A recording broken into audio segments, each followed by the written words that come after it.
say that is because the United States fucking pays fucking every fucking country in the fucking world to survive. So I don't know about that. Okay, so you're telling me in Mexico that cops and politicians aren't like still to this day largely bought off and paid for by criminals and by any special interest group, like whether it's a corporation, whatever, to just do what they want. That is Mexico's problem. They also have a much different problem where I understand that. Nepotism is far worse in Mexico than it is here. Like it's illegal to do that. For the type of nepotism you have there is highly illegal. On the street, I'm talking about in government. You're talking about in government now? Well, yes. They have large families. Once one of them gets any kind of power, they're expected to take care of their whole family. They absolutely discriminate. Well, that's kind of part of them having like family before everything is kind of part of their downfall because it makes it so that nepotism in a weird way is it's given a positive value judgment, in the eyes of the Mexican people. I'll give you that.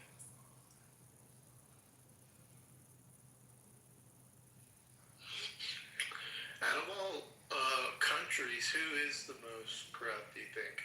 Like, just out of all the countries? Anybody have? I think there's a ranking, isn't there? They do have a corruption index. Yeah, I need to look that up. I mean, I'll look it up. Colombia.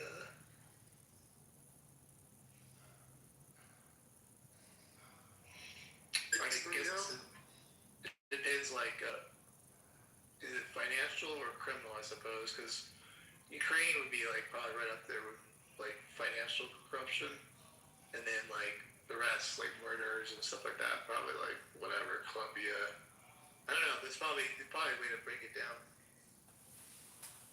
James says Israel.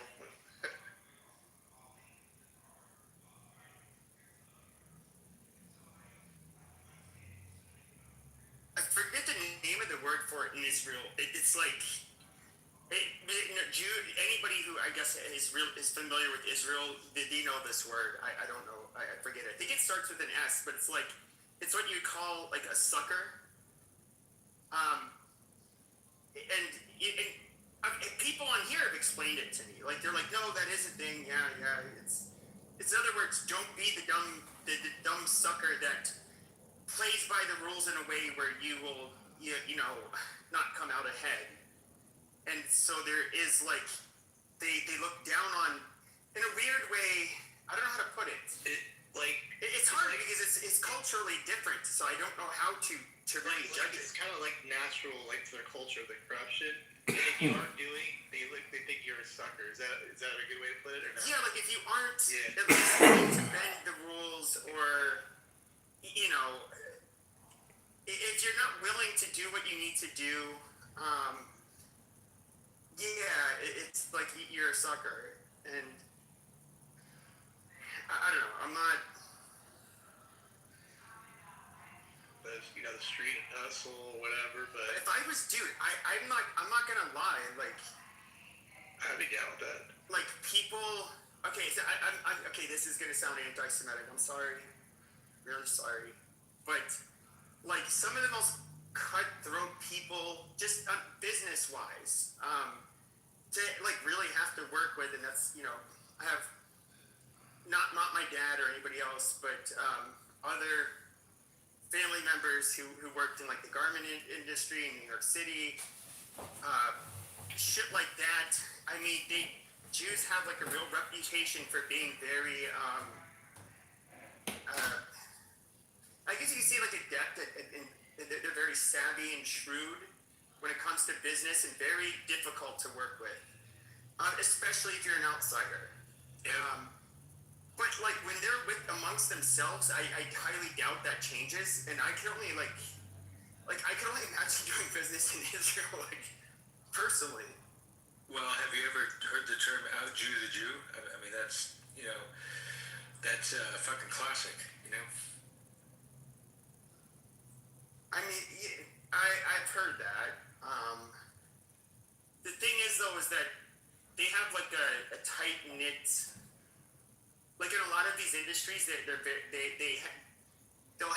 become very tight knit, and I feel like, and you look at this with Jews, they tend to go into certain industries, and then they're highly nepotistic and highly favor their own, and they are going to. There's going to be a bitch to work with because of that. And I'm not, I get it. They're a small group of people. But you're just repeating tropes, which applies to every side, every group, every tribe to an extent. It could be blacks. It could be Chinese. You're saying what applies to everyone. You are. Really, no. Just say it. Say it with a different race. Okay, all right. That's not entirely. You're such a fucking retard. Shut up. French and British and Canadians, they all do that. No, they don't do that. Canadians don't do that. They're so stupid. I don't think Canadians do, but you're in the blend. It's not. Yeah, just put it in the goo. Probably. Have you ever worked with a Jew? Yeah, I worked with Jews, but never in a Jewish-dominated industry. So it's like these were just people like me. So, but it's a thing. And yes, there are other groups that do this, where they'll tend to maybe have market capture of a certain industry. Jews, if it's obviously the media, Hollywood, advertising, specific fields, especially ones that are influential. The garment industry, that's another one. There's different. The diamond trade is one where they're known for. But they tend to. They are extremely tribal, and it's like, yeah, they're not going to share. They're going to want to make sure that their tribe has control over that industry. And I do think that if you have a specific group of people, shut your fucking mouth.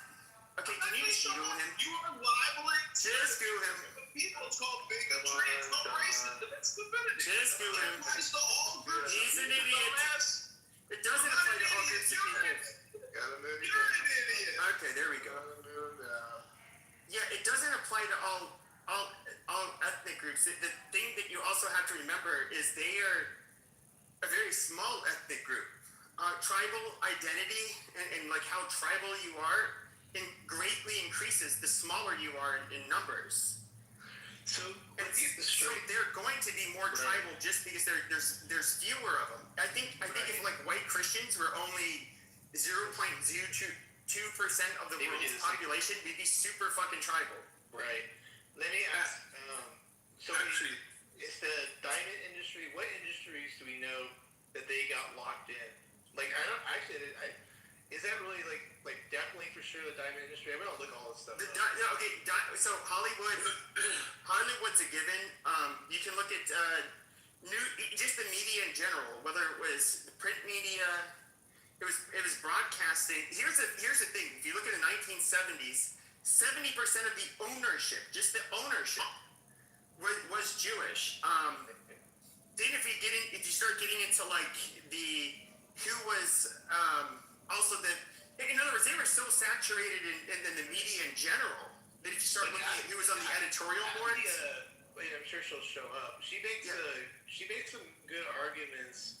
She showed that they're not Jewish owned, like most of the Hollywood. No, I said in the 70s. Oh, you're about the 70s. So yeah, 70s was at their peak, and so in the 70s, so you have ABC, NBC, CBS, the major broadcasting channels.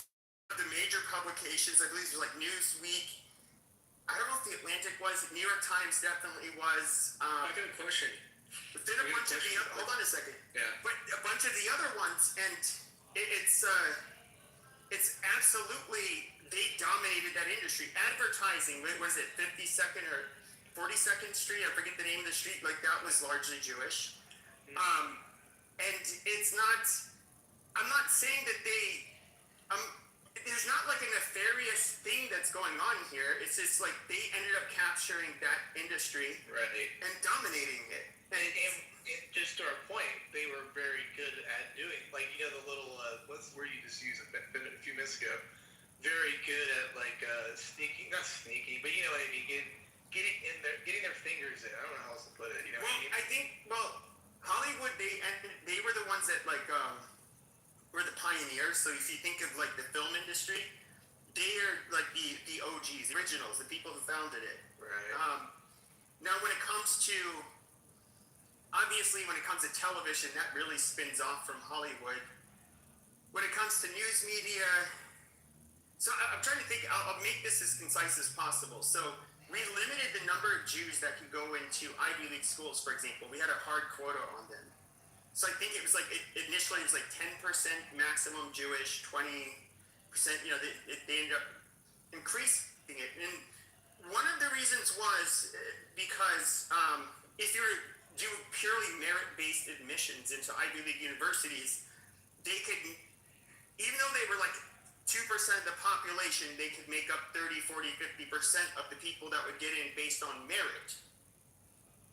Now, with that being said, these are very educated, intelligent group of people that I think that, yeah, once they're in industries like the let's say news media, they're going to dominate. I mean, they're going to be extremely overrepresented because that's how they do academically. Right. And so, you know, it's not, like I said, I'm not saying it's nefarious, but what I do find highly annoying is that I hear Jewish people try to say, oh, yeah, we don't like really have much control over the media or Hollywood. It's like, shut the fuck up. Like now you're just like belittling me and playing in my fucking face. How you doing, Gildas? Monica, hello. What's good, fam? Matt, I don't know if you want to know, but I put it in the chat, that documentary from Heritage Foundation. Call sign current. Oh, yeah. Did you already send me that or no? I forget. I listened to it this morning on Clubhouse in a replay. It just, the window to watch it for free is closing. What was the name of it? Was it about that guy that was just promoted by Donald J. Trump? I don't know if he was promoted by Donald J. Trump, but I heard he got a job. Is that the guy that was a veteran? He lost his position in was it Air Force, Star Force? Space Force. Space Force. Yeah. There was a documentary, and like people were promoting it on Twitter, and so it was like Charles Murray that was promoting it. I was like, what is it about? And then I like click on it. I go to the YouTube video, and then I'm scrolling. Then I'm looking him up on Wikipedia. I'm like, oh, okay. Why do I need to watch this? What is this about? And it seems super fucking boring, and like I didn't have to watch it, so I didn't watch it. Amazing.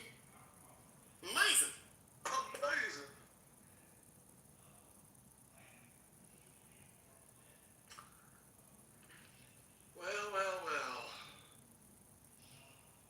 Pepe ruins everything, man. Like, everything. I ruined everything. See, you just wanted to come in and talk about your documentary pace, and then I ruined it. I ruined the flow of the room. Matt said hello to me because there was a lag in conversation. Bright spark. You're breaking up every conversation, sunshine. I love it. Maybe they were coming kind of hard on you last night. What did you take? I don't know. Well, I had a few drinks, and I was like talking to them, and like Adams was being just a sassy little faggot. That's what he does. And I was just like, I don't think they got it. Like They did, yeah. like I came from another platform, and so I had been doing this for a couple of years already, and managing rooms and stuff. And I felt it out for a couple of weeks. I was going into all of the pro-black rooms and listening to all of this shit.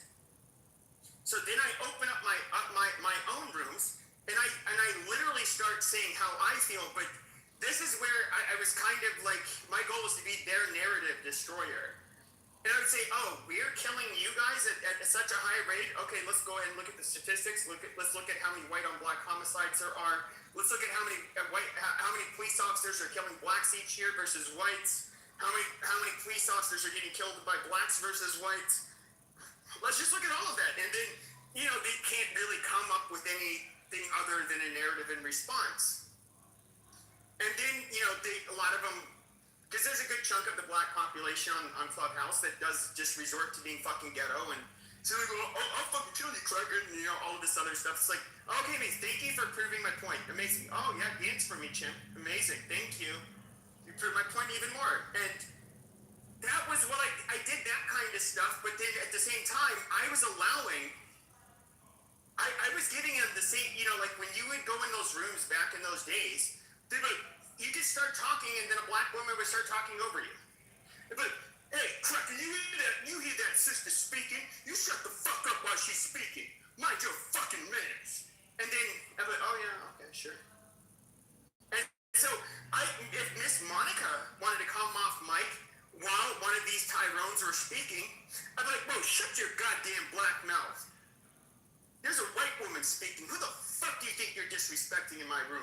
And they'd be like, and they'd all be chipping out in the chat, and it's just like, oh, amazing. It's like you guys don't like it when we live by the same standard. That's funny. Like I would do all this. So it was a time and a place. BLM was a big thing. This is a lot of black people in the South. I had a battery in my back because of all of the BLM bullshit. Now, where's BLM now? Where is that? It's gone. Trump has been elected. Exactly. What do I have to bitch about now? I know. Well, how about this? So, there are things that could come down the pipeline. It's just, we're in a lull right now. Like George Floyd, right? That's the retrial with the Chauvin. I mean, it's a possibility. I think they're looking into that. Exonerate his white ass. Yeah, that's so bullshit. Like that room would bring back exactly a classic white America room, right? And then we call it there's a whole bunch of these other ones. Obviously God, I think we already forgot the names. The stabbing of the white kid, on the beach. The Ukrainian girl. Yeah, there's a whole bunch coming up. No, Austin Metcalf's death on Carmelo Anthony. Yeah, there's that, and then there's the black guy, which, by the way, I just want to tell all of the white people in here who think that that's bullshit, he was declared mentally insane. This motherfucker was already diagnosed with mental illness, or excuse me, with schizophrenia before he killed her. That stabbing was so abnormal because she did nothing to him. He was responding to internal stimuli. He cut her throat because she was unfortunate enough to be the one sitting in front of him. No, he's the guy who should have not been on the because she was white. No, she didn't know. No, you don't know that because you don't know that. No, you don't know that. No, you don't know because you're giving a false narrative. How about you? But he said when he walked, shut your fucking mouth. You're interrupting me. Shut your fucking mouth. Don't interrupt me. How about that? When he was walking away, shut your fucking mouth and let me finish. You're gonna say what he said when he was walking away is he said, I killed that white girl. I killed that white girl. Okay, that's rather descriptive. He killed a white girl. True. Now, to say that was his motivation, no. Monica, I worked with this fucking population. I worked with this population for fucking years. Hear my argument. This is what you're not understanding. People with schizophrenia they do not have, they are not able to have, Monica. The more you're off mute, though, the more you'll agitate. Just hold tight for a second, Monica. Let him get it out, then you can go. I've been off mute, Matt. I've been off mute. Okay, well, shut your fucking mouth. You saw me on mute. Shut your fucking mouth, Monica. I'm helping Monica stop. Watch. Okay, happy finish. And the then little diva needs to I know. Yeah, shut up, you fucking bitch. He needs to be quiet if he doesn't. Go ahead. Go. So, yes, okay, I have somebody who worked with this population, okay? A normal thug or racist, he doesn't just slit some bitch's throat on a fucking subway. That's not how it works. He would end up, if he hated white people and wanted to kill white people, he would go out on a fucking spree. With him, and of course he's not a thug. Thugs generally target other thugs or a victim of opportunity. What did he do with her? He slit her throat and walked away and said, I killed that white girl. I killed that white girl. The guy was he's obviously mentally fucking ill. And I get it. Here's the one thing that I really hate. And Monica, this is really funny because I'm much more of the pro-white person than you are.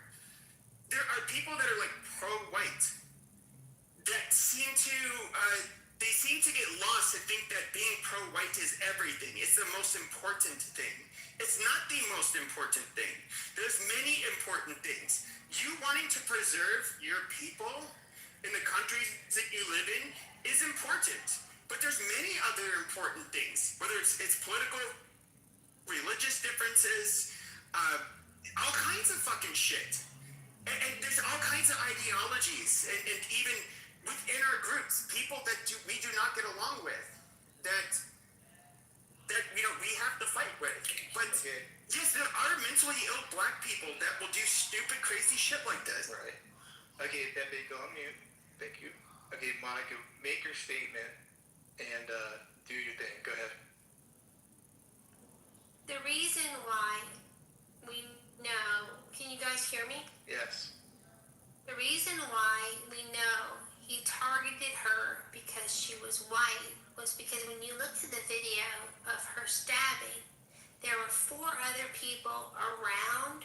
I think his name is Decarius Brown. 4 other people around him. He chose her. Who was sitting in front of him? Wait, hold on. Hold on. Who was sitting in front of him? Why am I being interrupted?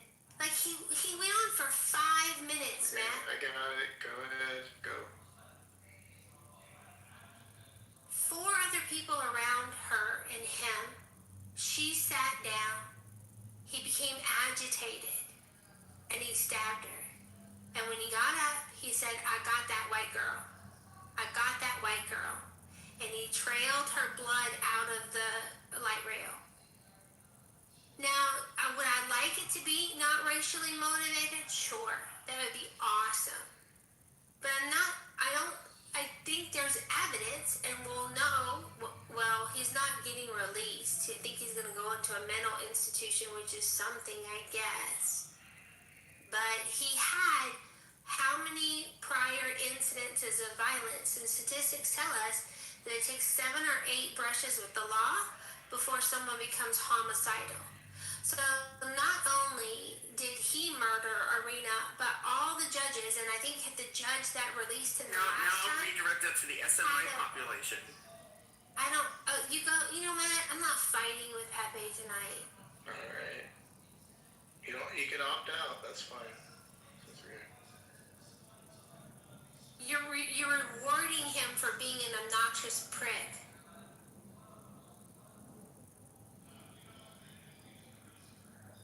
The judicial system failed Arena too.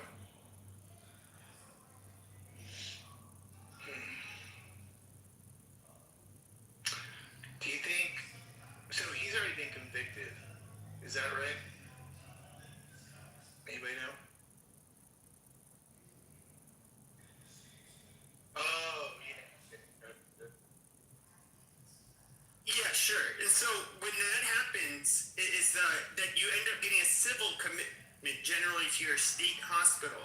Now, people who commit crimes like that generally never get out of the state hospital because they're considered a risk to public safety. So if you being locked in a loony bin, I would rather be in prison personally. And by the way, a lot of people don't realize this. Our state hospitals are actually a lot less safe than our actual state prisons, because the people that get sent to the state hospitals generally they have very few beds, so basically consists of a lot of people that were civilly committed that were not found fit to stand trial. So it's a lot of you have a very violent, mentally ill. In most states, and because they I'm talking about the state hospitals, not the county hospitals, not the private hospitals, but in the state hospitals, like here in Arizona, we had back in 2007, we had 90-some beds for Maricopa County with over 4 million people. Now, that meant that basically you only got like murderers and people who did horrible shit. that ended up having to stay there, and the assault on patients and assault on staff ratio was fucking insane in comparison to our prison system. I was actually interviewed for a job there, and I was going to replace a guy who had to go on permanent disability after an attack. It's like it's not. These people do usually end up spending the rest of their life in these fucking facilities. These people like him cannot be rehabilitated, and he's gonna prove that while he's in the fucking system. I mean, that's just how it is. And Monica, I get it. It's you hear what he said about a white woman that he killed brutally, and you want to just like. You see red, but we have to be fair. The motherfucker is mentally ill. So how's that determined again? Like the actual, like how do they diagnose that? Because, I mean, can you like a lot of people commit some pretty gnarly crimes and then they claim that. Is there a way to do it and find out that you're not like that? I mean, I don't know. Yeah. So what they do is in court, so they're gonna have what the judge will do is they'll have you go to an inpatient, generally at a county hospital. And the county hospitals, because they're a lot more locked down, and they have that's where a lot of the people that they're trying to restore to competency go, and they will have and of course you have the physicians, everybody, the psychologists. They're trying to restore you to competency and seeing if you even are capable of it. He is somebody who was diagnosed with schizophrenia, and yes, he had a lot of problems and he was criminal. You can be mentally ill and criminal, absolutely. But the hard part is, especially when it comes to an illness like schizophrenia, is that it's highly. Some people with schizophrenia, it's on a spectrum. Some people. Yeah, it's on a spectrum, and it's a radius. Yeah, but there's a lot of people even with the most the strongest medications, you will never have a lucid person that is not having some is not experiencing psychosis. Because because we all have issues, so like there's got to be like this. Is the bar high? Like what I'm trying to get at is like I go out tomorrow and kill somebody, and then like. We all have something going on, like something. Can I just claim that? I mean, well, no, you will get tested. I did have one person. I did have. Yeah, like how? Sure, I had one. I can't, and I have to because I will literally get in trouble if I talk about this. But I did have one person I case managed that went into the state hospital, and he was a bit different though, and I would say it's not a typical case, but he did have mild mental retardation. It's MMR. Yeah, if you signed into this shit, diagnosis, I would say just back away and let somebody who's not, don't have that same commitment say so, right? Yeah, so he's basically somebody who is had a low level of cognitive functioning, in addition to having a psychotic disorder, who did something, I can't talk about it, but nobody was killed. But there's a very high likelihood people would have been killed if there wasn't an intervention. But he was, found. He was unable to be restored to competency, and I do think, like with this guy and his history, that is absolutely likely the case. And do I think we should make exceptions because it's a racially motivated, which. Even then, I don't know that it was racially motivated. He literally just made a descriptive claim. I killed that white girl. Yeah, he killed a white girl. But does it say why he did it? What was his previous run-ins with the police and the justice system before this incident? Like, what were the crimes that he was there any racial stuff, Monica? Do you know if there was anything there? What do you got on that? What's the history on it? Because didn't they say that he was arrested with seven times or something? Yeah. Because if it showed, I mean, I guess then it still doesn't matter because he's been deemed mentally incompetent. So, but why wasn't he deemed for those other ones? Like, this is also good. Right. With a lot of the criminal justice reforms that you've seen in different states, they I believe in criminal justice reform for one reason. It's unfair that somebody who commits a serious crime that is rich gets to post bail, and while the other person who's poor, who committed the same crime, doesn't have the money to post bail, and they have to rot in a jail while relying on a public defender, and then they're more likely to plea out. All that bail is, traditionally, hey, okay, I'm glad you paid your bill, but here's the terms of your release. You're to abstain from alcohol, drugs, possession of firearms, committing any crimes. You were to check in whenever we ask you to. Interaction with law enforcement, you have to report that to us within 24 hours. Yada yada. Otherwise, we're going to end up revoking your bail, and you're going to be remanded into custody until the conclusion of your trial. Okay. Now, It's called conditional relief.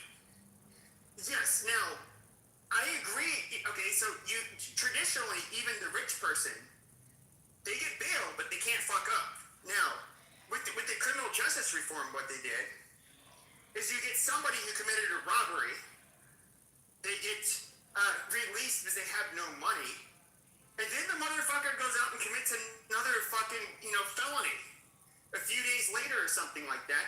And it's like, no. We need to have the old system where, like, okay, if you can't afford a bail, fine, we'll let you. Because all bail basically is to make sure that you will remain not a threat, up until trial, and that you will come to court. But once you fuck that up, okay, your bail's revoked. So for anybody who fucks those pre-release conditions up, they need to go back. They need to go into custody. That's that. Like this idea that we should just be able to just like keep on giving people second chances after they're committing within days or weeks of each other serious felonies is fucking retarded. You can't operate a society that way. But I think that Matt was saying, like, so it took him to kill someone for them to realize that he had. Let me tell you something. Good point, man. I'm on bail right now, so fuck what you said, nigga. You stupid. But you're gonna get pounded in the ass and lying. you're a faggot. You're out of jail? I'm actually like that in real life. I really do be slapping niggas in real life. You get your cheeks slapped by or clapped, I should say, by niggas in prison. That's cool. Jail, wait. Man, come on, Pepe. You gotta do better comebacks. What the fuck, man? I haven't been on my trolling comedian shit. Like that shit is a use it or lose it. It's a Yeah, like, we skill. need to put you in a, conditioning camp or He's something. always Like, a re-education camp, a right wing. yeah, it's like, bro, I'm waiting for him to say some shit, and now my fist be poked. I'm like, yeah, here he comes. And then it's like, It just falls short. No, but we gotta know. You're gonna get rammed in your fucking ass by nigger dick until you're farting cum bubbles for weeks, you fucking faggot. There you go. I don't know. that's a little bit better. Yeah, I ain't gonna lie. That was a little bit better, man. I ain't gonna lie. We gotta know the tea. Why did you get booked, Mikkel? Why are you a convict? Why are you a criminal? Tell us what happened. Come on, don't be shy now. Prostitution, we know what it was. He was at the bus station begging for customers, and then he got caught. No, he stole nail polish after he had his mani-pedi. Oh, shit.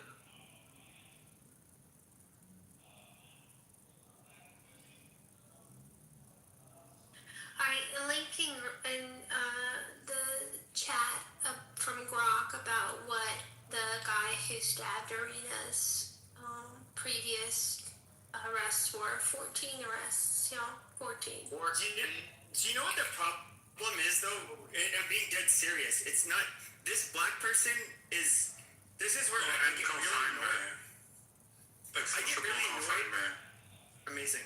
I get really annoyed with the people that are pro-white, and they look at this mentally ill, unfortunate soul who really doesn't have control over his own mind, and they try to use him as like the poster boy of a black racist. When this motherfucker can't even manage his own life, or probably a goddamn thing in his life, And it's just like, oh, okay, you need to choose your shots. You know who's really, really, really, really, really to blame here? All of these fucking liberals that want to give these people the kind of leeway to do what they do. I mean, at the end of the day, this is a sick soul, okay? It's not him that's the problem. He can't take care of himself. He doesn't have control over himself. It's the people in charge that think we should have people like this out on the fucking streets terrorizing people. They are the fucking problem. And I get it. It was a black judge, I believe, that was granting him all of these second chances. And probably, if I'm being realistic, but she knew that this motherfucker's crazy. He has shit, who wants schizophrenia? I wouldn't want it. That would be a horrible existence. But at the end of the day, the biggest problem in America is literally white people. White people that want to maintain control of the, especially the Democrat Party by weaponizing shit like this. Like, oh, bail reform. Oh, these poor blacks. Oh my God, they do nothing wrong. That is what they do. Hey, man, can you make him not needed so I can invite a couple people up that I'd like to hear from? And you can put it right back.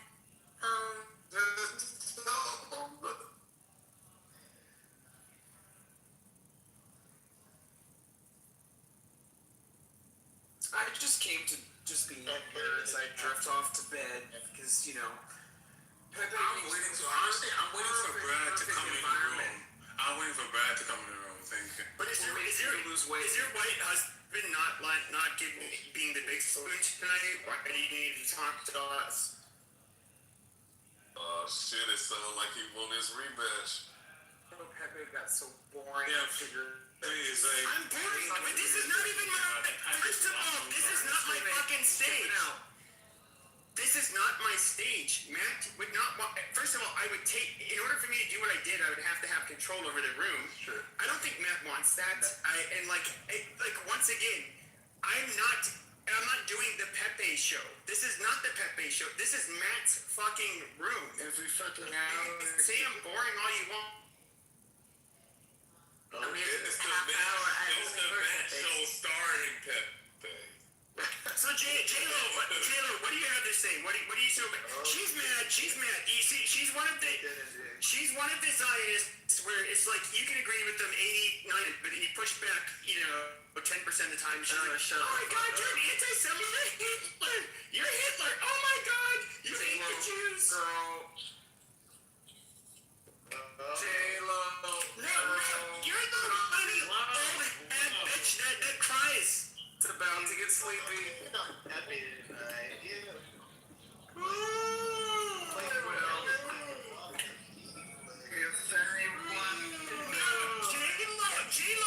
J-Lo is one of those women. She would come into my rooms when I'm calling. I don't really approve of the goddamn war, and then all of a sudden, like, you're an anti-Semite. Oh my God, why would you? Like her big fucking yenta tears. That's exactly what happened. How about you not being anti? Oh no, but you didn't have a problem with the racist like me, so I ended up being critical of Zionists. That's a really funny part. Nothing to do with Zionists, you're a racist. Yeah, no. It's had everything to do with you're full of shit, ma'am. Because we know that for years you've been following me, but you did not have a problem with me until I know this is a new account. That's fine, and you did it until like a month or two ago. You did it until a month or two because You're racist. you had no problem with me being a racist, ma'am. It was literally up until a couple of months ago when I started being critical of Israel. That's when you started unfollowing me. That's literally how it started. That is how it started. At least he called you ma'am. The Yenta crocodile tears.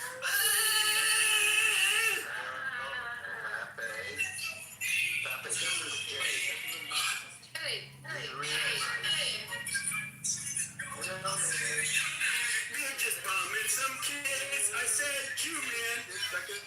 You. Hey, I'm not gonna do it.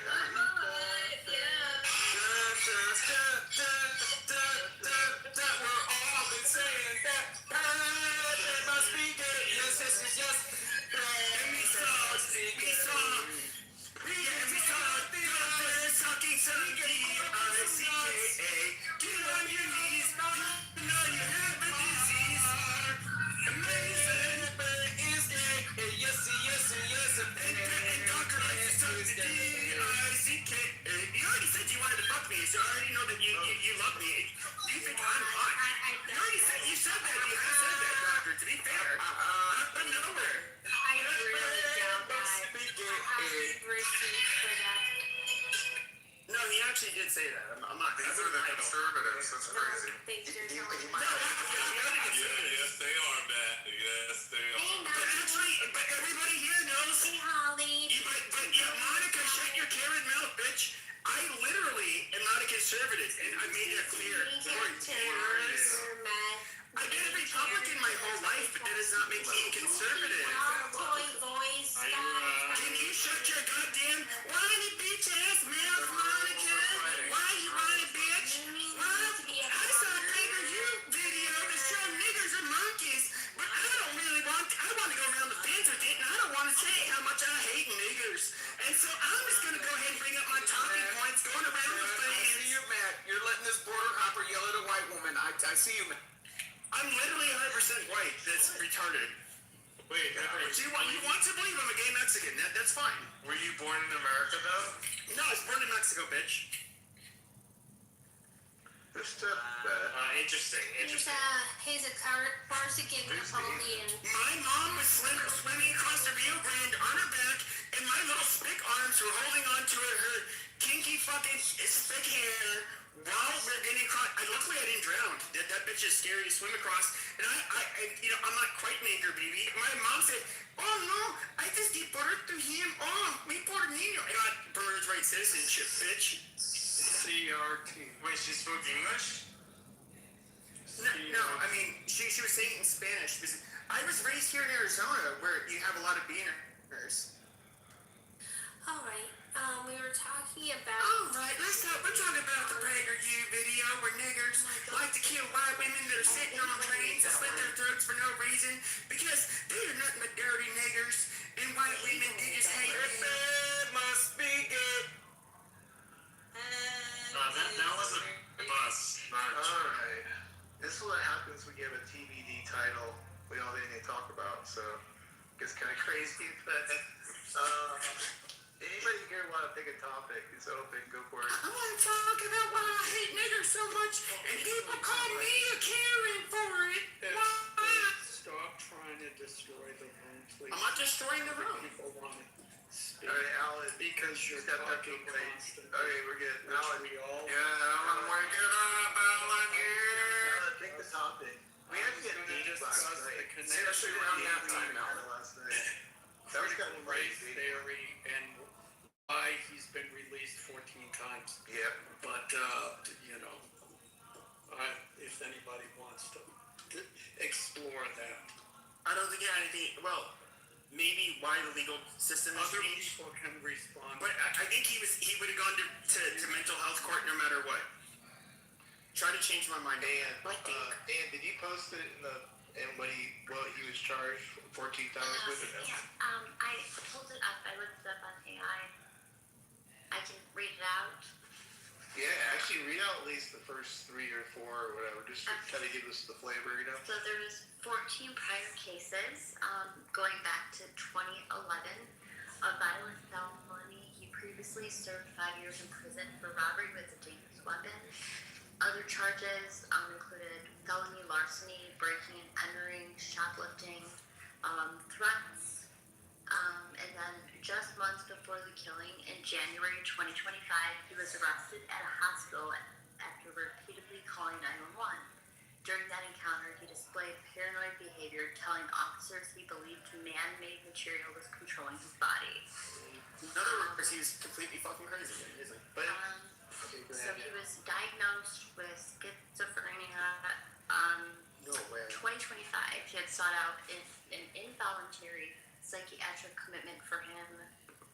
After he became violent at home, he was briefly committed, but it remains unclear what level of follow-up care or medication monitoring he received after being released back to the community. Let's see. Okay, so dismissed charges. Several of his prior 14 cases were dismissed or in minimal time, allowing him to remain on the streets despite a clear pattern of escalating erratically. He had been riding the train for several hours without a ticket, laughing to himself. Okay, so yeah, that's it. So there were obviously signs of his erratic behavior, but it slipped through the crack.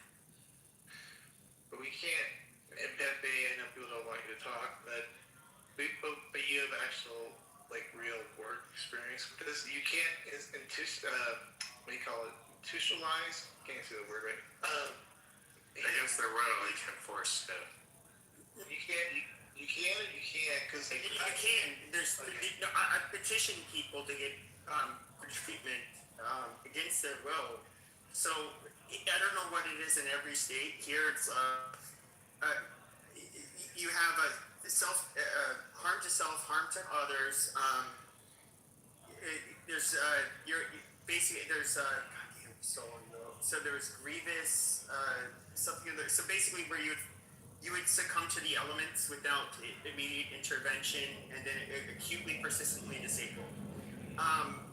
Where it's like that was kind of the iffy. That was the one where it'd be a little harder to get a court order petition for treatment. But somebody like him, he was obviously, yes, a very dangerous person who was mentally ill.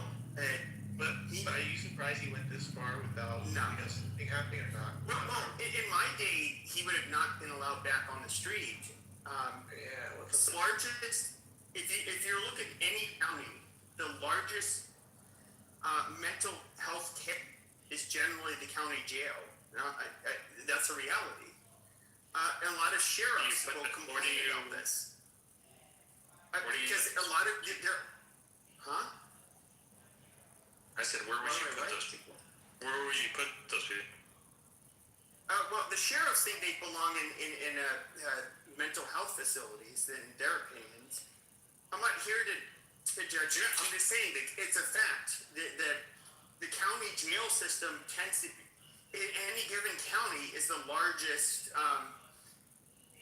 has the largest treatment centers or mental health treatment centers for people that are in custody. It shouldn't be too surprising that having I'm not trying to say that there isn't necessarily a correlation between being mentally ill and there's somewhat of a correlation, but between being mentally ill and criminal, but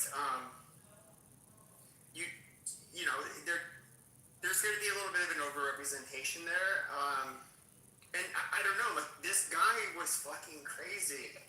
Is there anybody here that opposes people being put away, whatever you want to call it, early on? Like, I'd just be curious. I didn't know if there's anybody that's I'm so anti all that shit. What's that?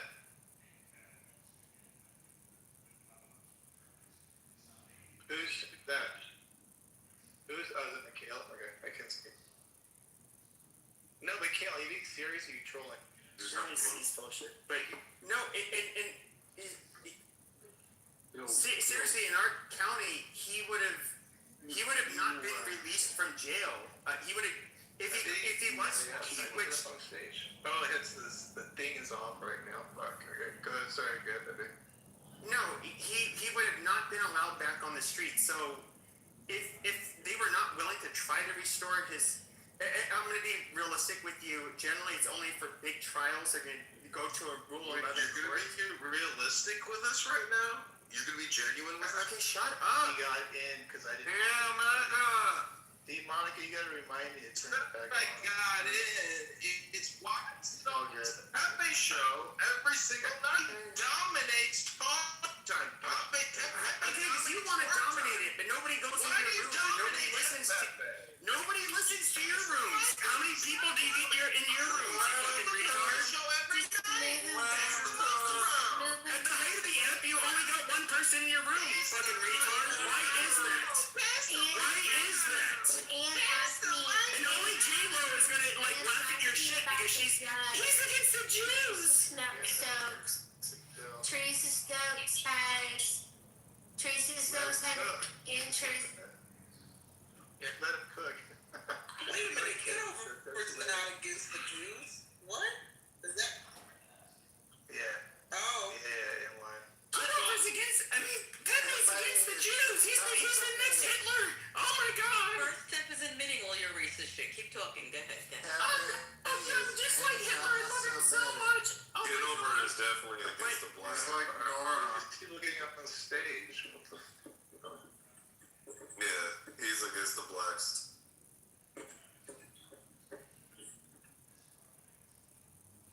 We love the blacks. Well, it's funny. After October 7th, so many of the Jews. Spirit of the universe that What's really funny is it's really funny how so many Jews after October 7th became Republicans and they became anti-BLM and they started being kind of racist and pro-Western.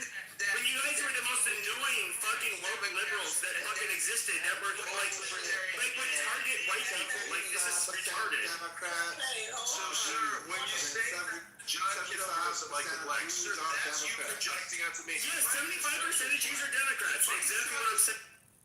Hold on. And why? You trying to say I am Yeah, black? I was just gonna say there was a You a fucking troll. You definitely said bad shit about black people. Kitover, you a fucking piece of shit. There was an accusation hurled at Kitover accusing him of hate, and he was Just look at responding, me. I gotta look and I black. couldn't hear Look it. at me. And the response, what say you? The jury is deliberating, sir. The blacks are. No problem with blacks. People want socialism, and well, they want equity, but they don't want N-wordism. We want classy blacks. There it is, my king. I feel like I don't believe him. And the reason I don't believe him is he loves the blacks. The blacks love Trump. Okay, don't even worry about it. He was my biggest fan. He came in my room every fucking day when I was doing White America. He came into my rooms every day, and he was dick sucking. And like he's somebody. He used to call me, believe it or not, when I used to stand up for Jews, he would call me a righteous Gentile. Like, this is where it's really funny.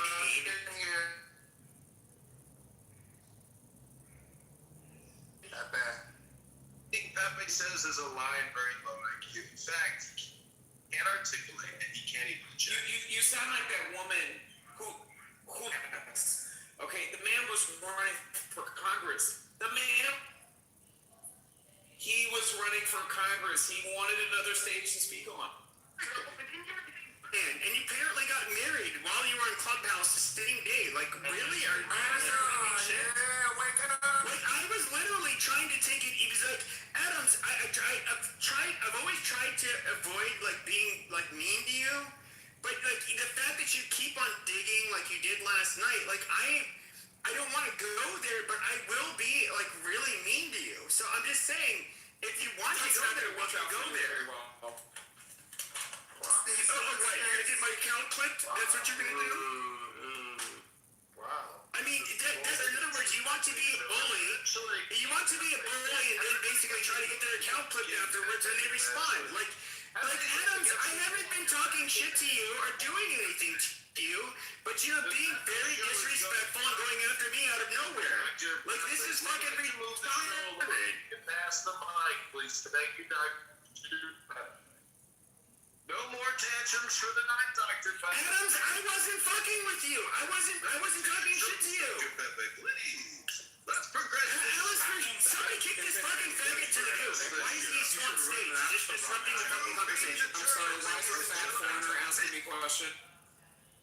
You need to not be pressed about You need to lose weight. You don't need to be pressed about Clubhouse. You need to press yourself on a scale. Because you know you're not seeing me. Thank you. You know you're not skinny. Thank you. Yeah, anyways, you know you're not seeing me. I'm not going to even give you a little even English. Like, what are you saying? Go eat some pork. Be quiet. Exactly.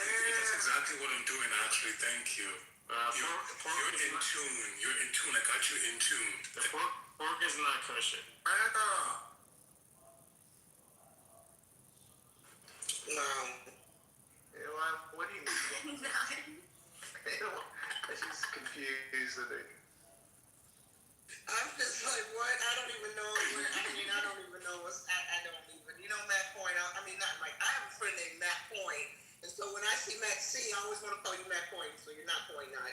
Matt, I was chilling earlier, ate a wonderful dinner, and I said, you know what? Later on, I'm going to go on Clubhouse. I said, I wonder if Matt C will have a room open. I said, he probably does, but I'm going to wait until after 10 because that's when it gets truly litty. And sure enough, it's after 10 my time, and it is litty up in here. Right on schedule. Right on schedule.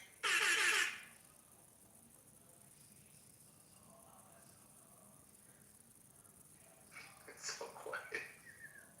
So anyway, the judge that the case before Arena was killed in January, the judge Yep, released. released them. Yep. Mhm. Yep, we know. And he- How you feel about that, Monica? How you feel about this Negro, killing like How do you feel about this Negress judge that passed judgment, or I should say, didn't pass judgment on this Negro, and allowed this Negro to slit the throat of a white Aryan princess? How do you feel about that? Why is Monica in the goo? Did she put herself in the goo, Monica? What's going on? I get really fucking annoyed. Like she knows what she's fucking saying, but she won't come around the fence with it. It is so fucking annoying. Just fucking say it. Like, for fuck's sake, Monica, I've spent years saying it. Just fucking say it. This crazy nigger slit this bitch's throat. Now, I'm gonna say he was a crazy nigger. He didn't do it because he hated her. He was just crazy.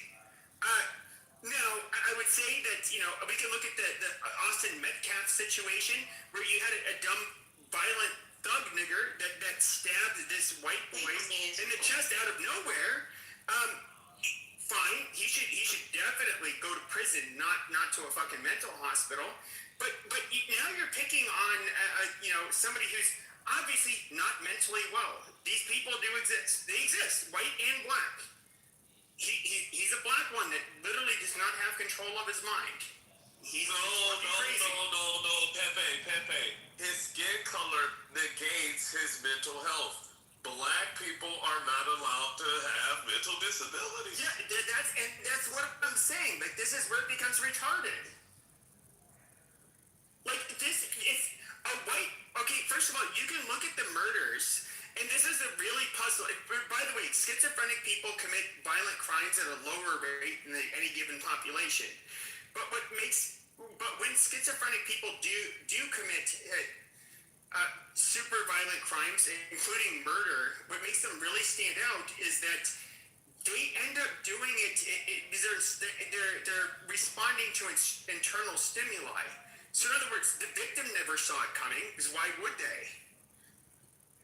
They've never had interactions with this individual. That's so true, Pepe. Listen, I have something to add to that. I was physically assaulted by a schizophrenic years ago, and I didn't see it coming, and I found out he was schizophrenic afterwards during the investigation. Yeah, and that's a weird thing.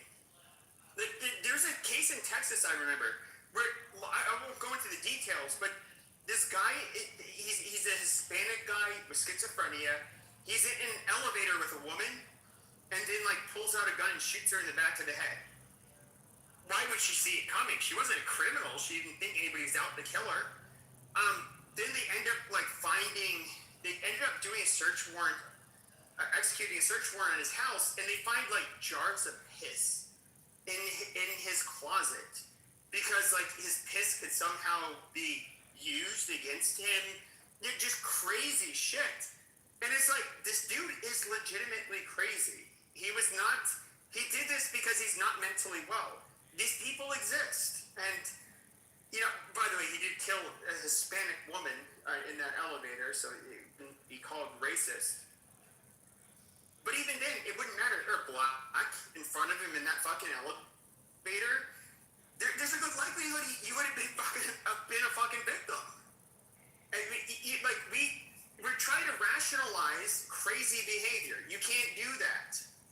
This is fucking crazy. It's which kind of makes you crazy to try to rationalize a crazy person.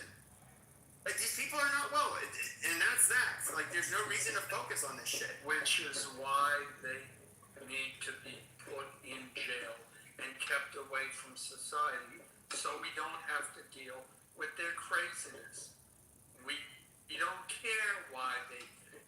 If they're sane or crazy, put them the fuck in jail and get them away, so we can get on a subway and ride without having to worry that the motherfucker is gonna stab us in the neck. That's Belonged in a mental hospital, for sure. I know. The problem is that the left has for decades try and cure them. There's got to be a better way. But wasn't it Reagan that emptied the fucking mental hospitals? There's no better way. Put them in jail. Get them the fuck out of society. But hold on a second. I don't But care. wasn't it Reagan? Okay, sure. But wasn't it Reagan? That we tried this and it's not Sure. working. This is an immigrant. Sure, but isn't it Reagan? Isn't it Reagan Yes. that Yes. it was Reagan that ended up closing all of the fucking mental hospitals? Because he, for whatever fucking reason, it was literally a Republican. And by the way, which the boomers revere Reagan the most, and I get it. Reagan will say that was his biggest regret, but he offered mass amnesty to a bunch of fucking illegals, which had millions of anchor babies in our fucking country. Alan,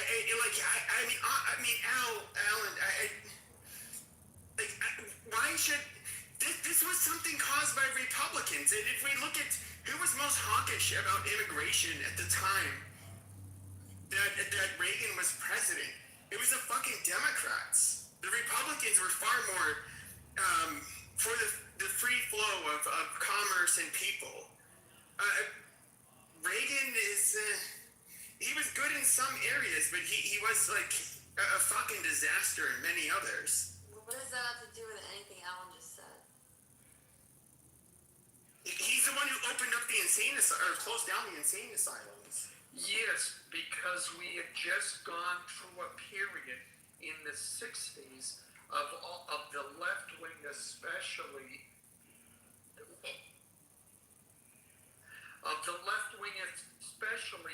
pushing these ideas and narratives on the country.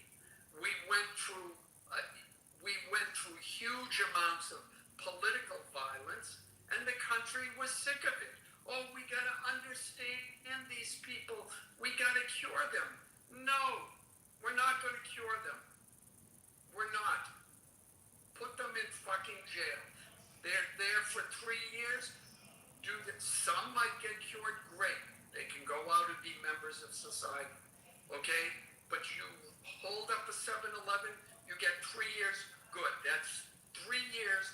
We don't have to deal with that motherfucker trying to hold up. What you hear in the 60s and shit, Alan?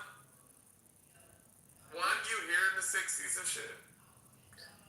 I was growing up in the 60s. But you was here. And even as a kid, I remember seeing the violence on TV. No, I'm saying like, was you still in like your home country or here? Come on. King. Come on, this is not a hard question, bro. I was born here. I thought you was an expat. No. Oh my I'm God, born here. King. Expat is the wrong usage of that word. Whatever the fuck. No, I know it. Immigrant. It's fine. Yeah, whatever. He could be Armenian expat. No, expat. Patriot. Shut up. I'm trying to correct me. I'm black. Shut up. Anyway, the whole point is. King. Well, go ahead. I don't like the way you're saying Armenian with the hard R. With the hard R, man. I had to be heavy on the hard R, right? Yeah. Oh, shit. See, nah, I didn't say that. Nah, he got to deal with that. Hold on, because I'll get back to my point, right? If he was here, you would know that there was a lot of misclassifications in those insane asylums and stuff like that. And people were using those insane asylums and like sending political prisoners there and stuff like that in certain places just because of the ideology and rhetoric that they had. Especially like a lot of women. Yeah, but we threw the baby out with. Yeah, and remember. Yeah, it was like misclassification. Medications they had were some of the old antipsychotic medications and tricyclic antidepressants, which have a lot of side effects. And I would say, like with the advent of the SSRIs and SNRIs that you had in the early 90s, or it could have been late 80s, where basically things that could have been somewhat disabling for some people could be treated or remedied with and over-the-counter medication. I know a lot of people are going to say SSRI is bad, whatever. Okay, there's a give or take. Now, there are people that it absolutely makes life far easier for them when they take them. So there's one instance where I think they shouldn't have closed down the insane asylums. There was a point where a husband could have his wife committed to an insane asylum if she felt she was getting to be too much of a problem. And I think we should bring them back just for that point. there we go. Booked cases that came with that stuff too, and I Yeah, forgot her name was like a Mary Renee something. It was big, back in your days.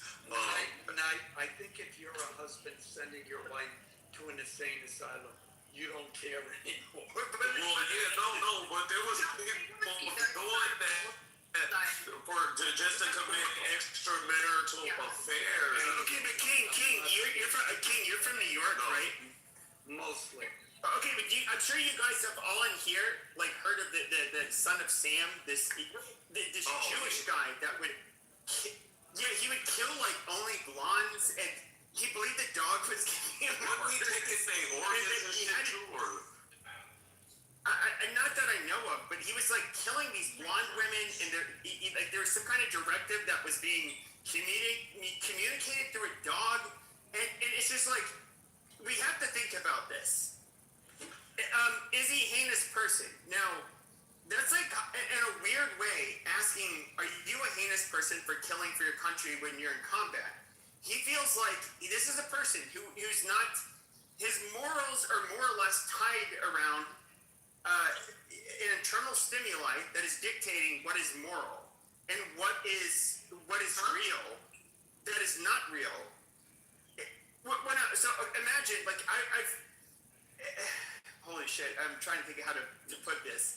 So if you think that you're on a mission from God, okay, to kill somebody, to sacrifice somebody, okay, you morally, because it's God telling you to do it, you're doing a moral killing in your mind. Now, of course, that mind is disconnected from reality. But at the same time, this is not necessarily a sadistic or evil person. This is somebody whose mind is basically betraying him, and his mind is feeding him information that is not real, and he's responding to it. It's kind of that is the really tough. I've been accused of so much shit with the patients I work with. I'm breaking into their house. I'm fucking with their refrigerator. I'm stealing their mail. I'm working with their neighbors to spy in their vents and help them steal their meal and take shit out of their refrigerator. All kinds of crazy shit that I've never done. That is, it is kind of. And by the way, this was a black woman with there's one day, years after I had that job, she saw me at a Target.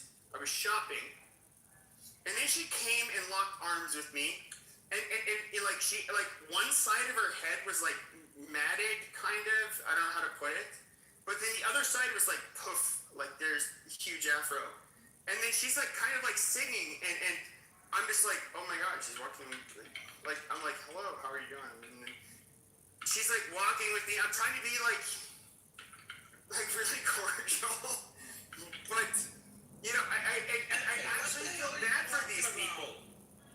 I actually feel bad for these people. They are not in control of their own fucking brains. This is not punching down on. Schizophrenia affects every fucking race and both genders. This is fucking retarded. Schizophrenia is really sad. You shouldn't joke about that. And no, yes, there's this black woman that I said, she's the one that was accusing me of doing all of this stuff. By the way, this is not an uncommon thing.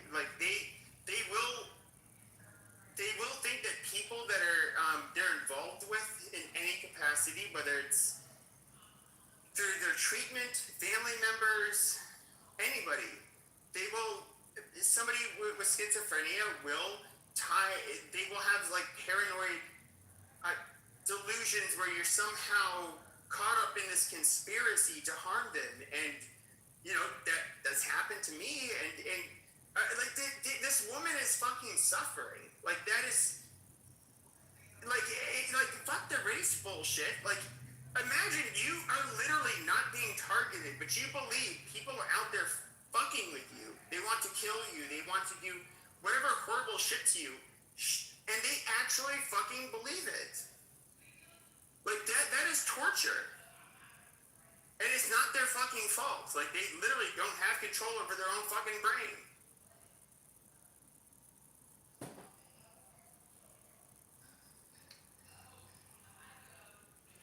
Yeah, I had a roommate years ago. She wasn't schizo, maybe she was.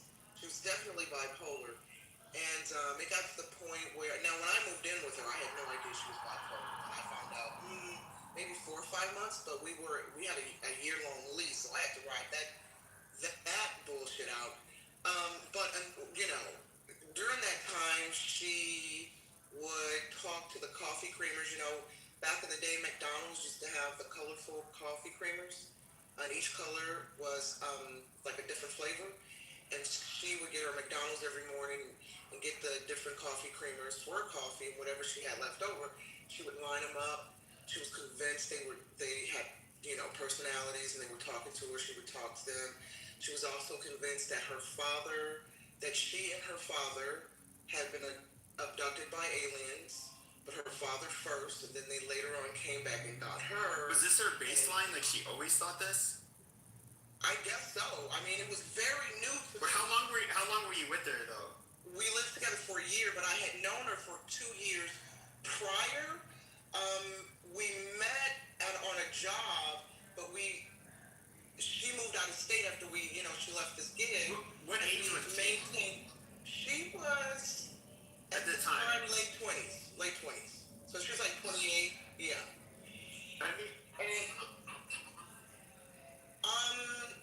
As far as I know, I only ever saw her smoke pot. Yeah, I only ever saw her smoke pot. I don't know if she did anything outside of that. As far as I know, she didn't. I later on found out she was on medication for bipolar.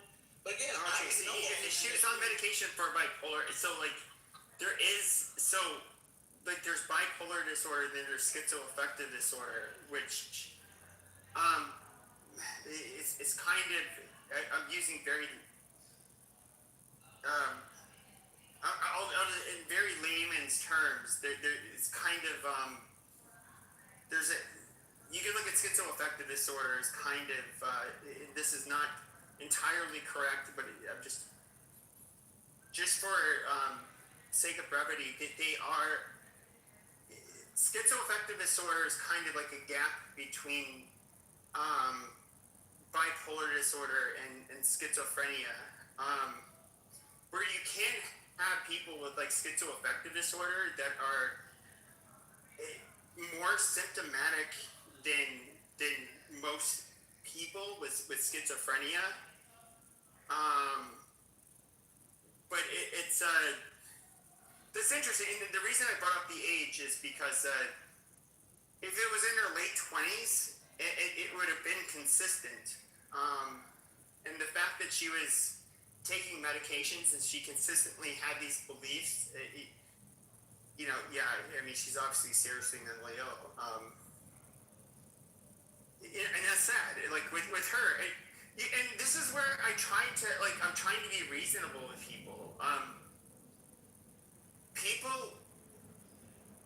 I'm somebody who's like, I guess you say like pro-white, like we should not be replaced by mass immigration, or when it comes to the grievance politics in our countries have to put up with this bullshit, but at the same time, like what makes us great? What makes white people great? Aren't we like a humane, understanding group of people?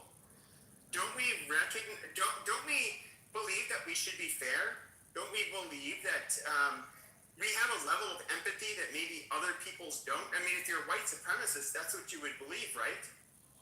And it's like if you have a person that is mentally ill and can't control themselves, yeah, we should have sympathy and compassion for them. And even if they're not white, oh my God. And like, I just don't look at us as a bunch of fucking savages. You know, and I've never like just killing people or mistreating people or hurting people that are of a different group from us. But you know, a lot of people, that's kind of where they will go because they're pro-white. And most of these pro-white people, the neo-Nazi types, they're fucking retards, they're dipshits, they're fuck-ups, they'll never come around power. Because nobody wants to deal with them. I've hated them for the years I've been in the far right circles. I couldn't fucking stand them. And you know, I don't think any adept individual is gonna ever buy into their bullshit. But that's all I'm saying. You should have compassion for everybody. As a white person, you should have compassion for everybody. There's you should not want to cause harm or hurt people that are different than you, especially people that are like vulnerable, that are mentally ill. Like they're just fucked up. What if they have a different political viewpoint than you? Yeah, but if they're mentally ill, I mean, No, there's a regular person, but they have a different political viewpoint. Do you feel they should be harmed? I'm only bringing this up because I just looked it up because Night King was talking about it. In the 1960s, by 1970, there were five incidences of political violence per day. That's like 1,800 per year. And even now, I think the right wing has done when it comes to political violence was between 2024 and 2025, except those were mostly left wing. The left wing terrorism has now outpaced right wing terrorism. So the next time, I only bring this up as an aside, that the next time some lefty says that right-wing people are more violent than left-wing, no. The right has a long, long way to go before they even begin to catch up with the mayhem, destruction, murder, and that the left has caused. That's why I brought up the 60s. Yeah, I agree with you. I agree with you for the most part, but and I've understood this for years.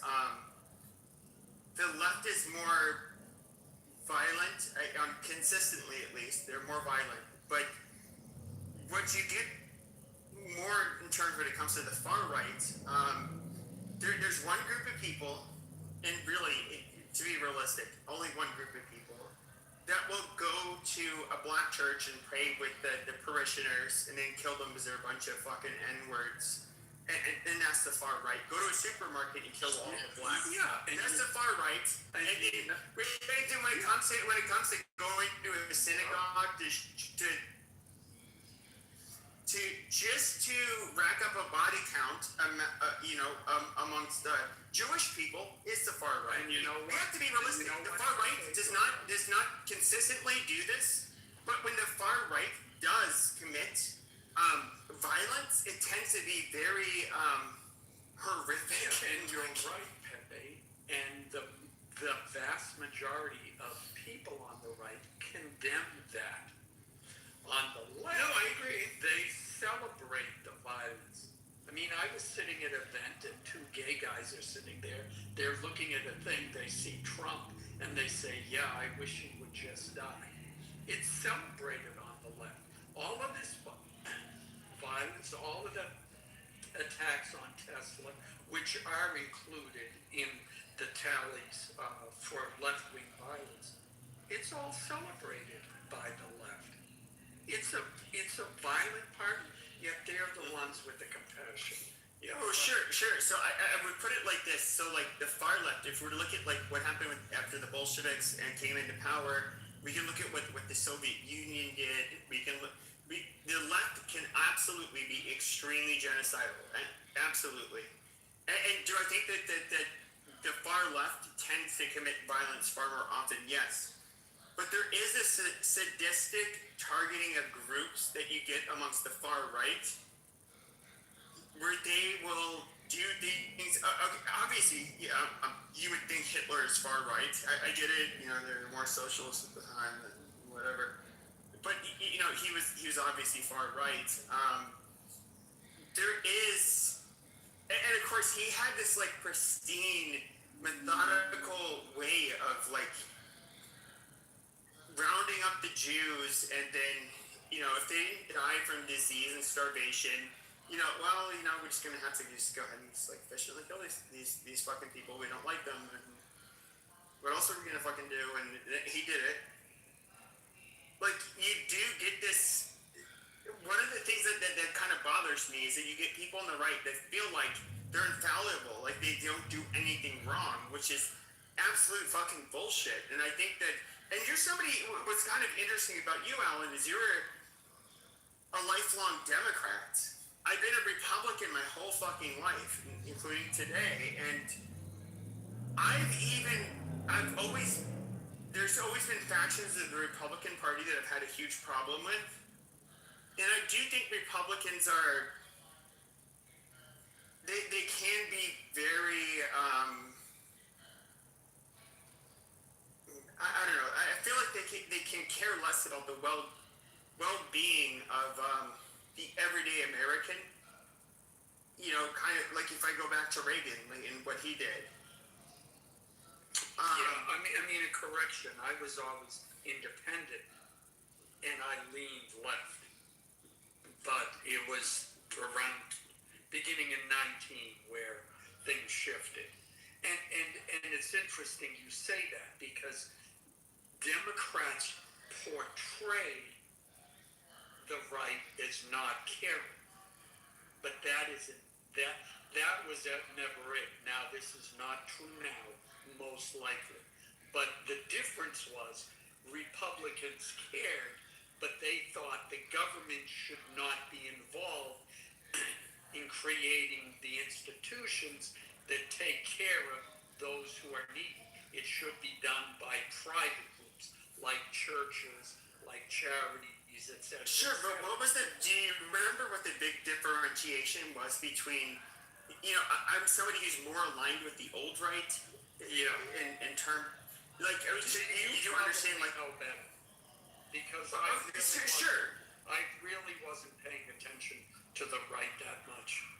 It was like I completely bought into the left's narrative that, Republicans are stupid. They don't care about anything. A lot of them are. They're all to be fair. racist, etc. But no, a lot of them are. To be fair, a lot of them are both racist and stupid. And, No, I'm being realistic. No, I'm being, dude. I grew up but around you want to know something else they are? They're happier by a significant degree. Well, no, I agree. And the other thing is, you don't have to be a genius to understand right from wrong. A lot of these principles, be kind to your neighbor.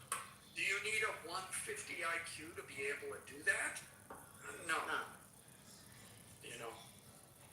So, anyways, but yeah, I'll take your point. But then we can say too, now I forget where they stand. Tennessee is always the butt of the nation's joke when it comes to education.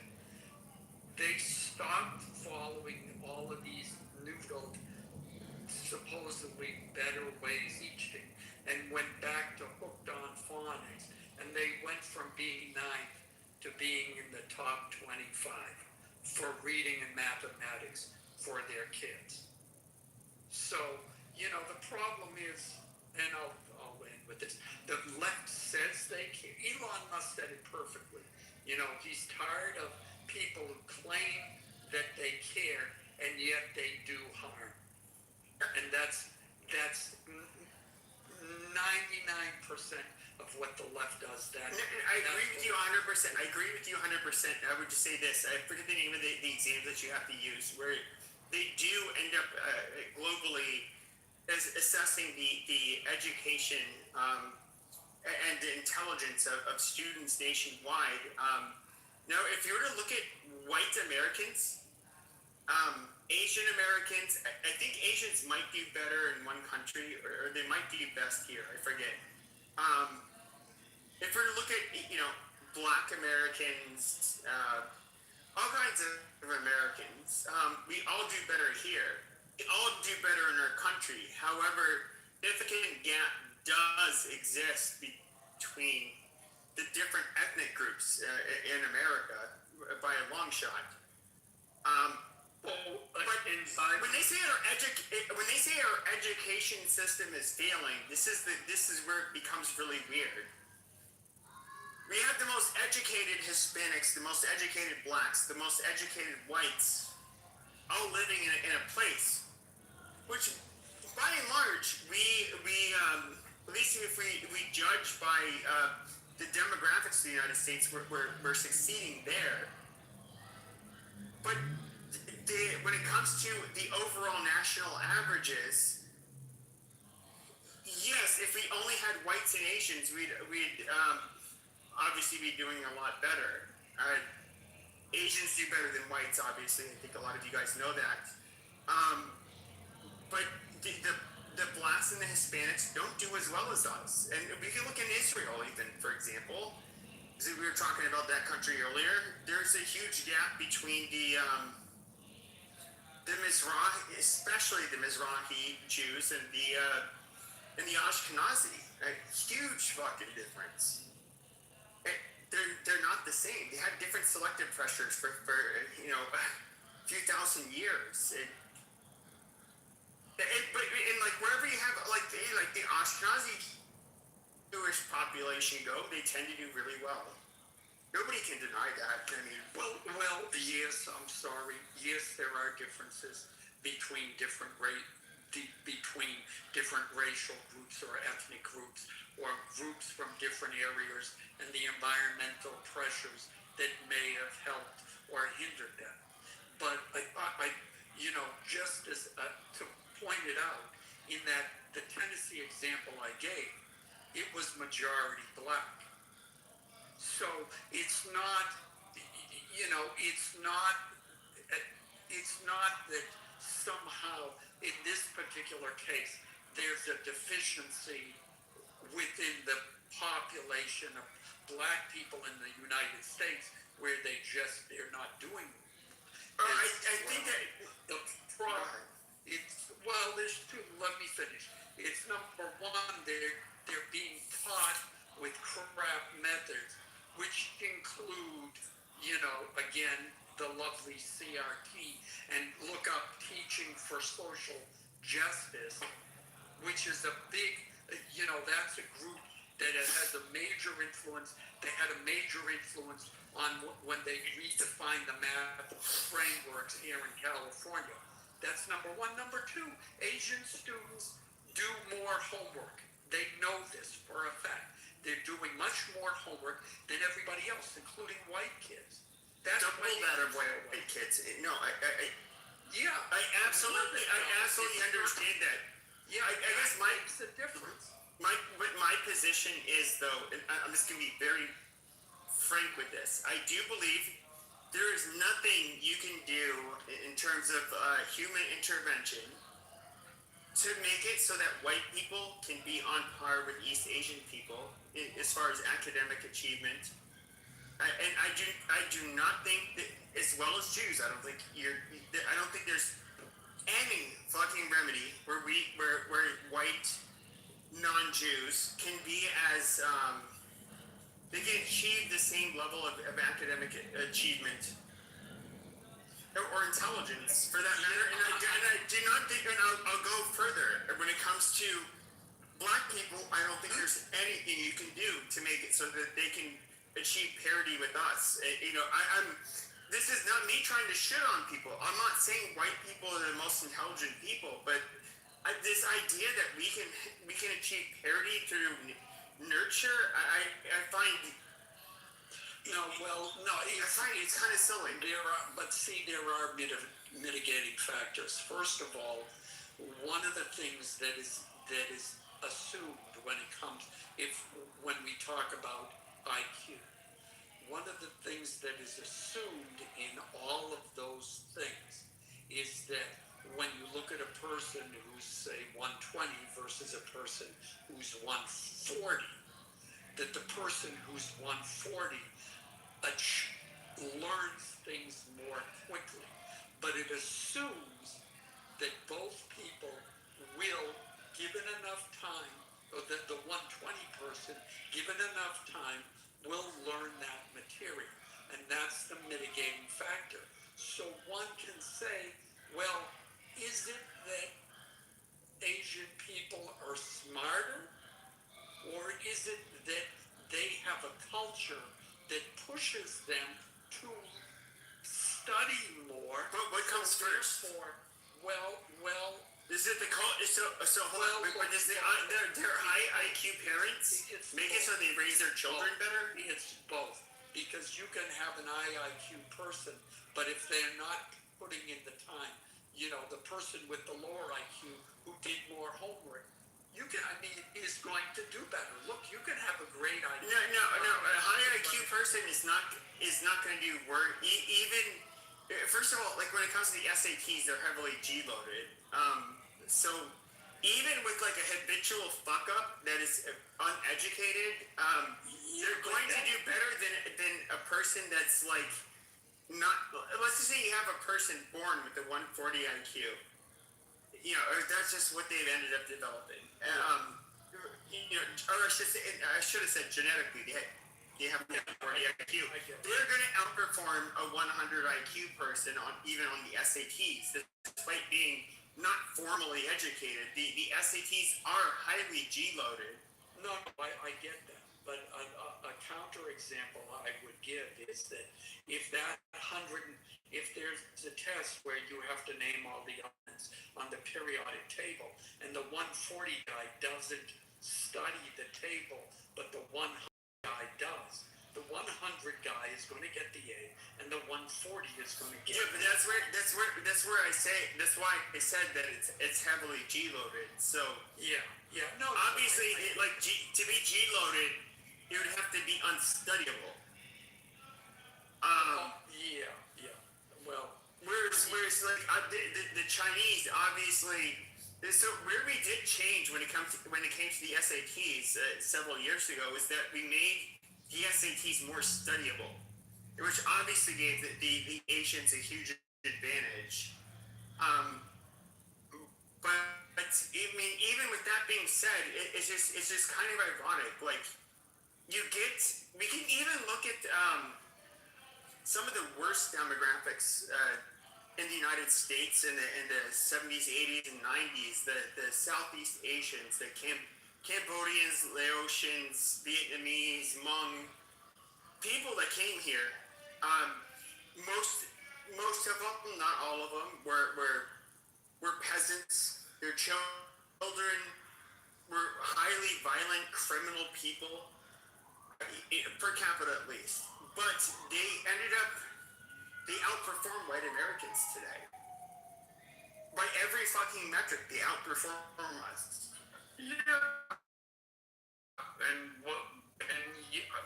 But that's not part. Is that a part of their culture? Because these are fucking peasants that literally like. And I was friends with some of these people. They were chopping their food and fruit on the fucking floor of their kitchen. Like, and I'm not saying this to be insulting. They're literal peasants. And when I say peasants, I don't mean it as a pejorative, but they were peasants. And so that's all they know. I mean, and yet they were. I mean, look, I understand that, but it's don't look. I look at it this way: you can have, as a musician, you can have 100 musicians in a room.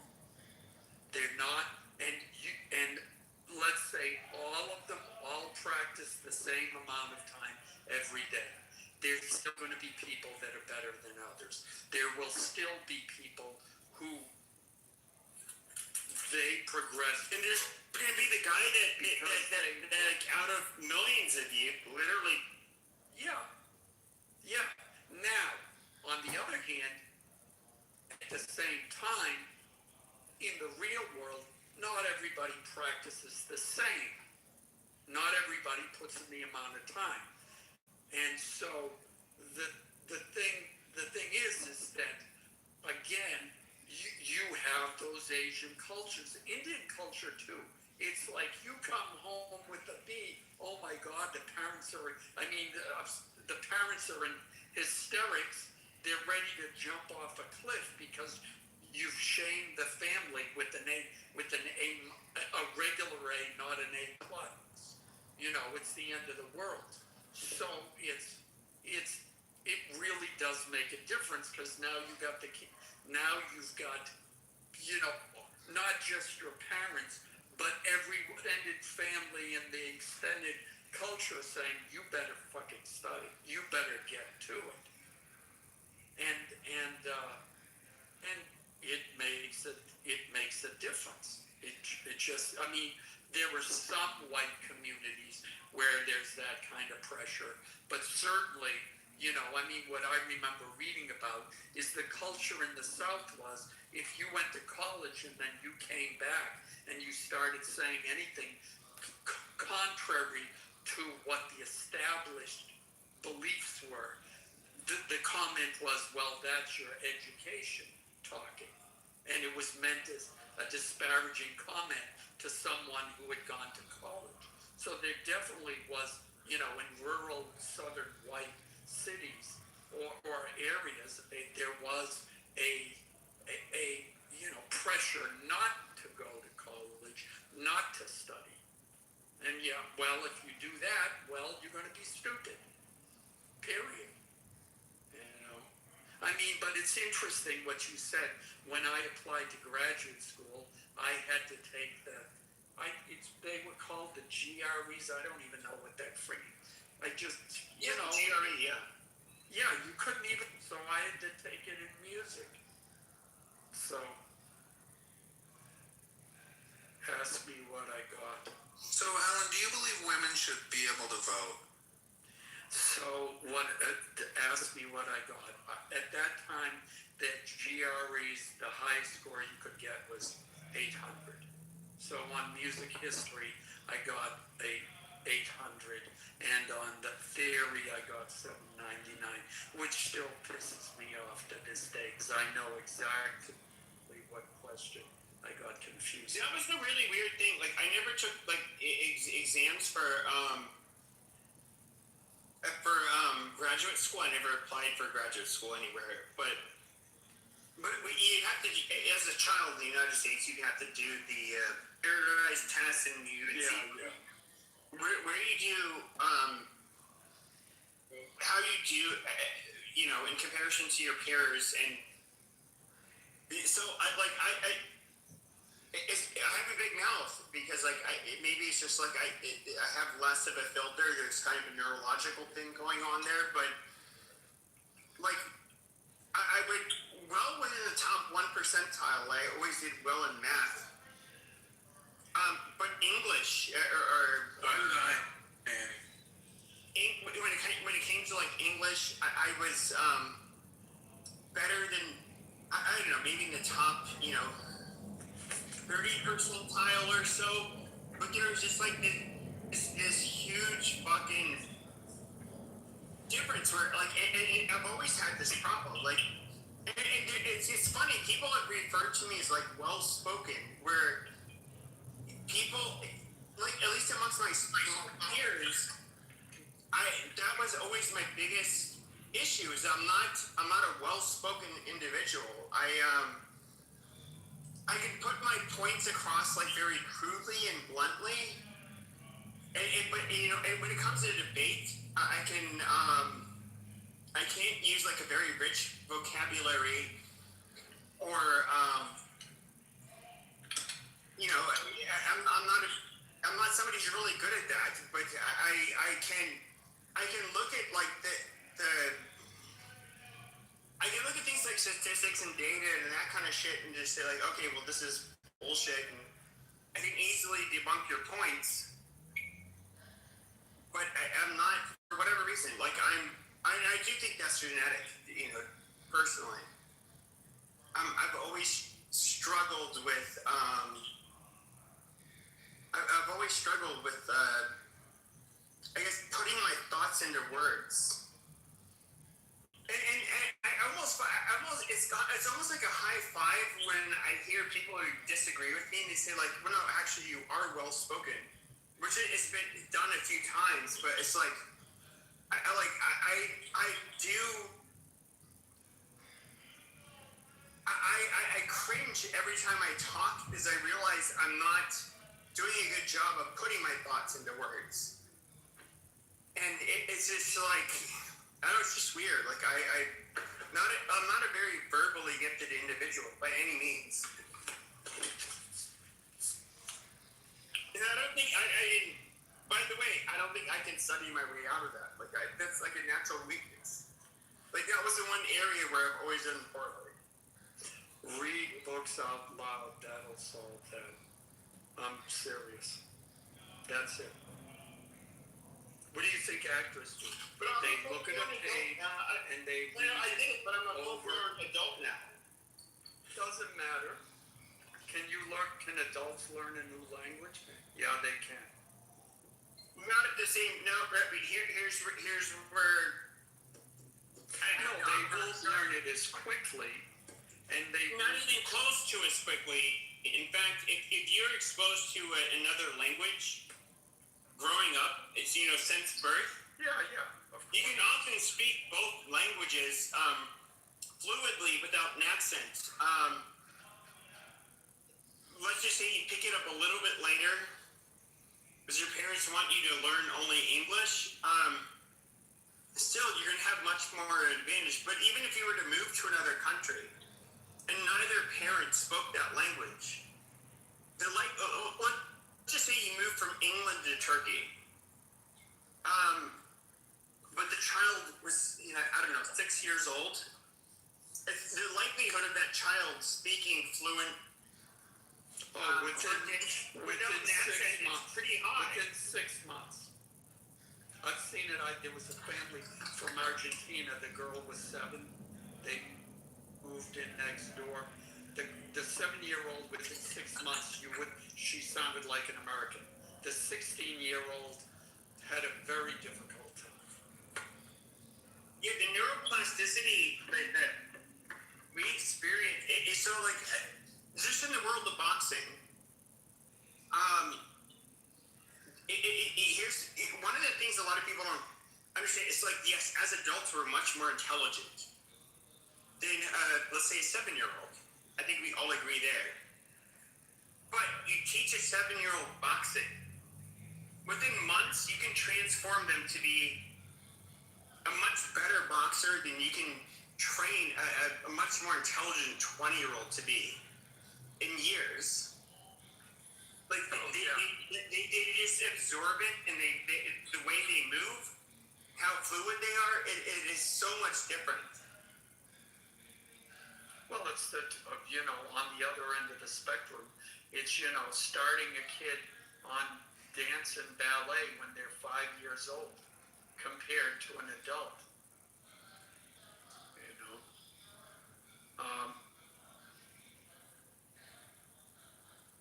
It's the same thing. It's the same thing. But, if it was but regardless of how old you are, if it's something you wanted, you could do that. That's how actors sit and read out loud, and they practice speaking in different ways with different emotion and different deliveries, etc., etc. It's a skill. Okay, so let me ask you, like, I'm somebody who, I know all of when it comes to music theory, I'm far from an expert, but like, I know all of the notes and the major and minor scales. I know like Frisian, you can do on the second note, you can do a minor key, additional minor key, and I won't even get into the rest of it. But I know all of it. But I'm somebody who never grew up playing an instrument. I can learn this shit, but do you think that?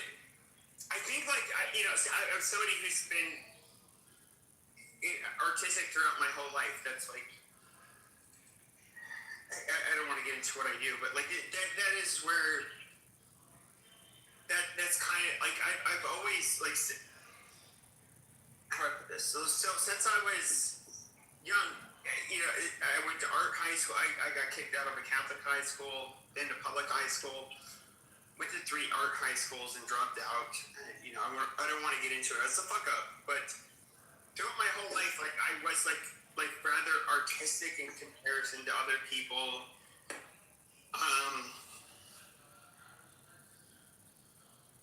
But so like I don't remember my question, but Yeah, I'm not sure what you're trying to say. Okay, so like, do you think that like somebody like me, for example, who's never played an instrument, I basically, I was. Are you going to be a concert pianist? No. No. At my age, this is something that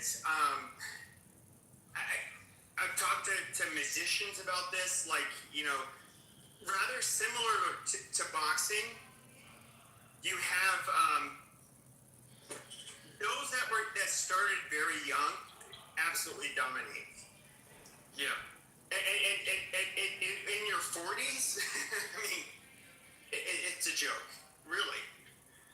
And so I'm not trying to be. I've never tried to become like an instrumentalist that's gonna play the guitar, play the piano, and be good at it. It's not in your cards when you're in your mid 40s.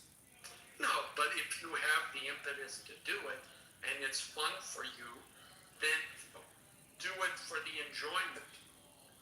You're not going to get famous off of it, but then there's people who get famous over doing nothing. So who knows? Well, I was saying, like with music theory, it's interesting. So like with a lot of like EDM artists, many of them, or I say majority of them, grew up playing an instrument. But I don't know that it's necessarily is necessary to like make music today. But obviously when it comes to being a classical pianist or it's not even fucking never gonna happen. But when it comes to making certain types of music, I mean, first of all, we can look at hip hop. I mean, I don't know what the fuck that is. They'll use terms like, we'll supply chords because, the melody and whatever. It's just like a level of chromaticism or, I don't know, anything. It's just kind of just like garbage, for lack of a better term. Well,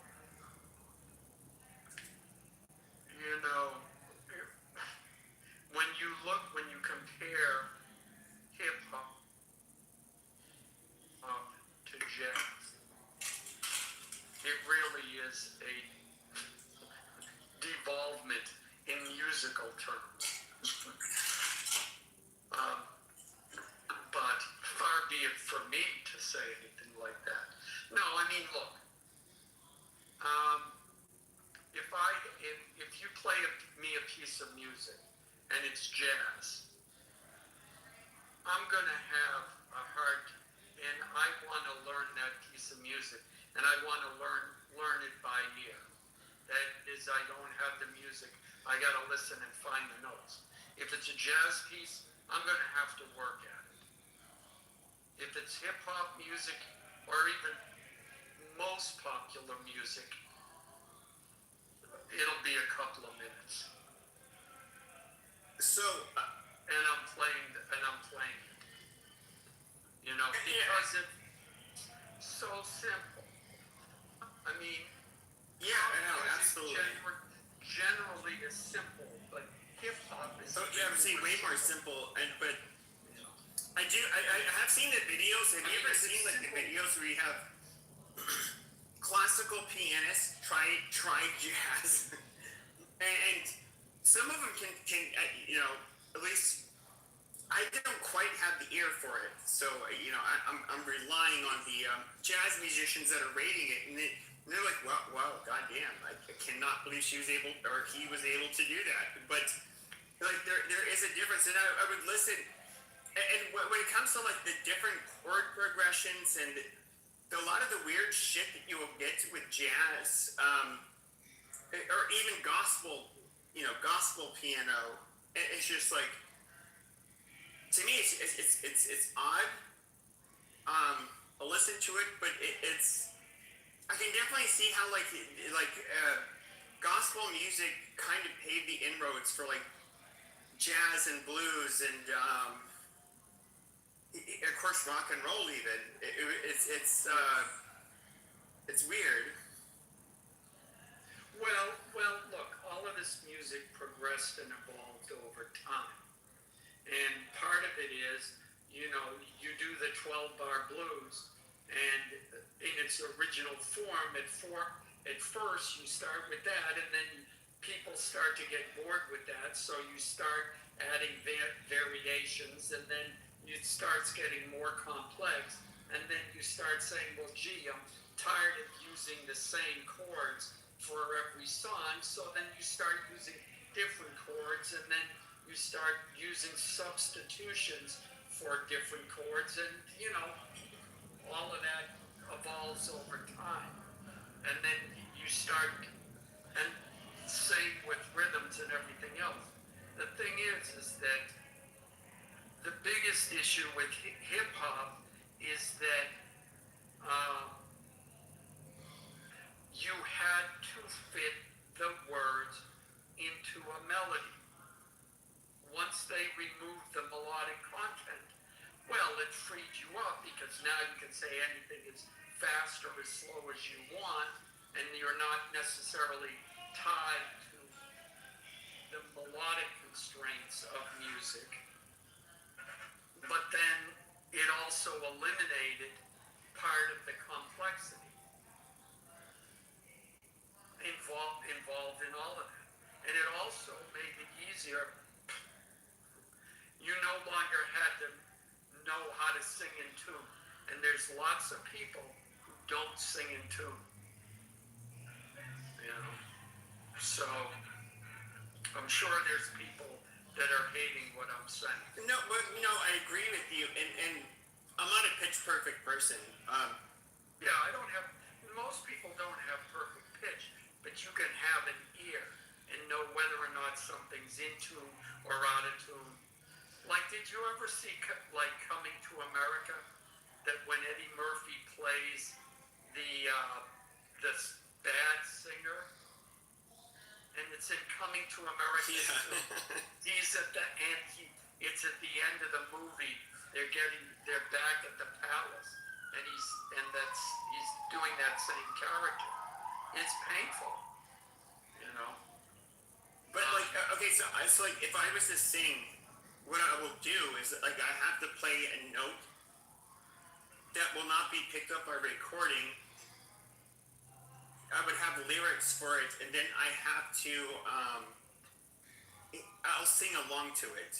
Of course, you don't have to do that once you memorize it. But like that is something I would have to do. Because I don't have the pitch. Of course, once you memorize it, you don't have to do it. But initially, like it's like I would have to press piano keys and then to try to make the whatever it was that I was doing to make it so that I was singing in key within key with whatever my lyrics were. Yeah. Let me ask, let me turn the volume up. Let me ask if you can hear this. City.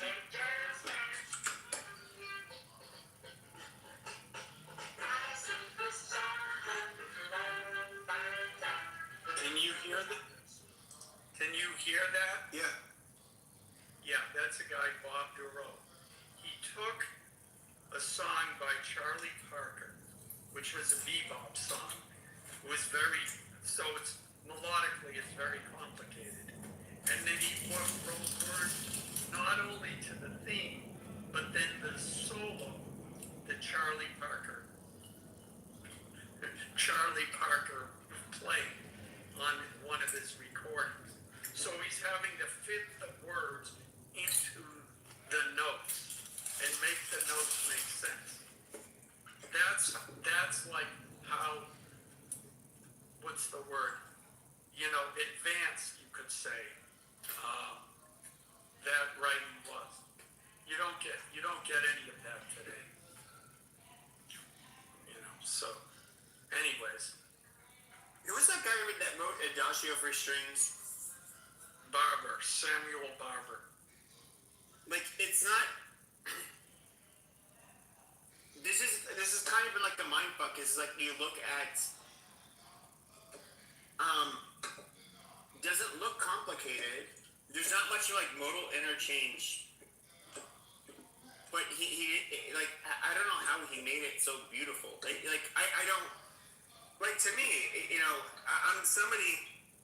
You know, when it came to visual arts, this is what I was into. Yeah. But just like, and I have very limited experience in music, and like how you can make such a beautiful song with what does not seem to be with something that complicated. Well, that's a question people have been asking for thousands of years. You know, I mean, look, the practical answer is you write 100 songs. And Stevie Wonder did this. Like, there was a period where he hadn't released an album in a long time. And then I remember reading an interview, and he said, yeah, I got like 150 songs I've recorded in the last few years. And then he goes and he picks the ones he likes the best. You know, some of them might be dog crap, but you know, you start working on whatever it is you're doing. You start working on it. Sometimes comes together, other times not so much. You know, that's just it. You know, there is, however, you know, certain people operate like their stuff generally is going to be better than other people. And those are the ones we remember. Like, did you ever see the Amadeus? I don't even know what that is. The movie Amadeus about Mozart. Nope. Oh, you should see it. It's a great movie. But you know, Mozart wrote everything in his head, and then he wrote it down on paper.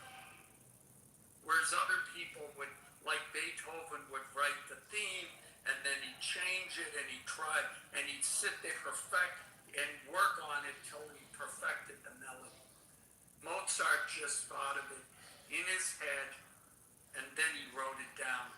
And there were no corrections. And so, you know,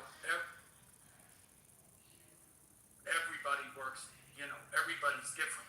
But in the movie, it sets up a fake, which never happened in real life, but a competition between Salieri and Mozart, that they were both composers in the same court, and Salieri was always jealous of him. Salieri was never going to be as good as Mozart. So,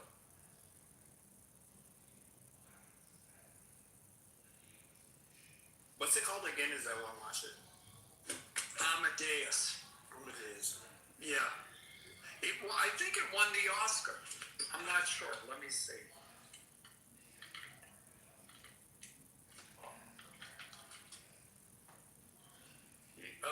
Best Actor, Tom Holtz. Best Picture, Best Director, Best Adapted Screenplay, Best Costume Design, Best Production Design, Best Makeup and Hair, Best Sound. 8 Academy Awards. You know? Milos Forman. Best Actor, F. Murray Abraham. Yeah. So, yeah, it's a good movie. It's a good movie. Tom Holtz played Mozart.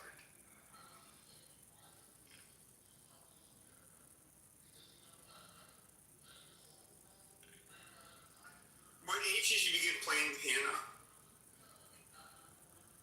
6. 6? Oh.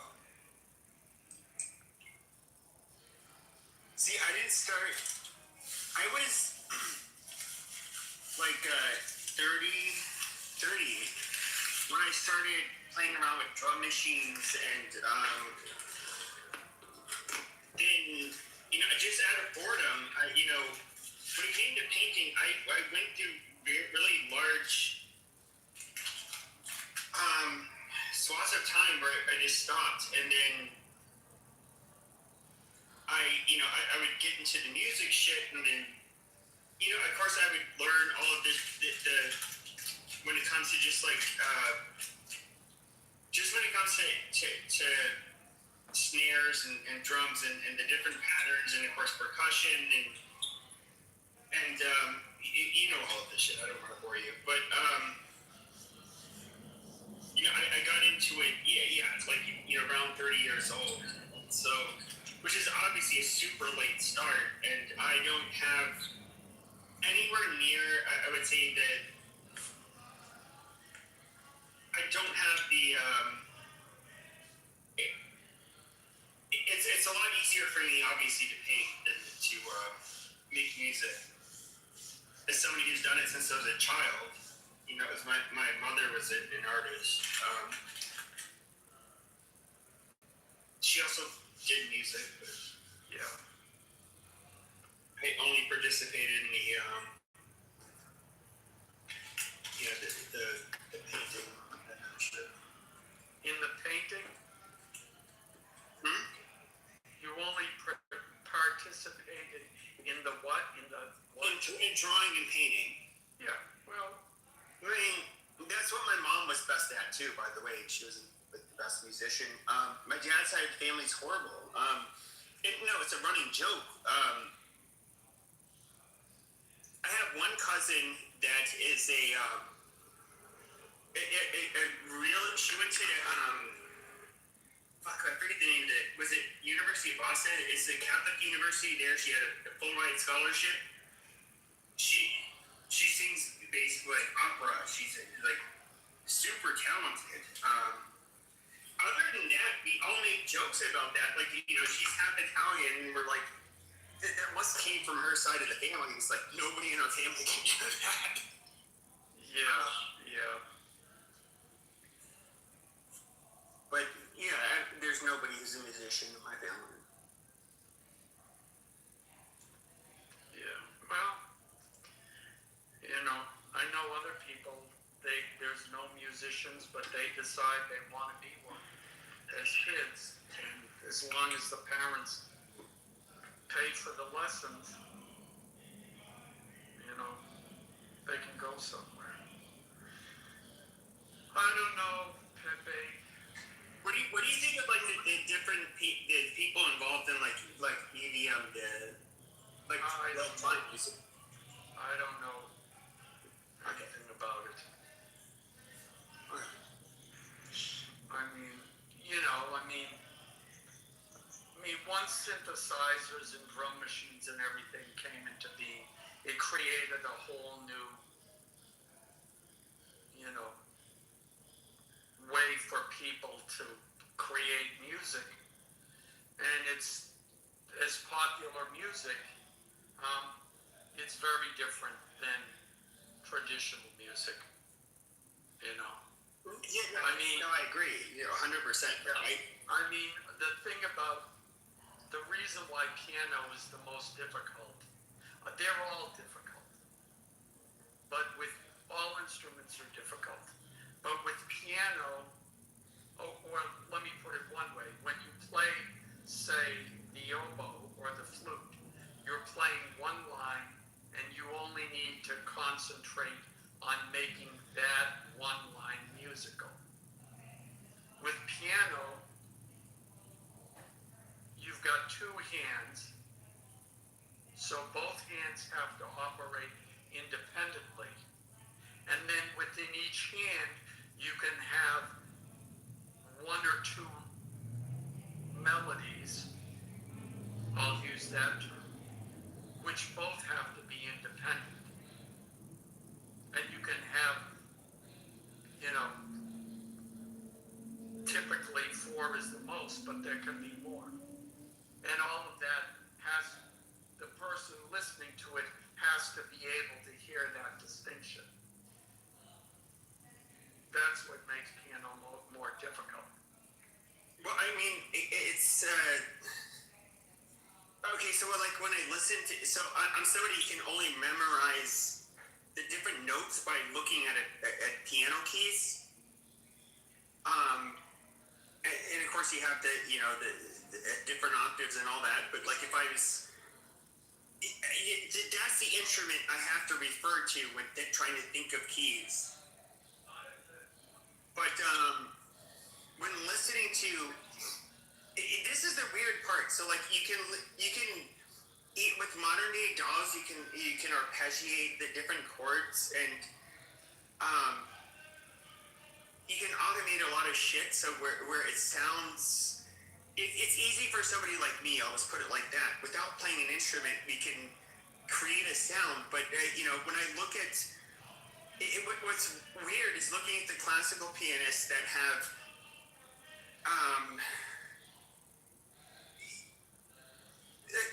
this is from a couple hundred years ago. The amount of talent it would have had to take to actually do this with an instrument, it's mind-boggling. Well, you know what, Pepe, I've enjoyed talking, but I gotta go. But I will answer. That's why they start them at 3 or 4 years old, and then you practice 5, 6, 7, 8 hours a day until you're 18 or 19, and then you enter the piano competitions with other people who've started when they were 3 or 5 years old, 3, 4, or 5 years old, and then practice 5, 6, 7, 8 hours a day, with the slim hope that you might be chosen as the winner of that competition. And that's what it takes. Go to any classical concert where there's a soloist, and that's what they did. And people are willing to do it, or the parents simply force the kids to do it. Okay, he shows a little promise there. We're gonna make him a Kind of like boxers in a way. Like they start really young and they're either promising or they're not. But that early age is the absolute advantage. Yeah, you reminded me. I remember hearing an Evander Holyfield interview, and he said, yeah, he was a little kid. He started getting into trouble, or maybe he didn't. Who knows? But somebody took him to a boxing gym. He was a little kid. And he said the teacher stuck him with another kid, and we just started beating each other. And then it ended, and then he put me with another kid, and we started beating each other. And that's how he was introduced to boxing. But he must have been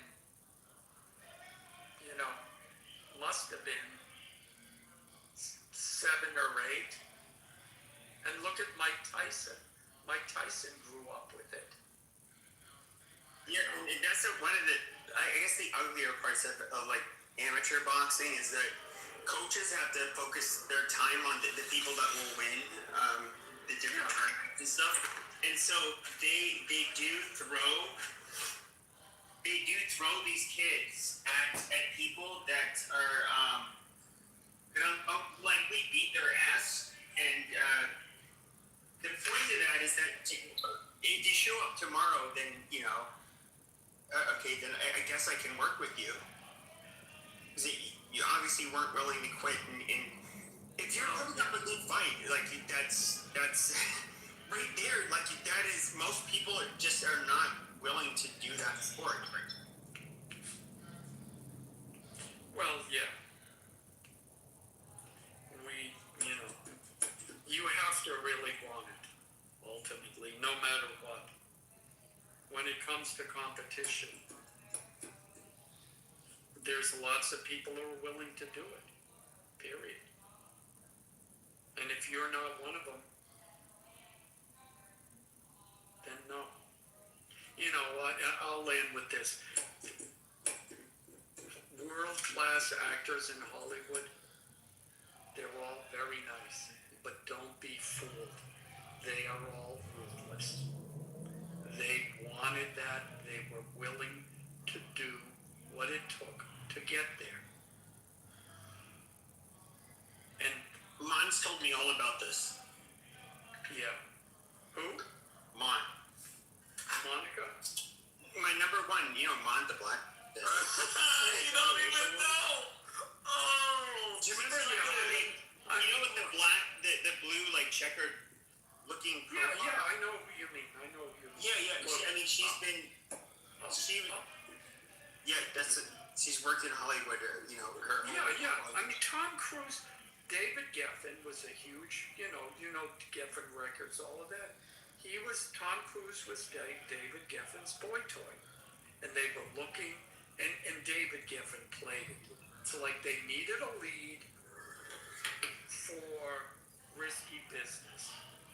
And it was like, they kept going through, no, I don't like it. And then, they arranged to have Tom Cruise's tape put up. And it was like, no, I need someone like him. Yeah, that guy, that's the guy. That's the one. He was sucking off David Geffen for who knows how long. That's how we got it. So, on that happy note, talk to you later. Bye, Alan. Damn, he didn't even give you a chance to say bye, man. How do you feel about it? So disrespectful. Oh, what a fucking dick. What a fucking little piece of shit. He spent 45 minutes on the mic and didn't even stick around for my bye. I've been hugging the mic.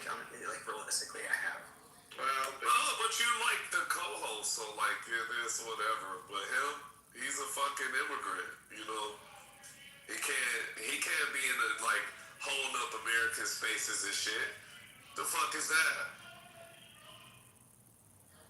He was born here, and plus he's Republican, pro-white, so it's fine. See, this is where I just the whites, man. Look, y'all can't stay on American cold, man. If I say he's a fucking immigrant, he's a fucking immigrant, all right?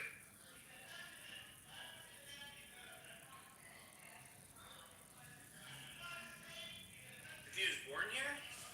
The fuck, Night King, your profile still has that fucking glitch. Yeah, I need help. What's the fuck?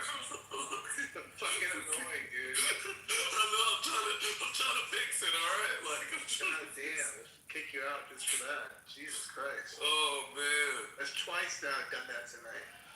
Man, look, I was tricked, man. Nobody click on this profile. Yeah, don't You'll click. be in it for a rude awakening. Do you guys have an iPhone? Yeah.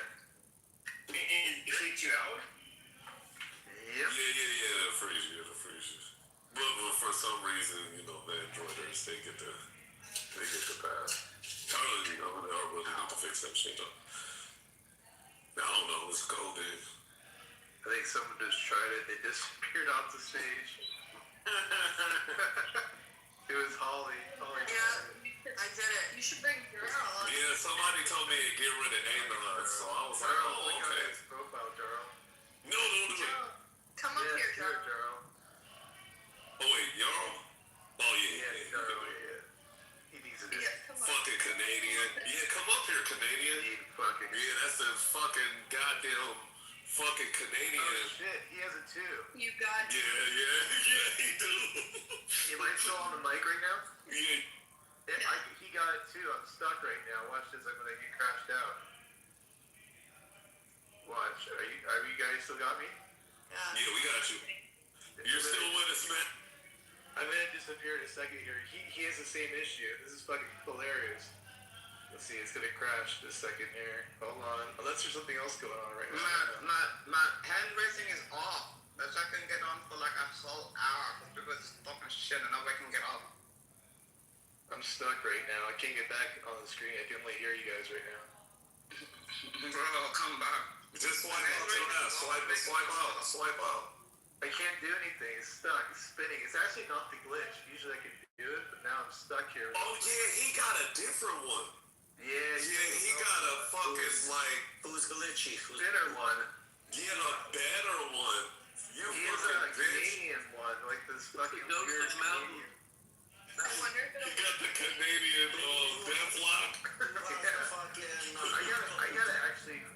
hard Yeah, hard reset. Oh, shit. I'll see you guys in a bit. Holy shit, that's a bad one. Yeah.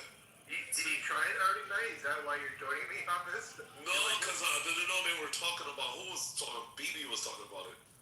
Yeah, this is bad. Okay, guys, I'll see you. Hey, y'all. Who's profile? Who's supposed to that group?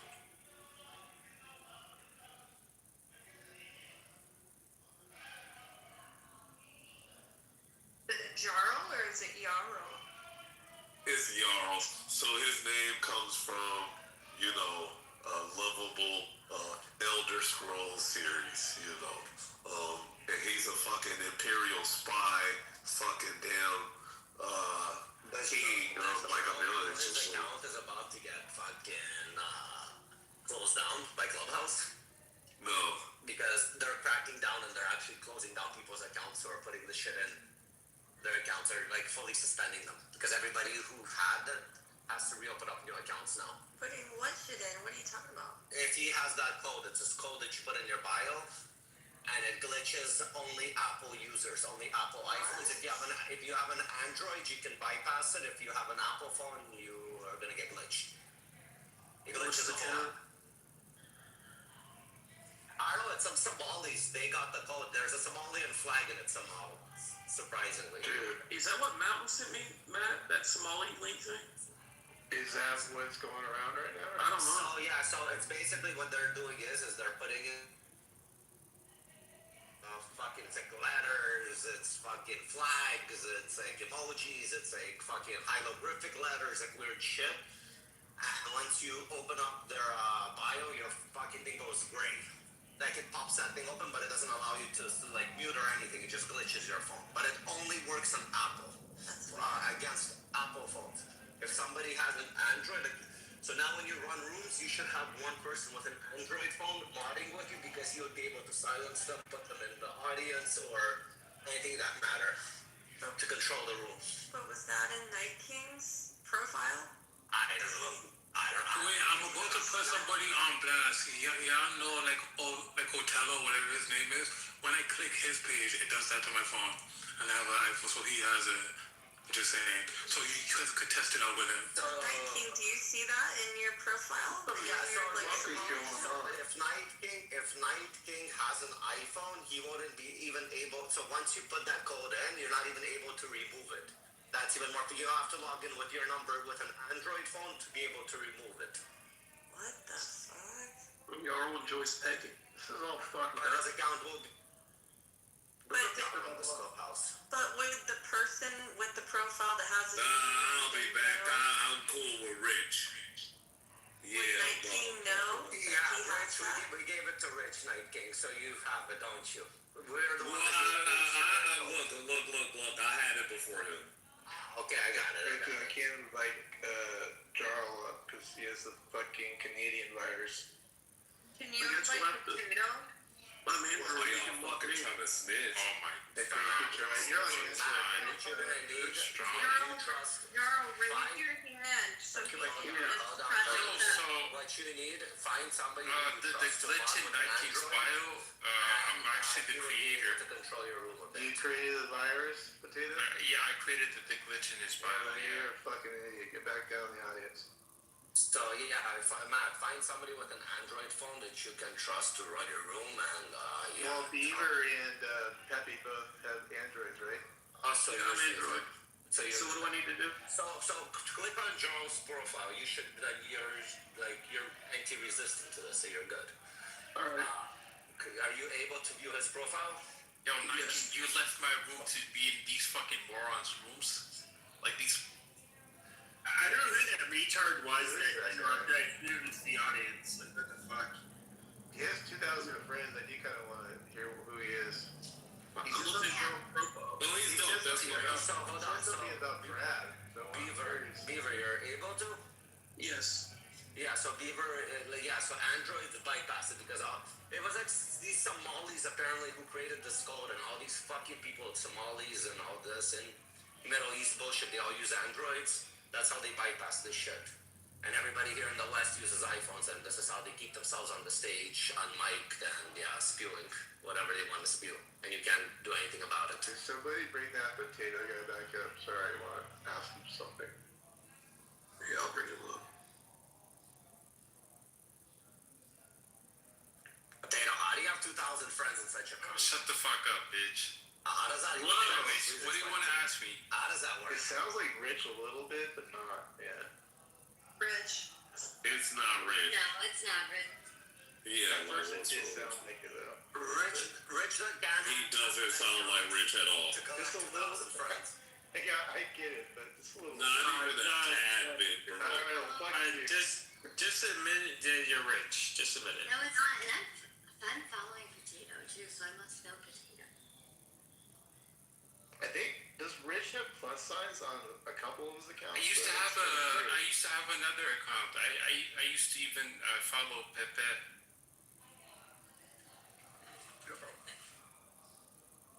The question is, did Pepe ever follow you back? So I used to have him added on my other account. I used to have like 4,000 people on. Are you a hacker? I just got alert that I've been Was issued this he on your top Oh, 6? Pepe, I think you nailed my house too, by the way, I think. But go ahead. Okay. Well, I think I got a little notice on mine too. Yeah, no. I think it was the N-words. Just a hunch, I don't know. What's the N words? It's the He N-word. doesn't nag you a lot. The knitters. Yeah, the I knitters. said nagging. Nagging. I mean, I am a dirty white nigger that cannot manage rooms. Wow. I can't control myself. Like, at the end of the day, like, really. No, to be fair, as a white man who would bitch about black people, I have a lot of niggeristic behavior. Right up. So That every is time true. Pepe goes on his rants, you get in shit for this, Matt? Yeah, I'm so bally, bro. Yeah, I got back to I was like, why is Matt letting Pepe do this? No, I'm not talking about that. Like in Clubhouse, go after your house. I think I did get reported, I think, because something's weird going on, yeah. How the fuck are you supposed to control the speech of other people on stage? Bunch of woke app developers, what do you expect?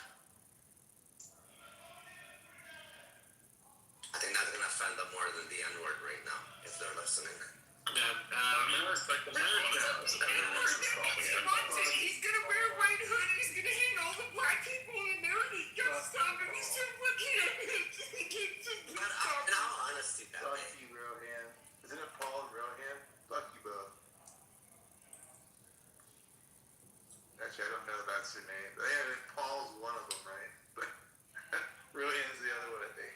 Bunch of flaming San Francisco freaks. That'll get me tossed out of here. Coco. What's up? You're royal, right? Yup. Okay, I'm sorry I called you dirty for that day. I didn't know who you were. You apologize. I don't remember. Coco, is there another royal on this app? Because I got a confession, I think, too, but I'm considered to be a lord. I think there might because be. whoever that was for about 2 years, I was getting nasty, like that. Might have been you, I'm pretty sure, actually. What's better, sir or lord? I don't know, but No, somebody bought me like some plot I of feel land, bad, and I became lord. Whoever that royal was, I don't think they recovered from what I did to them. But You guys are actually No, that wasn't me. I don't think I Okay. ever fought with you on my old account. okay, thank God. I'm not even kidding. I had something nasty. It was... Okay. Some of the people. Whoa, how bad was it? What the fuck? No, not like that, but Not you. you know how it gets the good night. You know. Yeah. It's a creepy picture, Petite. It's speed. Darla, you gonna fix your shit or what? 'Cause I can't move you down. Like that's the other issue. Is like if I have to move someone down, I can't. If they have that shit going You on. can only tell an Android user to do No, it. Matt, you can still move them down, bro. So you can move it down from the chat, is what I'm told. And also, my bio is clear now, so you can. Yeah, right. Anybody want to try it? No, if you hold down on their profile, you can get the option to move them to the Okay, I put though. He's good. He is? Yeah, you're Okay, right. I'm gonna try it. You guys are gonna fuck with me about this. J-Lo, on a scale from 1 to 10, how much am I pro-Hitler and anti-Jew? From 1 to 10. Whoa, you want to dance Pepe, I'll do it on behalf of G. I'll give you 11. Oh, wow. How about that? Wow. Do you feel honored? No, I'm not a Hitler follower. Where does the scale again? By having 11 questions, did your pockets become any bigger? Did your dick grow? No, that's why. I'm not a Nazi. I'm not German, and I'm not. None of my ancestors were German, and so like it just doesn't mean anything to me. So like it's just wow. You can always LARP as one. It's always free. No, but I'm not That's German. what usually peasants do. They take advantage of free. No, I don't need to do that. At the end of the day, like, if you're gonna die or live with your father's last name, why do you want to LARP with it? Like, that's just retarded.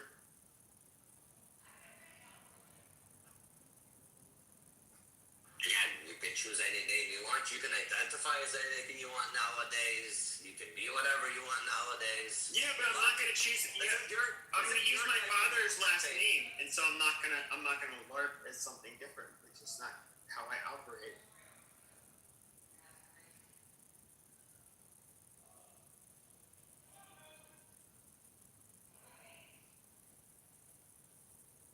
See, Pepe, make money. Don't be racist. Learn that. So much more funner to make money than instead of being racist. I mean, I know J-Lo, and J-Lo doesn't, like, really act like some of the claims you put on her. I mean, I criticized Israel. She thinks I'm like Hitler reincarnated. J-Lo's the sweetest person you like can find on J-Lo. Clubhouse. Yeah, why are you The going on sweetest together? person. She is. Pepe, I've what never happened? Where did it go sideways with you two? I don't even know the Because I was story. okay, like I criticize Israel over basically over people that I would say are more Israel first, that are influencers, and then even the shit with the war. But other than that, I'm not like a hater of Israel or Jews. But What? she apparently thinks I'm like Hitler because I think that. Like, I think it's kind of funny. I want you to show me on the doll where Israel touched you. I don't know many Israelis. I mean, there's a yogurt shop I where just there's want you to really point on that doll for me with your finger. Point. the yogurt, but the dispense of the yogurt button. That's the only place. Is that why you can't get your yogurt? Is that why you're angry at They want my money more than they want me. So you're saying that Jews control the yogurt supply? I mean, yogurt. They did control that frozen yogurt shop for sure. Why don't you open up like a Mexican yogurt shop? Like a bicycle. Like riding around a bicycle giving out yogurts. I don't know of a Mexican yogurt shop. Do Mexicans eat yogurt? I don't even know. You could be the first, you see. You gotta be creative like the Jews. Be the first one. I'll open up a paleta stand with yogurt. But the gringos see. As a good salesperson, you have to convince them that. No, you're dirty Peruvian spick. Shut your mouth. See, I can't argue with Pepe on that one too, David. I'm sorry. Do you think my house is gonna survive tonight, Pepe? I doubt it. I'm here, but not. I might instigate. You guys are here. You guys are here for instigate. You're here for the disaster, aren't you, Rafi? I'm just here to instigate here and there. You know what I mean? I figured. For entertainment purposes. With all due respect, man, I never put a thing into. You never follow the house? Yeah, I know. Yeah, I don't even know how you do that. Like, no. As far as like, So bad. He's talking. I'm seeing somebody. He knows exactly how to do it. He just thinks he's better than you. That's No, I've never done it. This piece of shit thinks he's. I know you. Yeah. We're able to do it, but Clubhouse. one piece of shit like David just can't. I mean, you can turn. It was like you guys are. I think you're admins on it. I'm not on this account, but like, even turn the White America one into like a fucking Trump house. I don't really give a fuck because I don't use That's it. hilarious. Everybody, that'd be kind of weird. I don't know. No, it's gonna be fine. It'll be good. I'll get through this. Wait, how did David I get don't know why. in here? Wait, what, Coco? David get in here?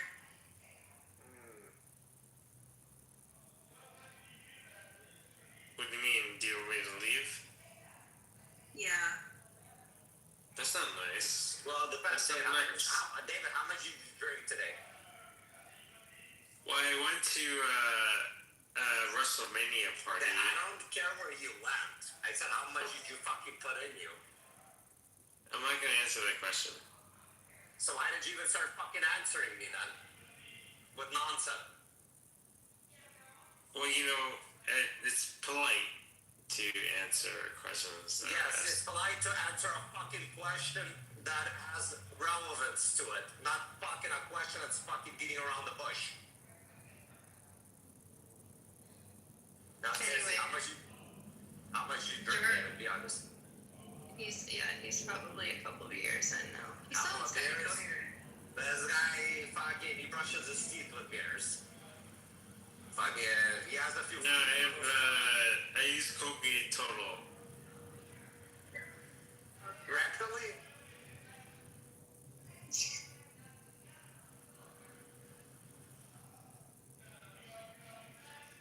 Yeah, if you ever want to save money, David, if you fucking put it down your anus, you'll get drunker faster, and it's like a cheap drunk, just let you know. It's like a sponge, it absorbs different. Yeah, when I was in college, I heard about, I knew about people doing the easiest way to get drunk is through other avenues. I'll put it that way. The anus cavity? Is that what you want to say? I didn't say that. Yeah, Tennessee fraternity got busted doing that. They had a press conference. How do you think David joined the fraternity? Butt chugging. We can't talk about that. It was a butt choy. It was like bok choy, but it was for David it was butt choy.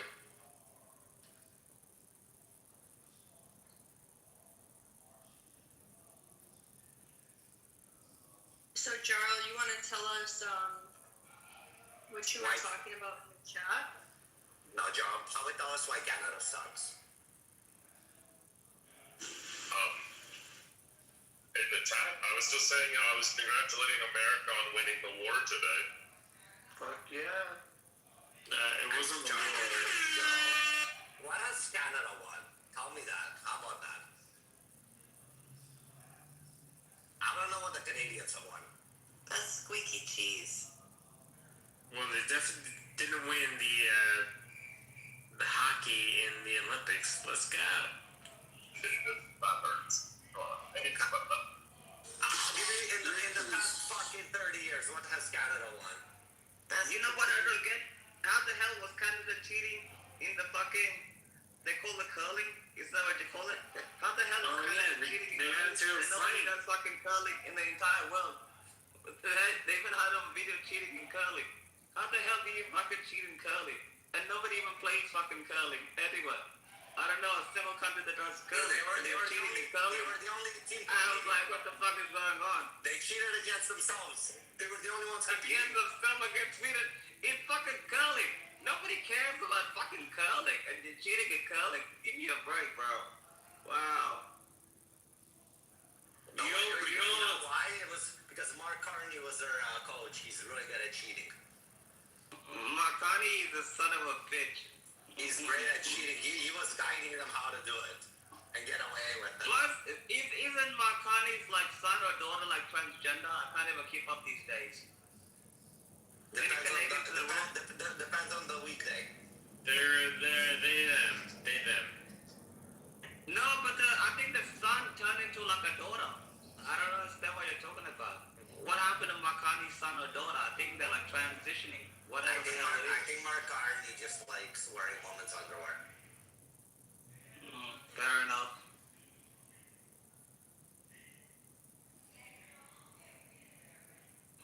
No, Beaver, just playing a song. I like Coldplay, by the way. Great artist. Hey, check yours a song, yeah. But Coldplay is very lefty. I don't care, bro. It's still a great song. Great artist.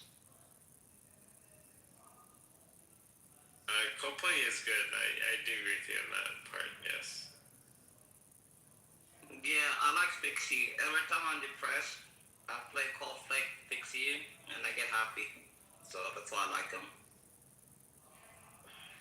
There you go. Nice. Okay. Yeah, don't be depressed, by the way. That's no bueno.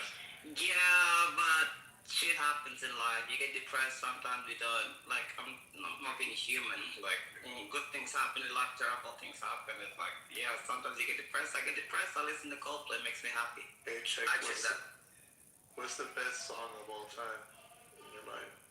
Bittersweet Sympathy, The Verb. It's a good song, yes. And for me, it's the Smiths. For me, it's the Smiths. Oh yeah, Smiths. That's a good one too. And the best song for me to get me going is still Drake. Well, that's a good one too. Mine's probably Big Country by Big Country. I don't know that one. Everybody here has great taste. Wait, what is Big Country? Big Country?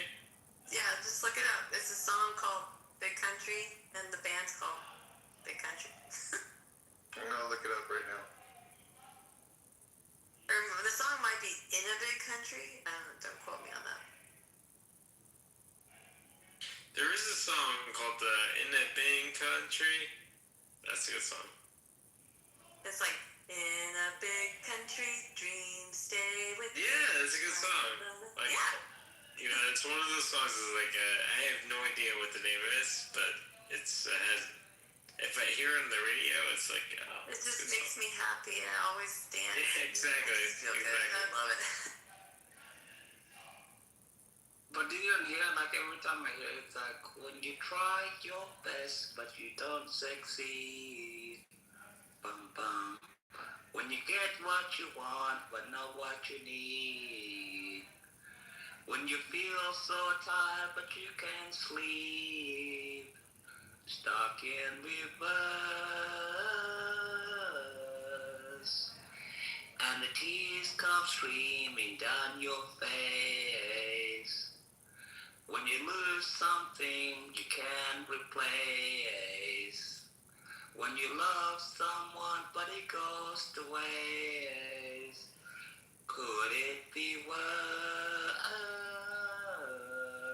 Actually, you have great taste in music, but that voice of yours, God bless. It sucks, but I still want to sing it. I know it sucks, but I want to sing it all the way. Actually, it's a voice only a mother would love. I know, but I still want to sing it. I love this song. Light will guide you home and ignite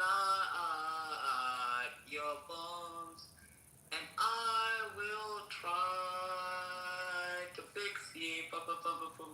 You guys know the rest of the stuff. I love this fucking song, bro. It gets me going every time I hear it. Actually, when Jerry Come gets suspended. This is No, a great bro, song. I left Clubhouse for like 5 days because my mother come to see me in Australia. I logged back on Clubhouse and I got clipped. I didn't even say anything. I don't know what the hell I said last time. I heard that Fix You was written, that Chris Martin wrote that song for Gwyneth Paltrow when her father died and she had to go back to the States. That's what I heard. It could be bullshit, but I heard it's about her and her relationship with her. Like him saying, fix you, like he wished he could like fix her. Yeah, it was like I remember like when Gwyneth,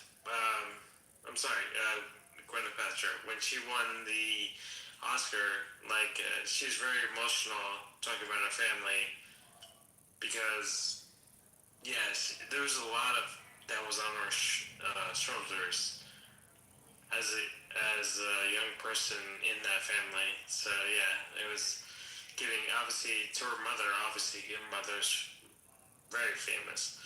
Her father as well. So yeah, it's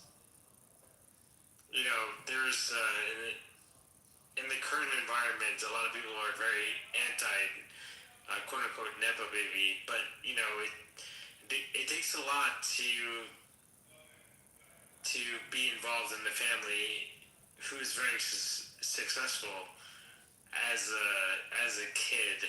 So I think sometimes we have negative connotations to those people, but they're going through hardships as well. So we need to give like some leeway to those situations. I'm done speaking. Sorry. I agree with that. I think you're right. I mean, people think if you're not rich, I think you get this perspective that wealthy people, they have everything handed to them or something, and they don't experience like the same pain that they do.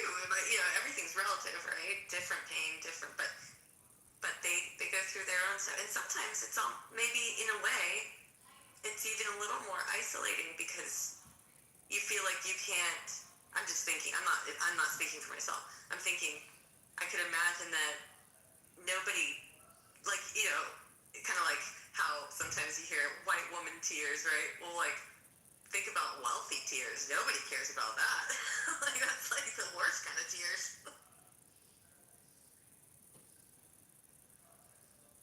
Yeah, but anyway, in general, like I don't care about that because they have everything to deal with in the first place. So like when they're like, "Oh, a nepo baby fail," I'm like, "Bro, go cry in your Lamborghini." So I'm not one of those people, but yeah, they still have it difficult. I get what you're saying.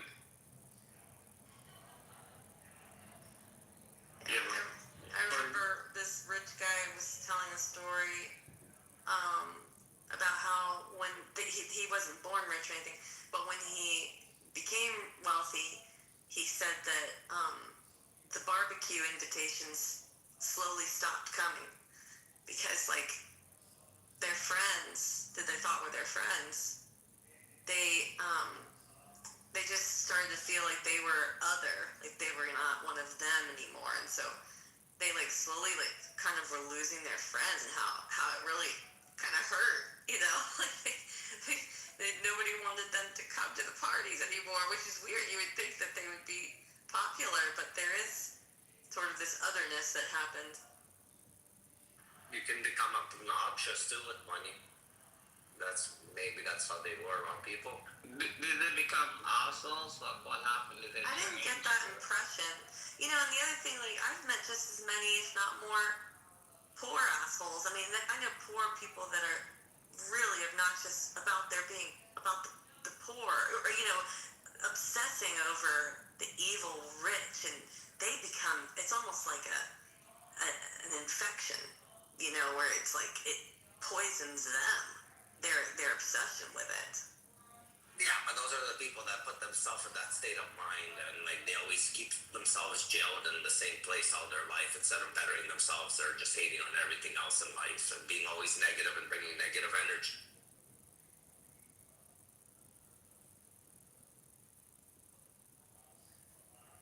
See, look at Jarl. He's perfectly exhibiting what I'm talking about. Oh, Yeah. no, the poor rich. I mean, yeah. It's I have a friend. I know. That's offensive. No, I know, but I'm just Reason why- thinking. I'm free. I'm free. The reason why they do this, Holly, in Canada, they train you from an early age how to oppress. They oppress them from an early age, and they don't feel it. It's natural to them.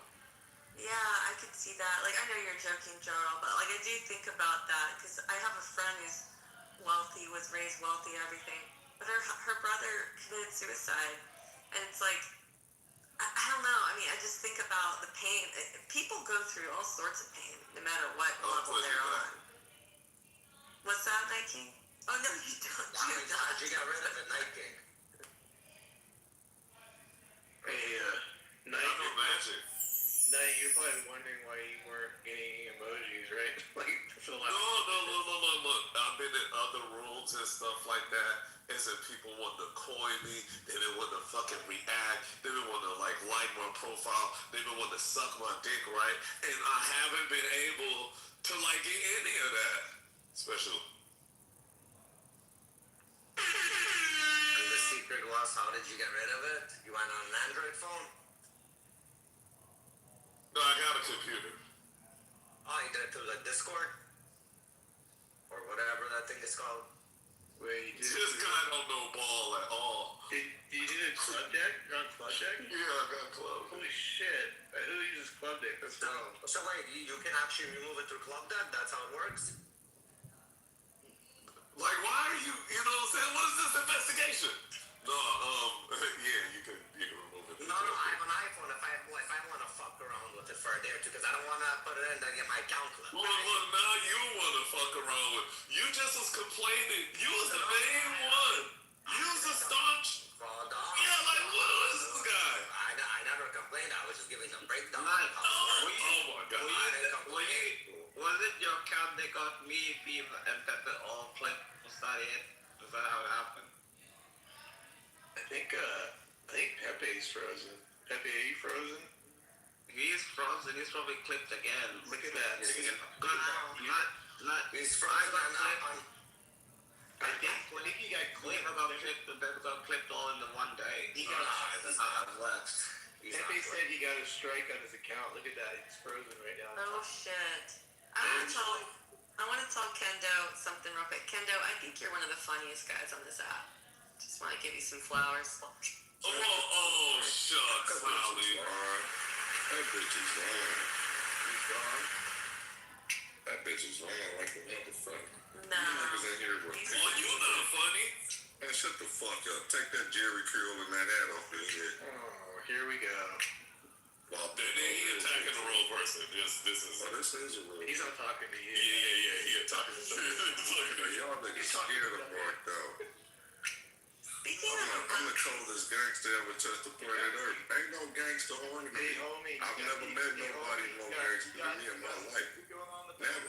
What is that? Nigga, I've been at every jail on the planet Earth.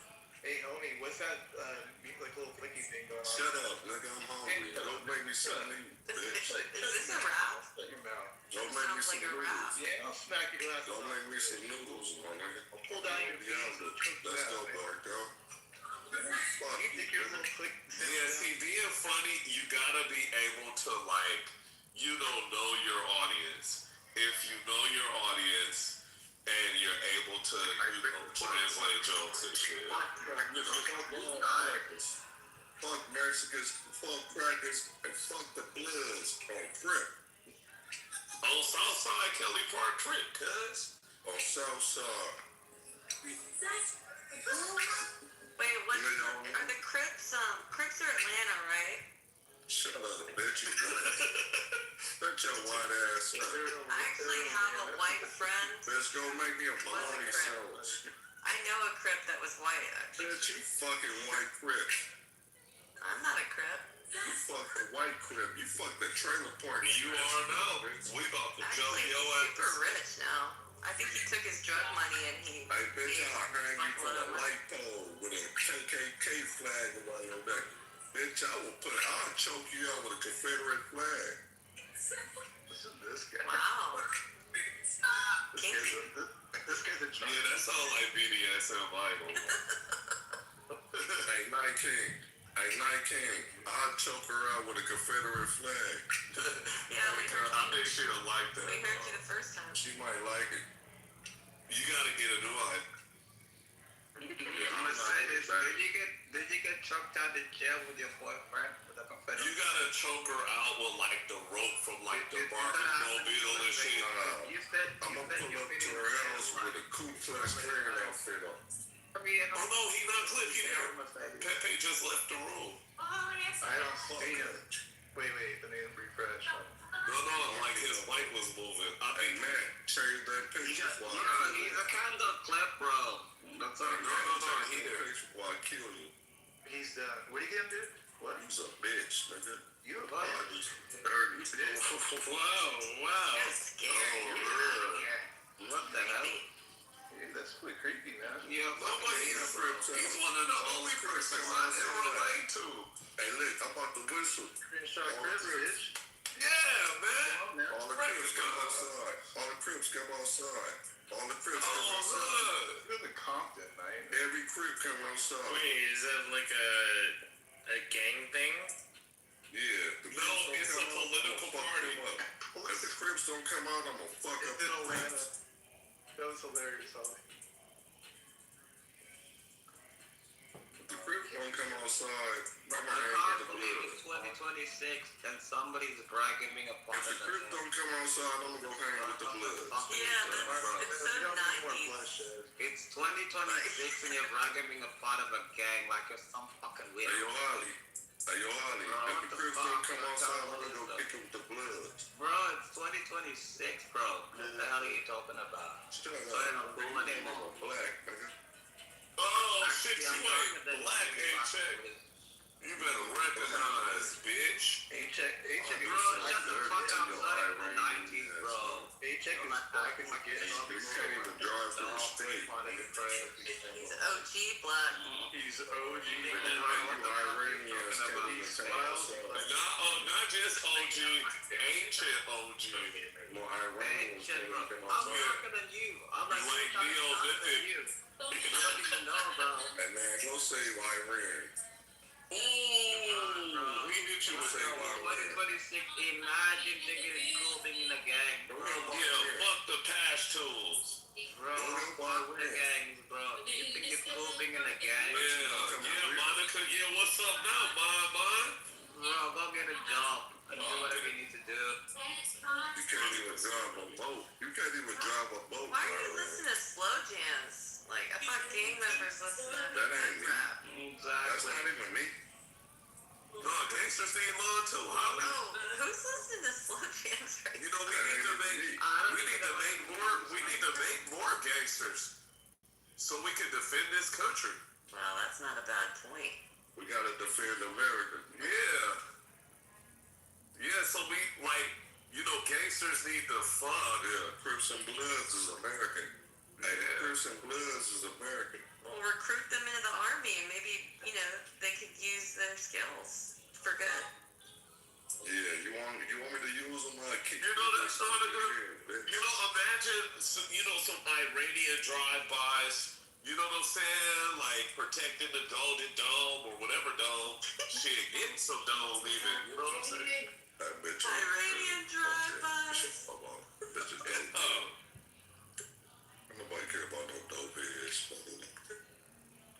I'll chop that bitch body up, put it in the freezer for Thanksgiving. What the fuck? That Dude, thing- Matt, get him out of here. This is Now that's getting a little Jeffrey Dahmer there. Are you alive? What the hell are you even talking about?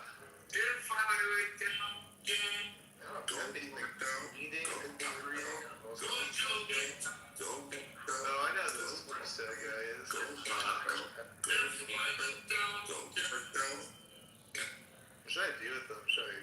watch out the time. go down, go down.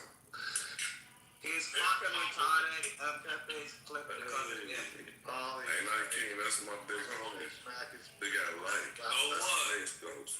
That's Space Ghost. The Space Ghost. Space Hey, Ghost, you the know world slow famous down script. too, cuz. That's Space Ghost, the world famous script. Yeah. That's my big homie, Space Ghost. Hey, but what you know about Super Cud, though? Who? Super Cud. Super Crip? Yeah, I'm Super Crip. Play Super Cud. basketball. Yeah. Yeah, I know Super Crip. I'm 45. I played, he was 7 feet tall. Super Crip was 7 feet. Hell yeah. I'm a jumper. Yeah, you can Google Super Crip. He was 7 feet. Me and him was same weather. He was 7 feet. That nigga, all the niggas doing life. All the niggas doing life. How you a gangster at 47 years of age, almost 50? Super Crip. You don't get bored of the street life? You're almost 50. You think you're waiting for your grandkids or I something? got a rush here. You're not waiting for your grandchildren Everybody or get old something one like day. that. We all get old one day. I ain't never let mother love me. You're almost 50, you're like 47, and you still live the You street almost life. you almost a Isn't tranny. that sad? You almost a tranny. Isn't that sad?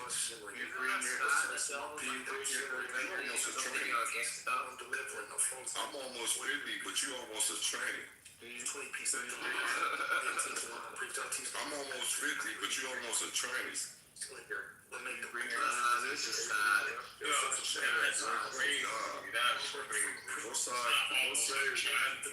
Go save your country, my nigga. Go save your country. Oh, damn, he talking to you, Mikhail. I know you're not talking to me, but you're not talking to me. I don't care about shit. I'll tell you.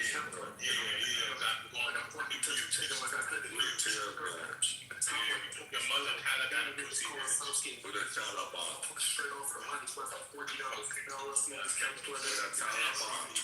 I would take your team. That's not Al-Qaeda. Yeah, my nigga's Al-Qaeda.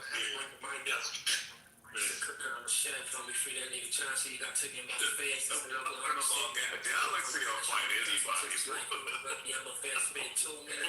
Osama bin Kraken. They call me Osama. There's a rabbit dog. They call me Osama bin Kraken. They call me Osama bin Kraken. 19. They call me Osama bin Kraken.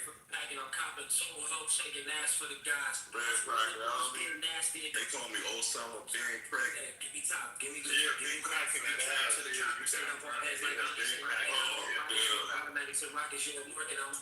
I bet you ain't nobody gonna play with me. You are the game right now. You are the game. I'm a kill. I'm 6'3", 230. I'm 6'3", 270. I'll knock your ass out in front of my house. A quick 2-piece. Bruh, I'm not the average size. 6'3", 230 with hands. What the fuck you talking about? I ain't your man.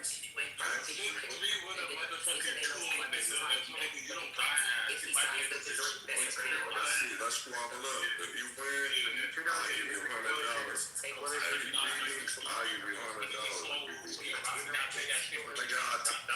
You gotta turn down your. I'll take you to McDonald's if you beat me. I'll take you to McDonald's if you beat me. The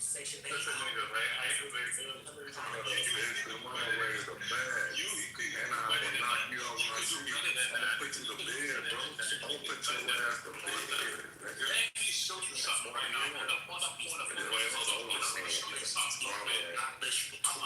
I'm gonna squabble ass. Shit, niggas can't I'm gonna squabble ass. I can't cut her I'm off. gonna squabble ass. Well, I swear to God.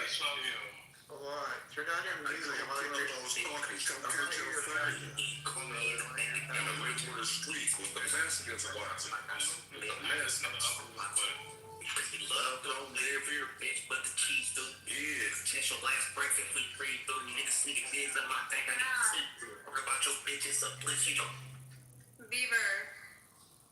Yep. What's Oh, up? thank God. Oh my God. I wanted to hear his pack up. I didn't want to hear the music, you know? He's not gonna stop. Where is he? He's down the goo.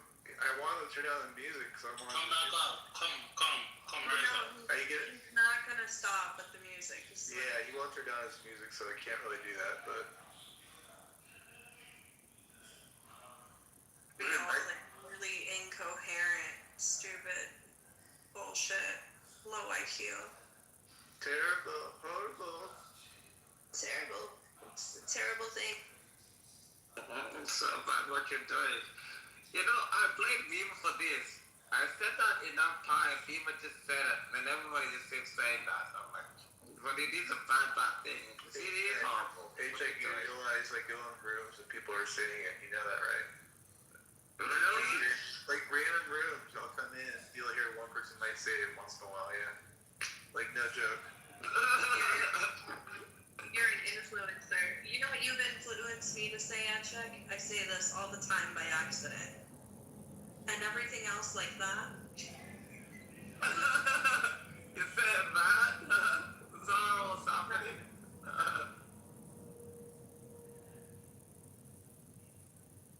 What it is that though? I got it from my dad. He always says that all the time. I didn't even know that was a thing, but I said it so much. It's crazy. Some things are just bad though.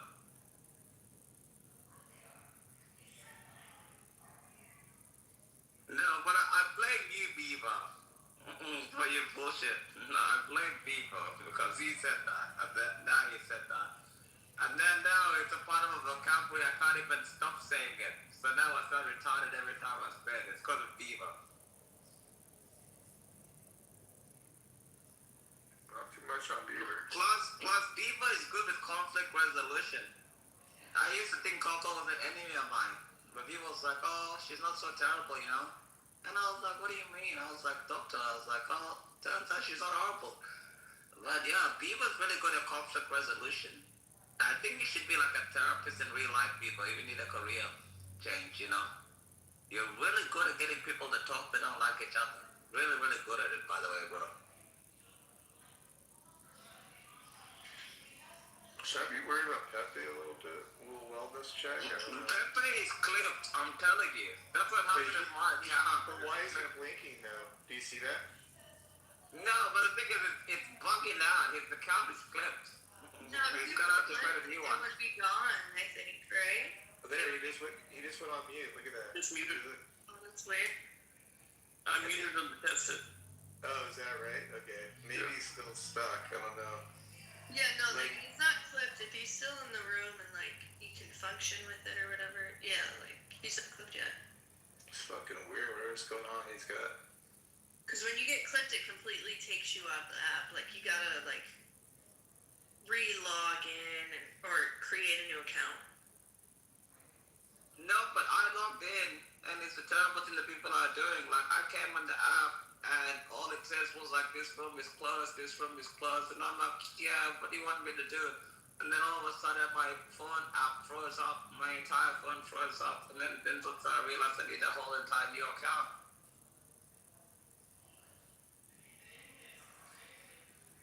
Oh, is it because of the glitch? Yeah, it fully glitched out. Like I came in the room. There's a second guy in the room, and I couldn't get in. Right before this happened, he said he got a strike. So it's obviously he's been clipped. It's just taking a little while. Oh. Did you guys not hear that? He said he's like, oh, I've got a strike on my account. And it was like 5 minutes later, he's over there right now, just hanging out, you know? Yeah, maybe he's asleep though. Yeah, it's true. It's late. Late for Pepe. Marshall, you should come up here and tell us what we should be worried about. Right? I think Marshall's pretty balanced. I'm not particularly worried about anything right now. What's up, guys? What's up? How you doing, guys? What's up, man? No. How you doing? How you doing, Pepe? Pepe's clipped, we think, so. He's just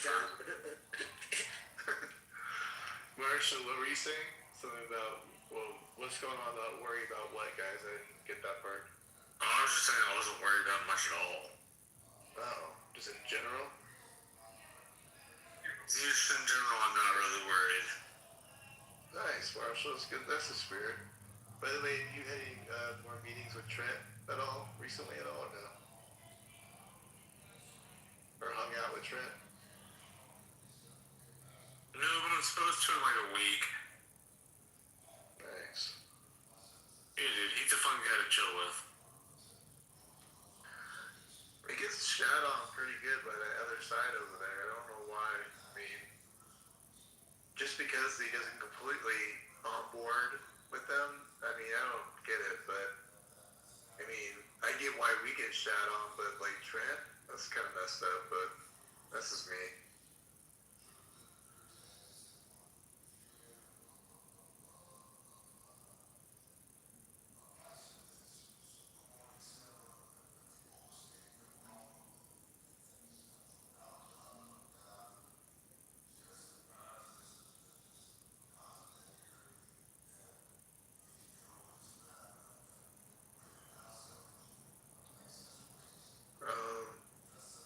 Edward. Interesting question.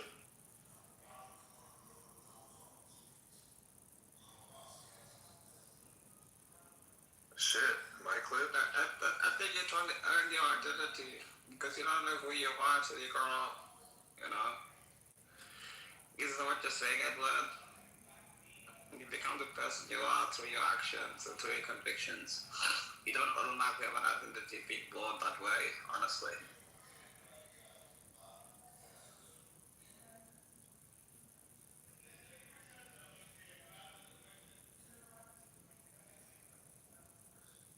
And what are you there?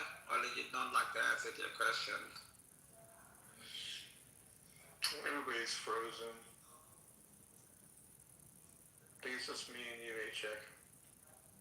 What the hell is wrong with this app? I think he was frozen too. Are you frozen also? Or John frozen? Or Marshall? No? Oh, you're not frozen? Okay, good.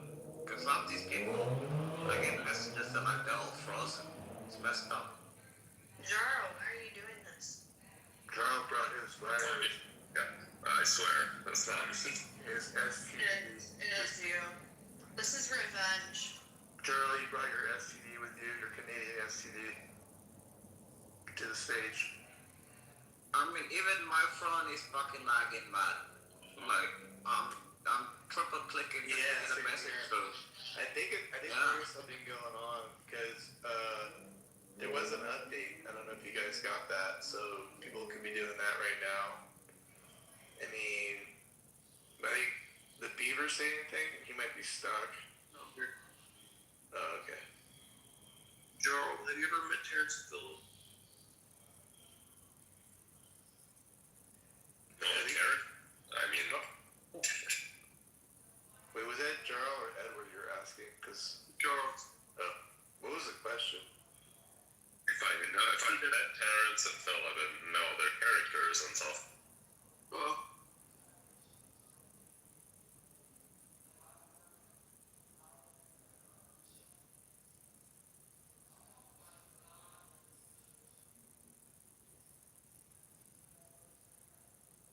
I don't know, this is fucking weird. I'm gonna leave, man, and come back. I have to click like 8 times to get my phone to even work.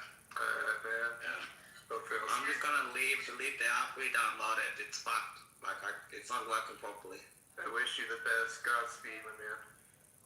Marshall, what do you think about the guy Abdel Al Said that's running for Senate in Michigan. What's your opinion? I don't know much about him. What kind of candidate is he? I'm assuming he's running on the Democratic side. Yeah, he's running on the Democratic side, but I've seen that Fox News is trying to put a smear campaign on him, so yes. Well, let me look that up and I'll tell you what I think. Yes, please do. Any news on Tallarico, Marshall? No, not much has shifted there, and it probably won't until the runoff is over, so we know who he will be facing.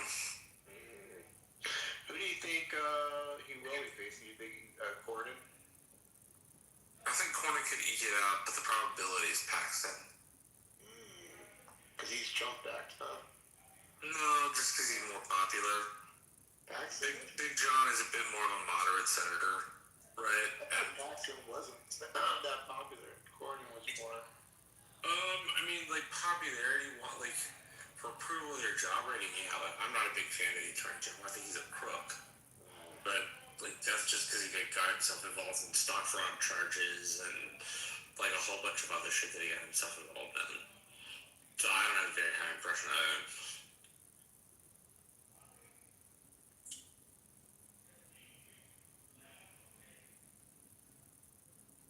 Hey, check, you make back?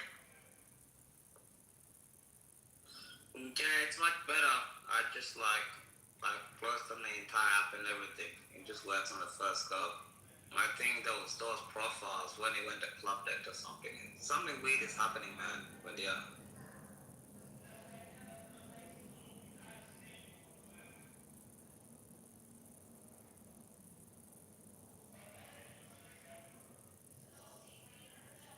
Some days I really hate this app. I'm not gonna lie. But then there's days where it's like, yeah, never delete. Yeah, it was glorious when I came into the room and HX like sounds like he's on cocaine, all excited and happy, talking to Bima about her voice on a movie, and then Peter comes in and randomly asks in the middle of it, he's like, "Guys, what do you think would happen if the Earth went out of orbit? Would we survive?" And I lost it. Yeah, I don't think I ever heard you laugh. You laughed that hard. You lost your mind.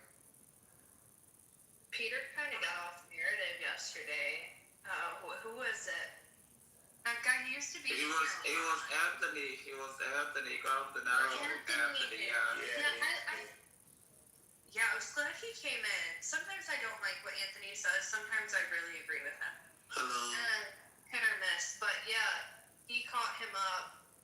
It was really weird because Peter goes, he was having this like, I guess he was getting emotional because Adchek was kind of coming down on him, like what will,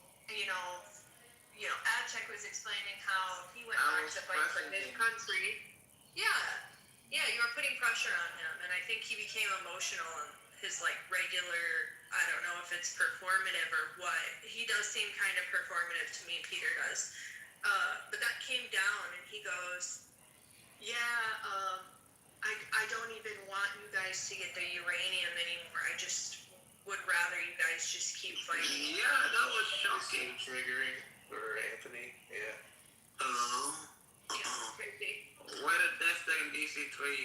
We're talking about something, but when he said that, I'm He's like, trumping you don't want the U.S. to get the uranium, and then that's when Anthony got pissed off. Oh, he got so the whole mad. point. He got so mad. He's like, "What the fuck are you talking about?" That was funny. Yeah, I was glad he called him on that. He's like, Peter, hold up, Peter. Anthony gets that way. He goes, hold on, Peter, hold on. Yeah, well, some of these people, they'll come in these spaces and they actually have nefarious intentions. They want to, groom your thought into something else, for their own purposes or whatever. And that's kind of how I feel about Peter at this point. After I just heard that, I was like, yep, that's exactly what it is. Sure. But the thing is, and then he got annoyed because he's in Berlin and he's talking about it. And it's like, you don't want the US to get the enriched uranium. It's 400 kilograms of uranium. Why the hell do you want the IRGs to get it?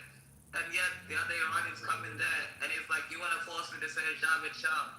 And then and I never even heard Anthony that mad ever in my entire life. I agree. I gotta shut the fuck up. He went, you know? he went from 1 to 100. I never heard that Yeah. so quickly.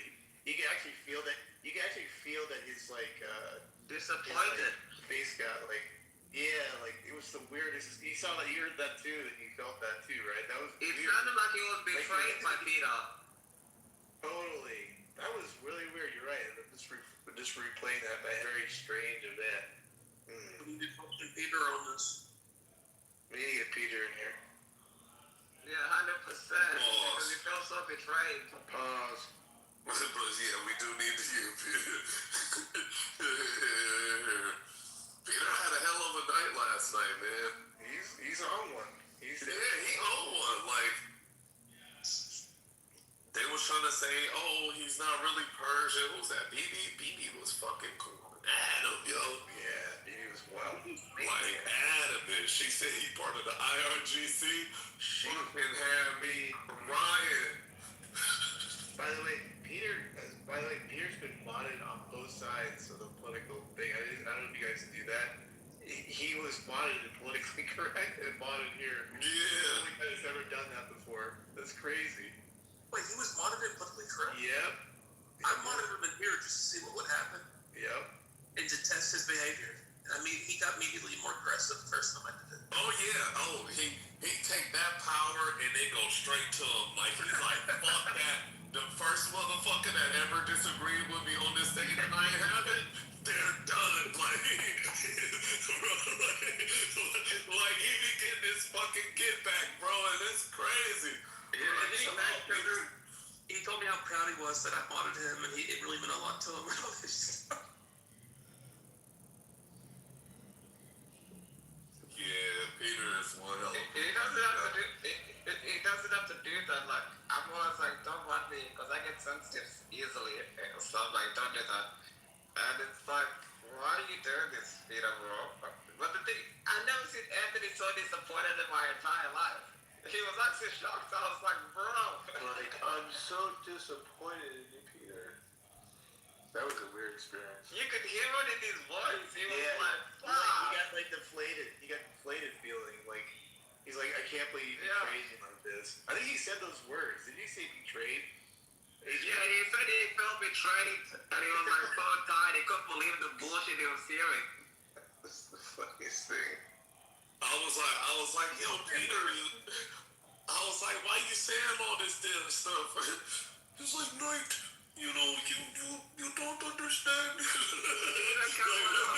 Anthony's disappointed in him. He's here. I never heard Anthony like That's that. my boy, there he is. Fucking Peter, bro. Peter. Bro, hey, let him know, bro. Like, when I asked you, it's just... Peter, you betrayed Anthony yesterday. Why don't you want to do him? Just, yeah, bro. Peter, Peter is great, bro. Downfall. Why don't you want the US to get the uranium? You betrayed Anthony. You broke his heart, Peter. Why did you do that? You made him very sad. Yeah, Peter deflated Anthony. That was... I think he's rambling it right now. He doesn't want to, you know... I don't even think he actually remembers, to be honest with you. When was the last time you ever thought that Peter would be mic'd up? Look at this. This is pretty incredible, actually. Peter, you betrayed Anthony. You hurt Anthony's feelings. Why did you do that? Why don't you want to give up the uranium? Just give it up and end the war. You know, you can do the rest in your own accord. And by the way, open up the Strait of Hormuz too, by the way. Is it in my house? Okay, let's take it. Give it up, give up the uranium, give it to America. I thought Trump assured that the strait was open. John, they closed it today. Oh, shocking. How no one could have seen that. Not to lose it. More law is an international danger. Peter, why don't you give it up? give up the uranium. Why do you want the RGC to keep it, Peter? You broke Anthony's heart. Why? Because it is in Mullah's hand. Anthony wanted the uranium from me. I said that no, I don't agree with this. You need to kick out Mullah, then take it from me. I said, then he believed it and said, okay. It is not in my hand. But do you want America to take the uranium? Or Yes, yes. I want Mullah out of the politics and all these will be sold. Why should I need uranium? Then why did you say that to Anthony yesterday? What was so wrong about that? Because I want Mullah out of the politics. That's it. Mullah needs to go. Mullah, we have no killing with Mullah. Anthony, you have 92 million people in Iran. Why can't like 1 million of you men just go overthrow the government, do something about it? Why do you need American boys to do that for you? No, I don't want American boys to die. I want them to dance on Mullah's cemetery together with us. I don't want. Yesterday you did one. So what's changing today? They sold it up probably. I think there are some misunderstandings. Why can't you do it? It's been 47 years. Why do you like living in misery? Go change the government, bro. Okay, I'm going. I'm taking the bus. No worries. Actually, take a plane. Alexi, if you join the resistance against the RGC, I'll pay for your plane ticket, Peter. Do we have a deal? If you are rich enough, pay for another thing instead of plane ticket. No, I want you to fight. I'll pay for it. Your plane ticket back to Tehran to fight like a man. I fight. Okay, I fight. Peter, do you pull a lot of ass in Germany? Saji pull a lot of ass in Germany.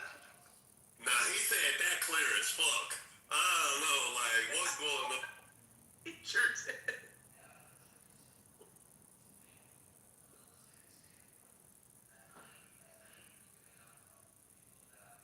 I think he be turning this shit on and off. Like, I don't know what he on. Peter, what's the best nightclub in Berlin? Do you play Major Tom in the Berlin nightclubs? There are numerous bars in Berlin. It is not possible to name one of them.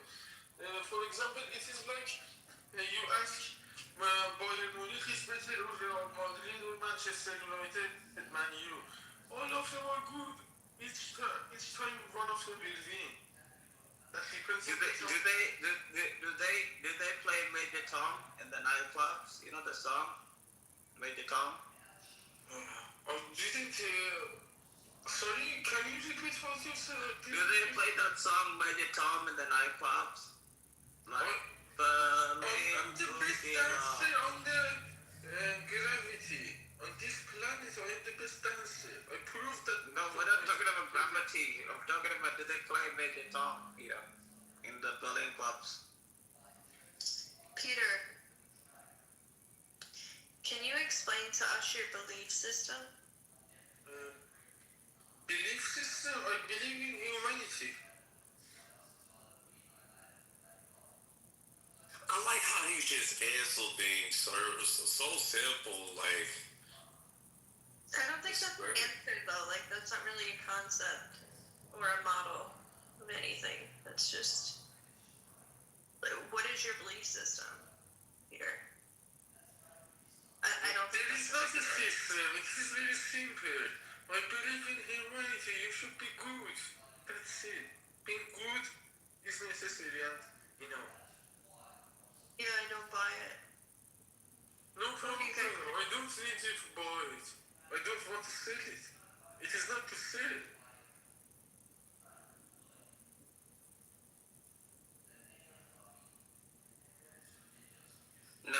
say I don't buy it. She said I don't buy your premise. Two different things, Peter. Okay, clarify what her meaning says, please.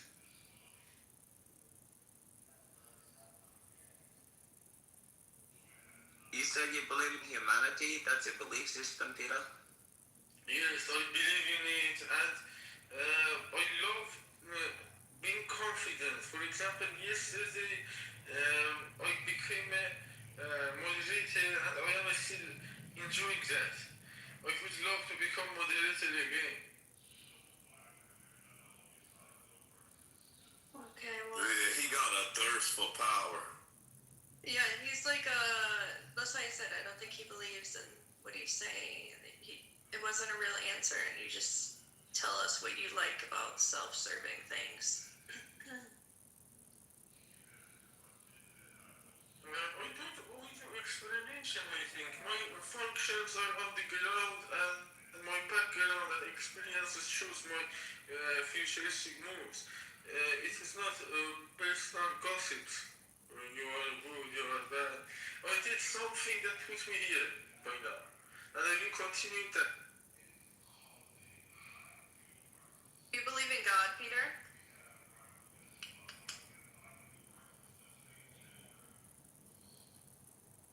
Sorry, there was some background noise. I needed to answer a bit with delay, with a bit of delay. But yes, I believe in God. I believe in the main energy of the world who is leading the other energies. Because we own some energy, we are possible to handle it and move it.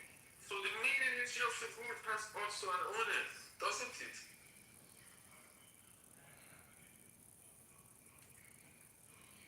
That's right, Peter. Trust in the Lord. That's what I like to hear.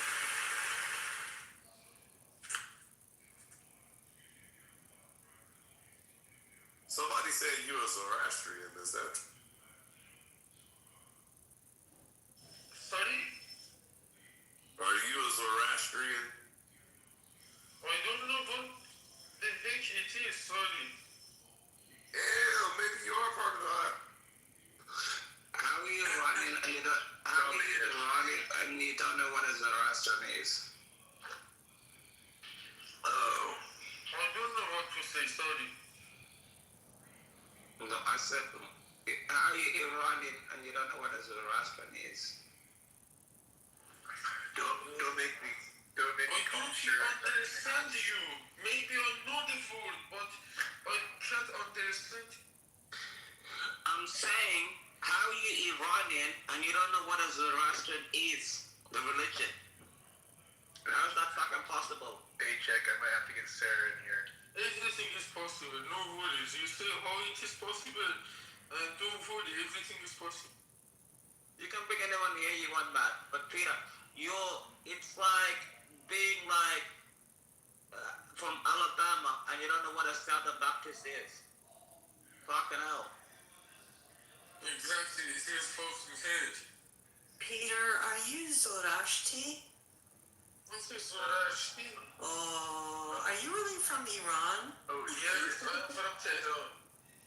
Okay, you're not Muslim?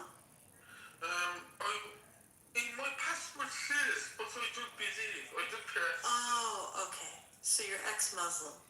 No, I am not ex. I am like, for example, Christians who do not practice it, but they experience. Ah, yeah. Okay. Because those salam we say. It means that I tell you hi from long distance. But as those salam. Wait, back yalam. What is that? Please be quiet. Peter, are you I knew that was you asshat. Who is this, mate? Who do you think it is? Oh shit, is that Rich? It's fucking obvious. It was fucking hell, bro. He wants to speak in Tagalog and Bisayas. Yeah, like. I don't know. Peter, I don't know what that is. The fuck you talking about? Putanginamo means son of a bitch. is that the same thing? Gago ka means piece of shit. I was like the uranium. enriched uranium is lenient. It is in my pocket until Mullah is out of the politics. It remains in my pocket. What you got in your pocket? Check up to my He's got a fucking mouse in his Peter, ooh, he got some uranium in that pocket. No, he's got a This is in my mouse. pocket in this construction site. What else? In my profile photo. Behind this. What else do you have in your pocket, Peter? He's got a Peter. What else did he? What else? Peter. Steady, what else do you think he has? He has a Peter in his pocket. I have some uranium on weed in my pocket. Oh my god, Peter is fucking retarded. Like a check. I don't know why you talk like that. Rich, why you talk like that? Not nice. Not nice, not nice. Pakilom. It is very peaceful gossip that I am making. Bro, did you have an answer to the message? I have ample of answers to your messages. I'm not talking to you, Peter. I said the pro. You see, Joe Rogan. Peter, Cocktail. Yeah, Rich, don't fall pro into your shenanigans. I'm not. I asked pro a question in the chat. yeah, Pro is so nice. He's my super fan, and I need him to stick around. He follows me more than he follows you. No, he's with me all the time. Matt used to be my follower. Him and Beaver. I never followed you. You always follow me. Every room I went, I'd look down and be like, there's Beaver. There's Matt. Shouldn't Peter know what that is? Isn't that an Iranian religion? He's supposed to know what Zoroastrianism is. Peter's retarded. He's supposed to know what every single one knows what Zoroastrianism is. No, but he really didn't grow up in. Okay, so look. You fucking bitch ass nigga. Who even told you? Shiva, should he Who know told what? you to come back? What do you mean? Nah, man. Who told you to come back? Finally ask wherever you came from. Shiva, do you know what Zoroastrian is? Didn't you drive Uber? Go fucking find a Hello, passenger. hello everyone. I'm not sure if some of you know me, but I told you guys that the Islamic regime is not the trusted regime, and President Trump shouldn't negotiate with them. You saw the news now. Yeah, we told you guys we were going to do this. You can see then all people now should support President Trump to continue the bombing Iran, because the only way the Islamic regime doesn't go through the nuclear energy is to be ended. Yeah, we're not going to do that. Yeah, I agree with told you you. from the outset. To see you. We do got a question. No, it's a pertinent question. Do you know what Zoroastrianism is? Russian? Zoroastrian. No. The religion. Right. Yes, I know. Okay. Does it matter here? Well, we try to. Okay. Do you guys know Hormazda? Yes, I know. Yes. Hormazda. Zoroastrianism. Peter, they were asking, is that your God? Okay, guys, Hormazda your God? guys, first of all, we need to separate the religions. No, Shiva.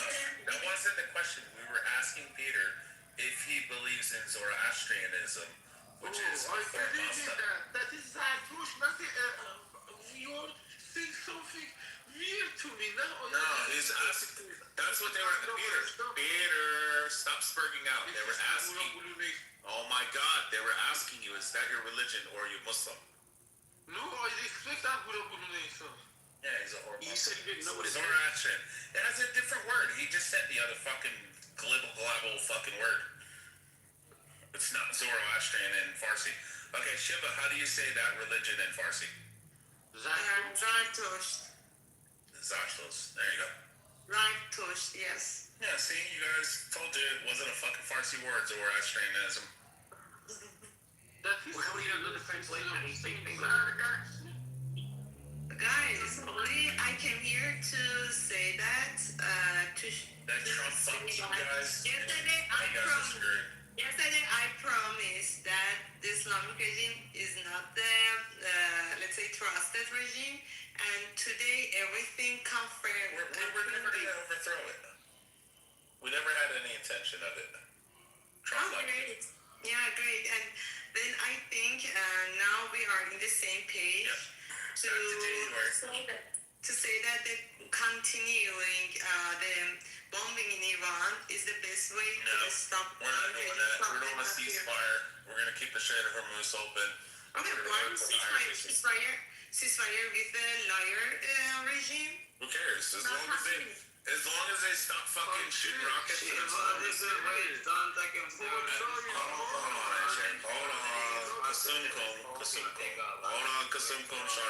That's why Jesus Christ, AJ. 100, get it right. Somebody's trying to talk to you genuinely, at least be genuine to how you control. That's not the point. Like, I'm trying to. Jesus Christ. If someone is different, at least be straight up with her, bro. Yeah, and Shiva is big sexy. She doesn't even know It's you. not pronounced Shiva, it's pronounced Shiva. Whatever. And Shiva is a man, just so you know, it's not a woman. Oh no. Shiva is a man. Oh, this is no. Go look it up. In Iran, it's not the topic of this room, but Shiva is the name of the girl in the Iranian people, the Iranian people, but it's the name of one of the Indian god, and also they use it for the guys. And And you could. I'm from Iran, but I'm from Iran. Yeah, you should have dated Nana. Why you ain't doing Nana? Setare is name of girl in Iran, isn't it? Shiva is the name of girl, but Setare was a boy who was having the name of girl. No, all I was saying to Rick was like, Wait. wait, and don't do that. It's a horrible thing you're doing. Don't do that, Aaron. No, all I was saying, like, she's not trying to troll you. So, like, be genuine to her. You can troll me and other guys who annoy you, but she doesn't know the hell you are. So, she's like, you're trying to have a conversation. It's weird when you're trying to troll someone that doesn't even know you. That's the weird part about it. That's all I was saying.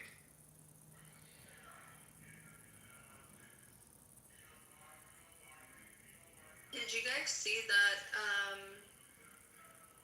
a French peacekeeper was killed and it was just written off as like, oh, we're just killing like Hezbollah?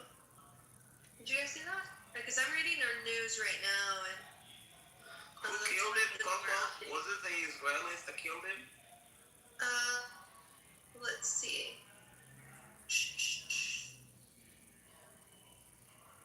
Also, Hezbollah is the terrorists in the Middle East, and the Islamic regime support them. Yeah, they're accusing Israel of killing the French peacekeeper. They accuse Israel of everything. Can't imagine that. That is gossip. Here, I will share the link. This is Sky News, and it has updates on everything from Iran all the way to Lebanon.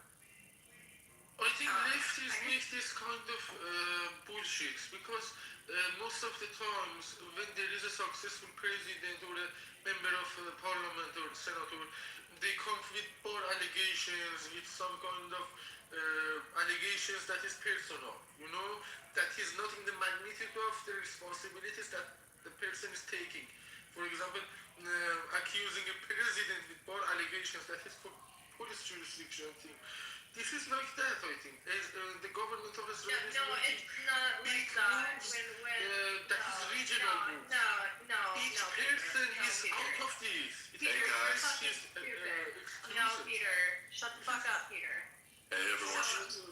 Hey, V. Anyways, when somebody fucking dies, that's not leftist doing, propaganda. No, that's somebody fucking dying.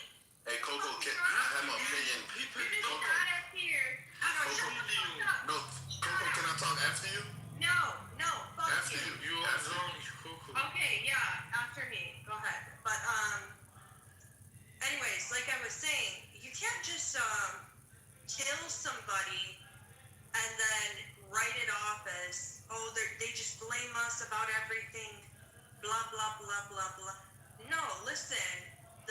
French had a corridor inside of Lebanon. Okay, Right. so of course they're going to be the ones who are doing these peace talks. And Okay, but Coco, let them know about no, Trump. shut the fuck up. Let me Your finish voice my sexy as fucking hell. thought. Your voice. Because you're wrong. Oh my god. These are a bunch Stop of being freaky. Yeah, let her finish. Yeah, it's like annoying. Holy shit. Yeah, so, I mean, you've got these French peacekeepers, and one of them was just fucking murdered in an attack. You can't just, I don't want to fucking repeat myself, and I lost my fucking train of thought. Fuck all of these fucking retards. They're about to come up here and spout a bunch of propaganda. Honestly, I'd rather hear from Anne, and yeah, fuck all of you guys. I have ADHD. You're all a bunch of fucking cucks. Alright? Anne, please take it away. I'd rather hear your Lebanese voice than a bunch of retards. Hell yeah. Hey, what the fuck?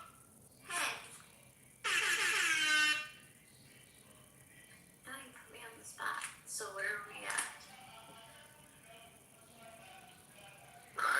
We were on French peacekeeper accidentally killed. Blah blah blah blah blah. Almost fucked Israel. Blah blah blah Killed blah the blah. French keeper. Was it the IDF? Don't say that. Hold your horses. Hey guys.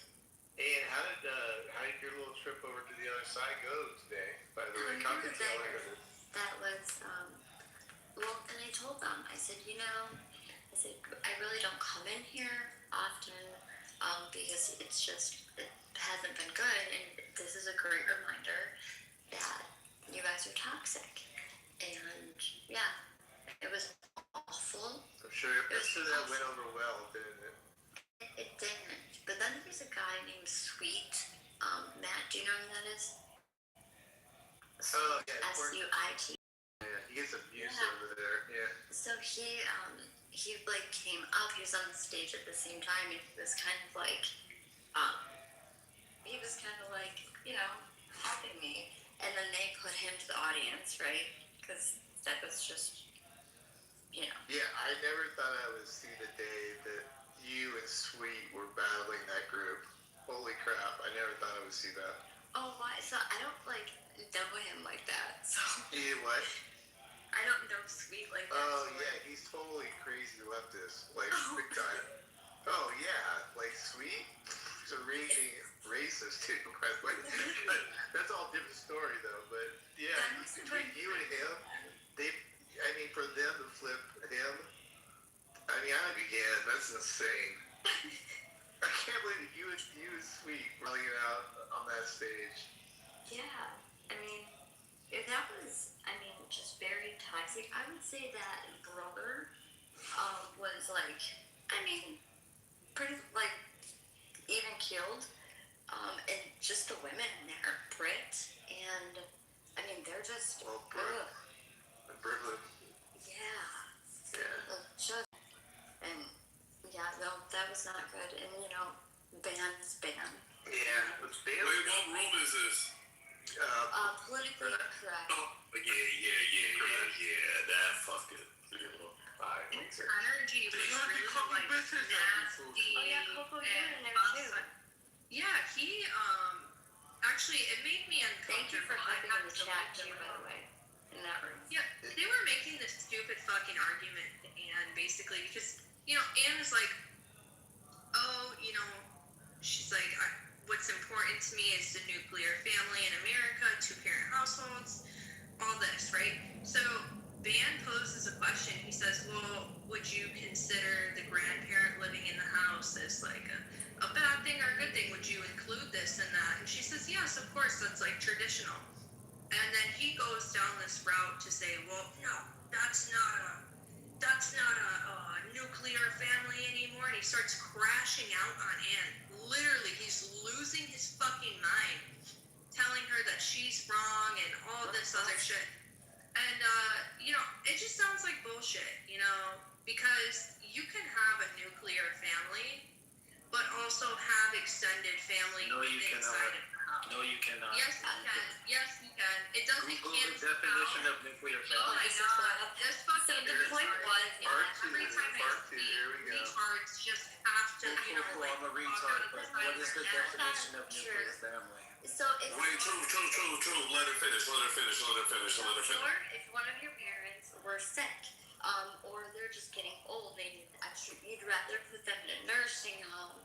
To me, like bringing them to my home, taking care of our parents, it's like the circle of life. That's not, I mean, what's wrong with that? And why is that not considered like against or why is that against the nuclear family idea?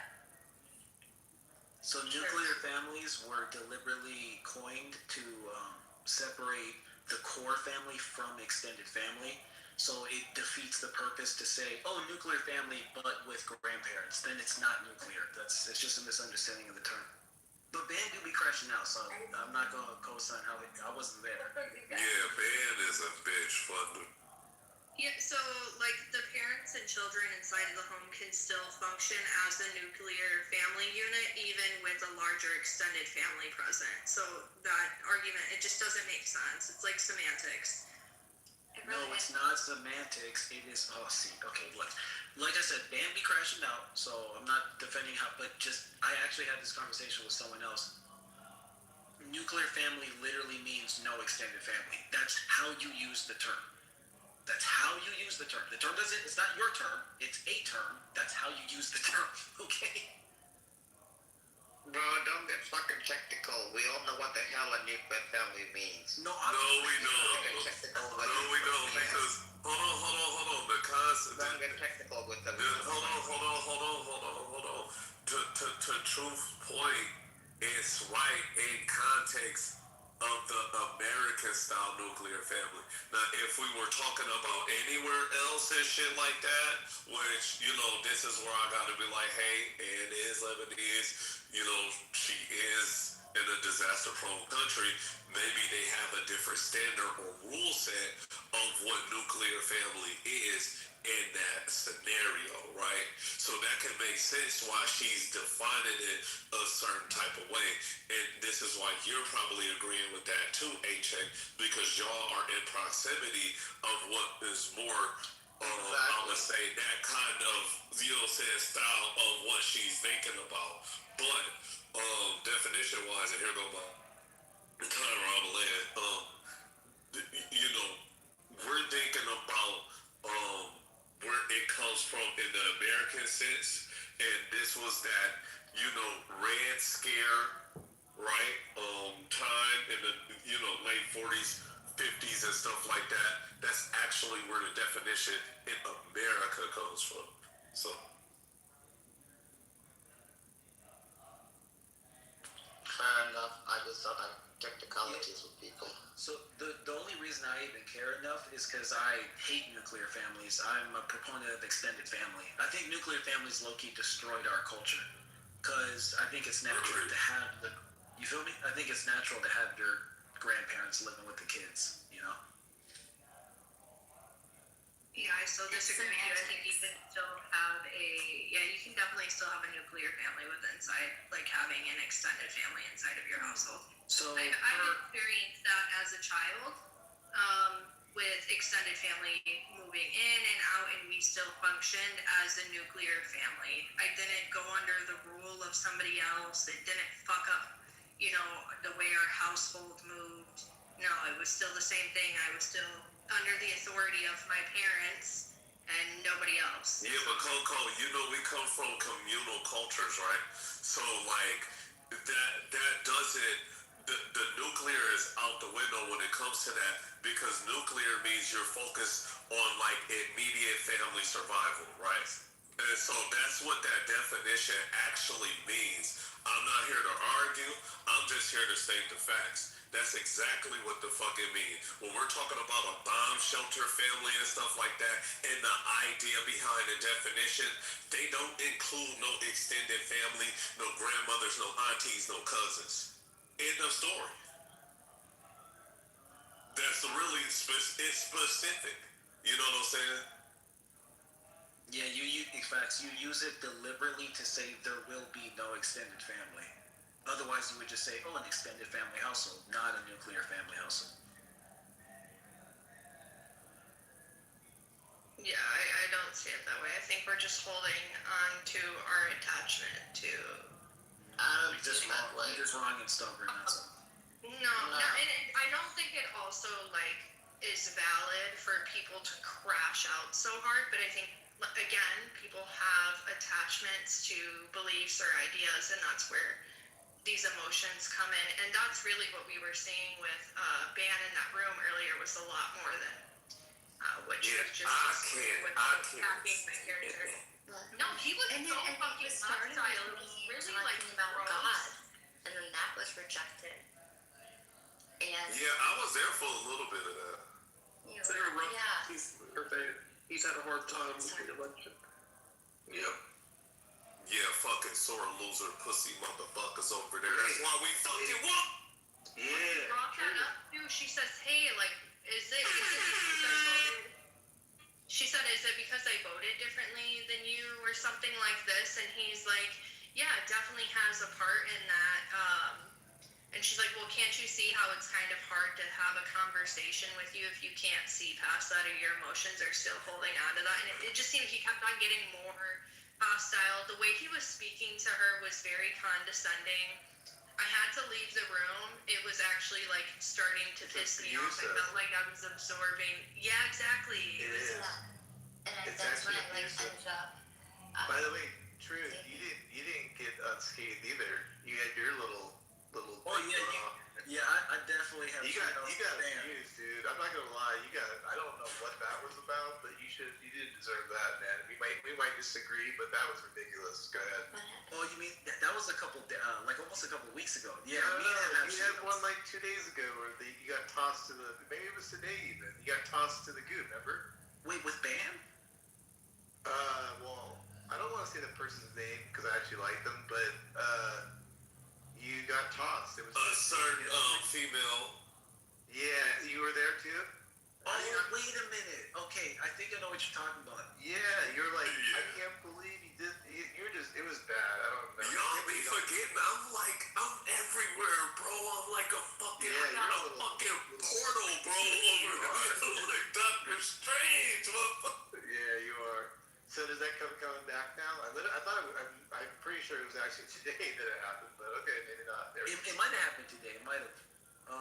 It happens often. I ain't gonna hold you. I have shootouts with a lot of people. Yeah.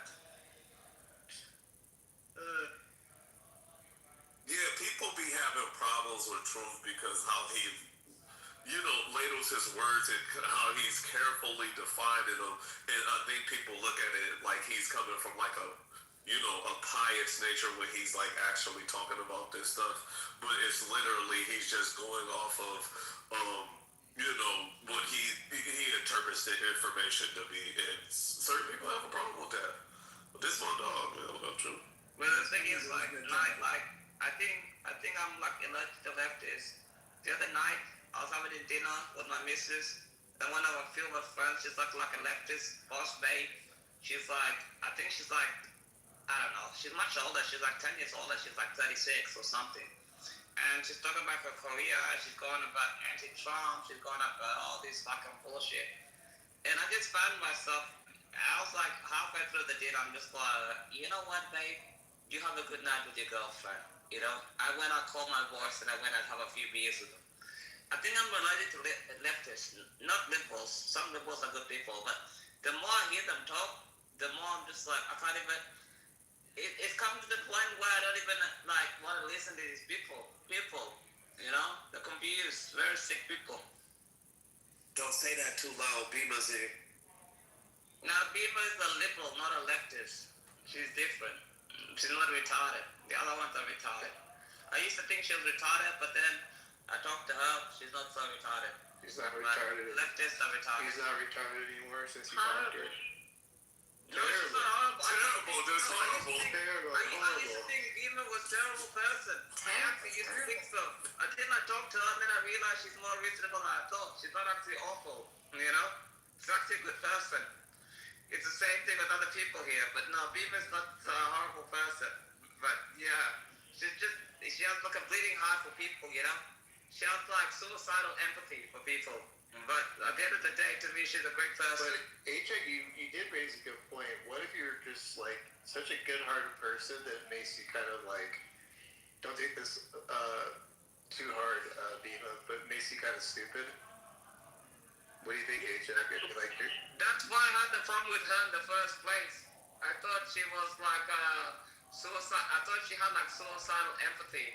And then I realized at the end of the day, she will protect her family, become done with. But I thought she had suicidal empathy when I first talked to her. And that's why I didn't like her at first. And then the more I talked to her, the more I liked her. She's actually logical, you know? She's not a terrible person. As I used to think about her. She's actually a much better person I thought of. One of the finest, actually. But at the get-go, I didn't like her very much. But right now, I get along with her swimmingly, you know? Fantastic person. Man, I'm so proud of that fucking development in that arc. But this goes back to what I was saying earlier, right? And what Pepe mentioned about, like, you know, the Ronald Reagan stuff, mental asylums, all that kind of stuff and stuff like that. And I'm not trying to just, you know what I'm saying, like say that I wish this on anybody or that suggested, right? But there were people who had that kind of ideology back in those days. This is why that shit got shut down. That would get locked up in those mental asylums and shit like that, bro. Real shit. That's on record. You gotta blame the Capitol. oh no, she's on stage. Always blame the Catholic. Hell yeah, you know. And I be yelling out, gang gang. Gang gang. Do you gang bang? I be outside with my gang gang. I go gang I signs do and know that gang fucking gang. song. What the I fuck? be outside with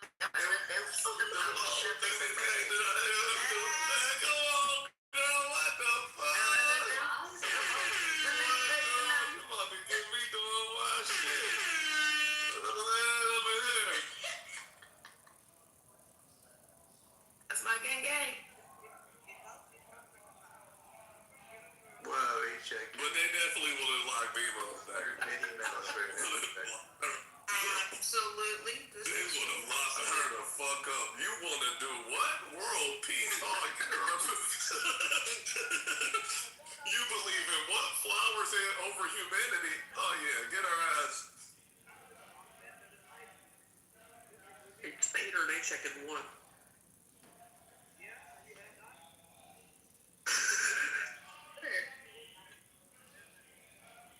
I don't know. You under the pillow. You in the cup holder. A-Check. We cannot hear you.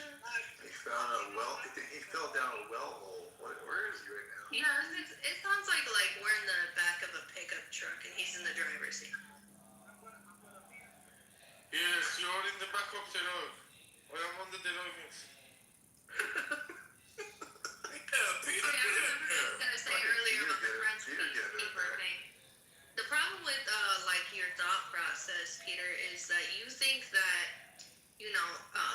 a person who has the authority to be a negotiator, right? Like you're supposed to act with diplomacy for these kinds of things. This is international relations. Being killed, right, and then just written off as if they're a fucking terrorist when that's completely false, is leftist propaganda.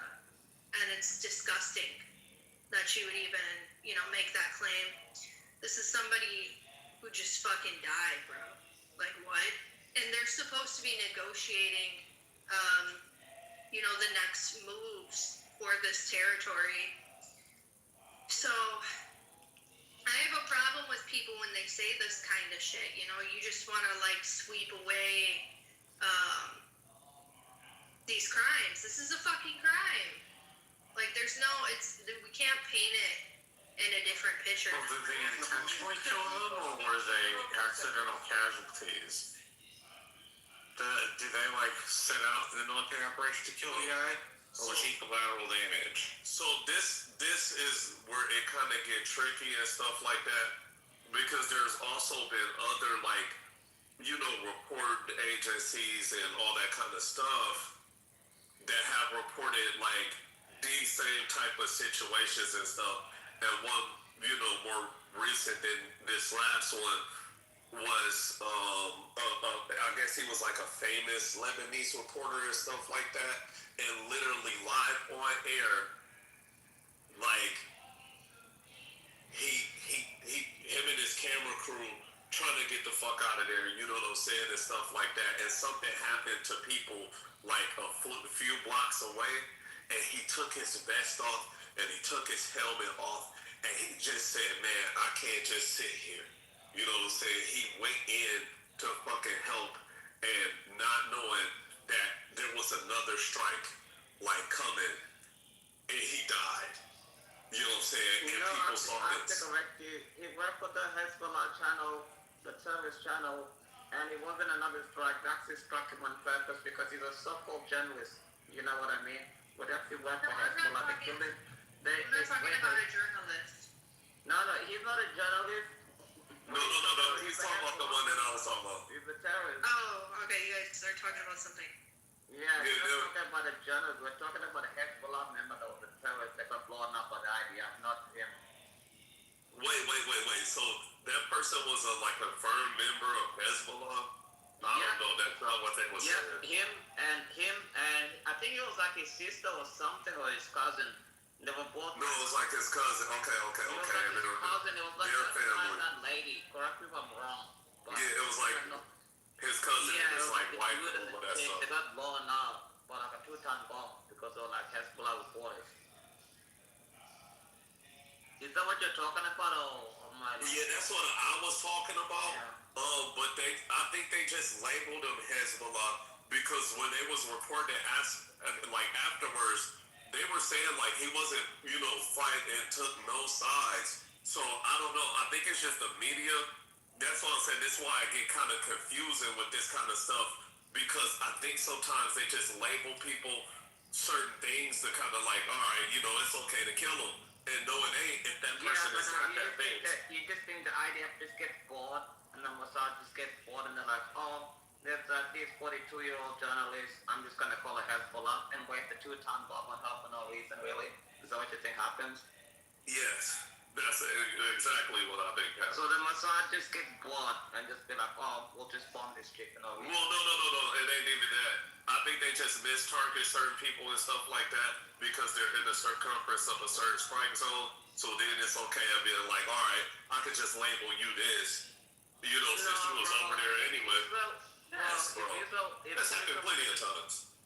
If Israel wanted to flatten Lebanon, they would have flattened a long time ago. They don't need to be like, oh, someone's around. I have some more information about the Did you find it? keeper that was killed. Yeah, I've got more information here. So this is not like a quote-unquote negotiator. However, he is a UN peacekeeper and a experienced paratrooper. And yeah, he was killed in southern Lebanon. 3 other peacekeepers were wounded in the attack, 2 of them seriously. The attack happened while the peacekeepers were clearing explosives along a road in a village called, I am not even going to try to pronounce it. French officials said evidence suggests that the Iran-backed group Hezbollah... Okay, see, now I'm getting 2 different fucking... So who's actually responsible? Because I'm hearing that from this news outlet that the IDF is accused, and here on Reuters, they're accusing Hezbollah. I don't know. That's why I asked you. I'm like, who killed him? I don't know. Yeah, we need more information. Well, see, that's what I'm talking about, A-Check, right? Just even with that example right there are certain news stations and stuff like that label this stuff because it's in the circumference of that area. So, it could go either way. Really. Yeah, I know. And there's been multiple times that this shit done happen. I don't actually know who killed the French peacekeeper because I'm certain if it was Israel, the whole world would know about it already. I'm thinking it's Hezbollah because, who killed him? Nobody can confirm that. And why did they kill a French peacekeeper anyway? That just seems stupid to do. Yeah, I think that's... Well, do they know he a French peacekeeper when he just walking around Just for the sake of a question, I think that Israel, if they kill somebody, I don't think like unintentionally is in the question at this point. I've seen the capability that Israel has. I actually just watched a video. If you could you take okay. I can't answer the question. Wait, Peter, 1 second. I'm just trying to pause the buffer for a second. But Okay, let me finish my answer. Wait, let me complete and then you can respond to me, okay? Okay, so I watched a video. Peter, shut the fuck up! I watched a video. I don't give a fuck. You're fucking rude. I'm in the middle of speaking. You keep interjecting. Come on, Peter, just chill. Let her finish. You'll get in there. We'll get you in there after HA. All right, go ahead. Yeah, anyways, I was saying, like, yeah, I think Israel definitely has the capability. I don't think there's, like, a quote-unquote unintentionality when they are killing someone. The video I watched 2 days ago, this man picks up the phone call. I don't know exactly what the fuck he was doing or who he's associated with, but Israel basically tells them, hey, you either die in the car with your family or you die alone. And he jumps out of the fucking car, and, you know, within seconds, here comes a fucking, I don't know what it is, maybe it's a drone or whatever, and it just, boom, he's dead in the field. So, I really feel like at this point, even with other things I've seen Israel is capable of doing, that's just out of the question. The technology we have is fucking insane. Was there any proof for this? You said you found conflicting reports, right? With my last comment, or with the French peacekeeper? The French peacekeeper, you said you found conflicting reports, right?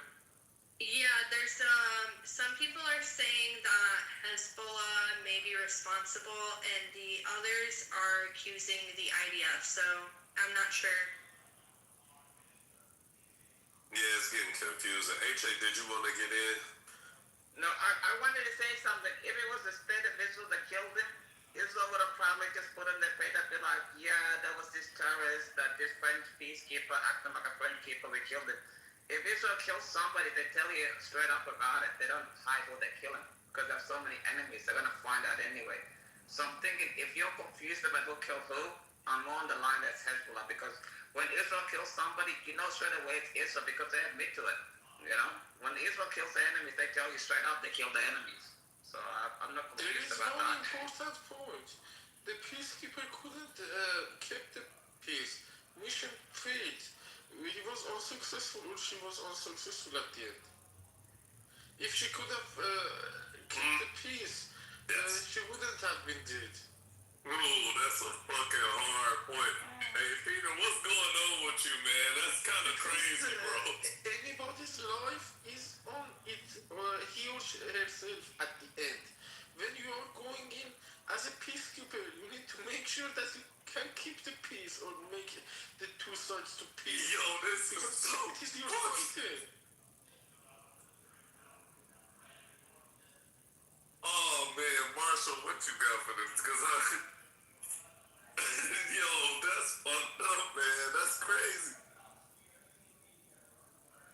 I'm just saying, if it was the state of Israel that killed him, the whole world would have known about it. BBC would have wrote about it, CNN would have wrote about it, Sky News would have wrote about it, the whole fucking planet would have known about it. Yeah, Sky News did write about it. Sky News is the one who is accusing Israel.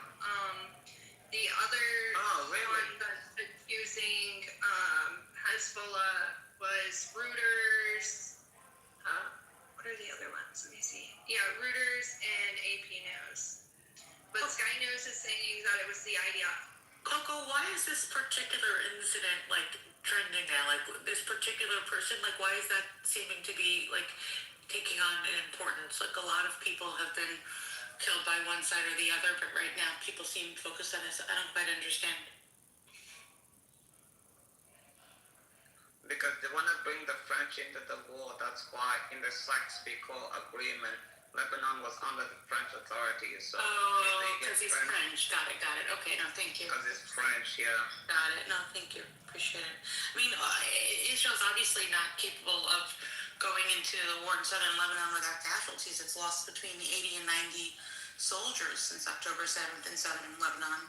So numerous Maronite Christians as well, battling Hezbollah in the south, more than 85. So it can't be it can't be a war without casualties on both sides and peacekeepers.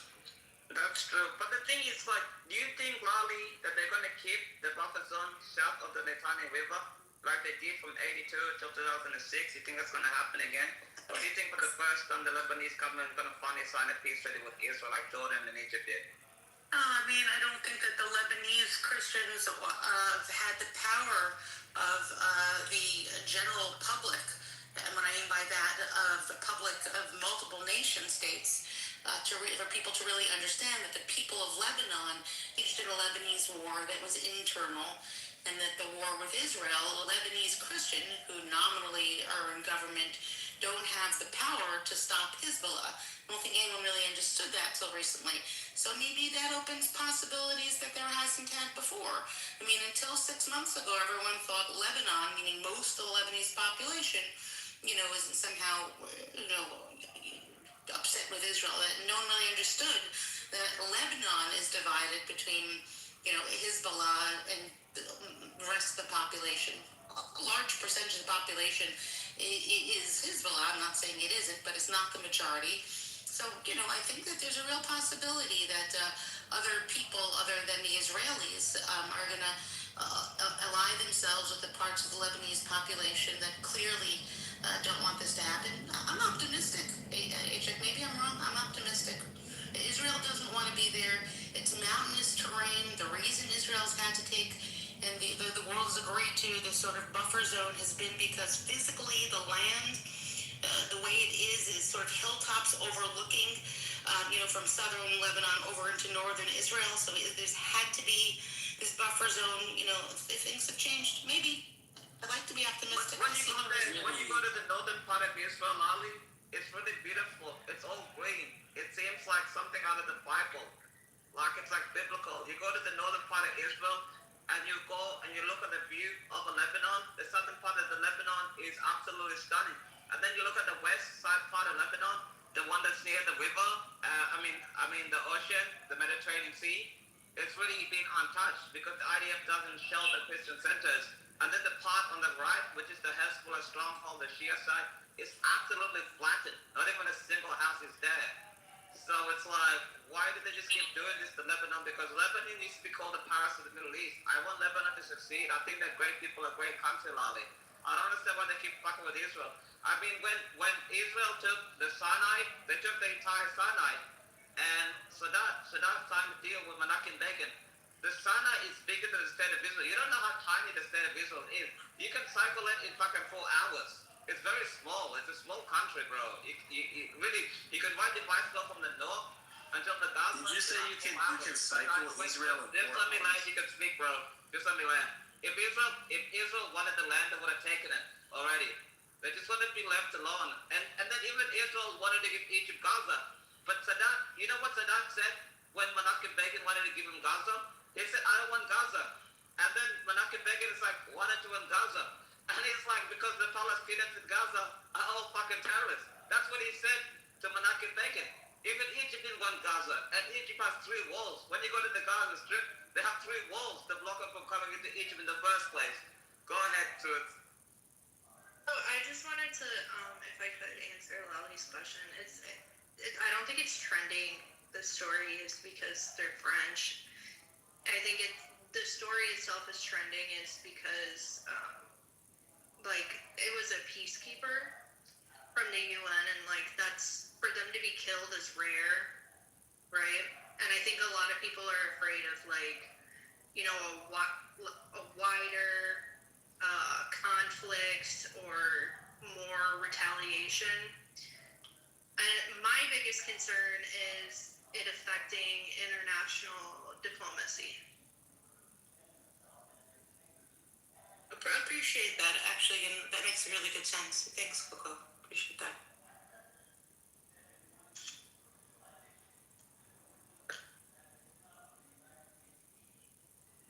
Yeah, I think it's when we read these news articles, you can't really. you already have to see through the propaganda, and you have to, it's like a comb, right? You gotta comb out the bullshit. And even with that, sometimes you can't comb out all the bullshit. We don't know who's actually to blame for this guy being murdered. Yeah, it's one of those like humanitarian injustice causes that's kind of like on at night, like, hey, a side over here is gonna look at it and be like, yo, these people are doing this now, and now they're killing innocent people that ain't got nothing to do with the initial conflict. The world is falling, the sky is falling. And so, like, now you got other people that can participate that actually had another opinion about this.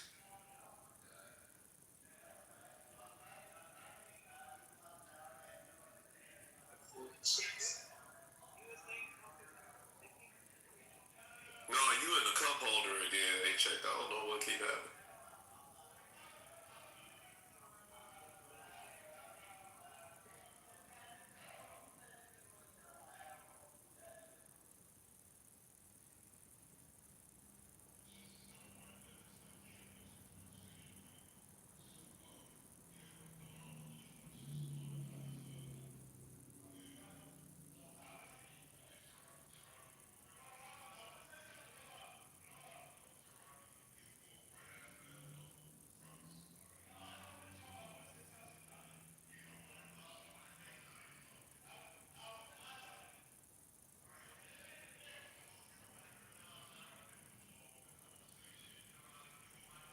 This room just go quiet. Yeah, I guess we're waiting for A-Check to return. I just want to say what's up to A, what's up to Ace, Stimmy, Lolly, No, what's good? What is the Cheek doing? Spewing his regular nonsense? Where is he? Well, I guess he's Is he saying horrible, just terrible? Horrible, it's just terrible. Terrible and horrible. No, I actually like you, Ace. Who said that? A Cheek? He's not here. It sounds like it. It just sounds like him though. He did. I like you, Ace, and I don't think I said anything like a Cheek. Maybe, who knew? Well, that is. Hey, Ace. How did you treat my aunt over there today on your stage? What stage? Which one? Politically correct. She was a gem. Oh yeah. You Oh my treat god. me? I was actually like nauseatingly nice. Like it was disgusting. Wow. Oof. Poor Anne. She couldn't handle all that sweetness.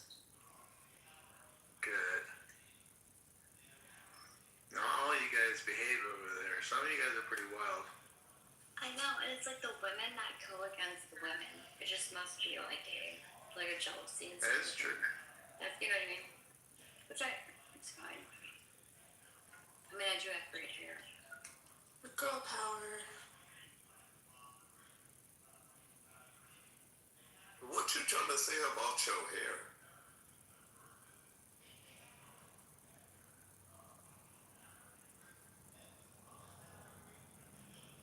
Kendall is psychoanalyzing the girl cat. Like, No, I had to get the fuck out of there. Once I seen what they was doing with Ann, and I don't know who that lady was, she was like, no, you said before, like, yeah, but let her get a chance to, even if she didn't say that before, let her get a chance to edify so she can get what she said. You know what I'm saying? Like, people just want to stand on this hill and beat people down, or, you maybe she misspoke. You know what I'm saying? Like, oh, you said this. No, you can't correct it now. Okay, if you can't, like, correct it, then, like, how the fuck you gonna know what I mean and what direction I'm going? Like, whatever, bro. Like, what?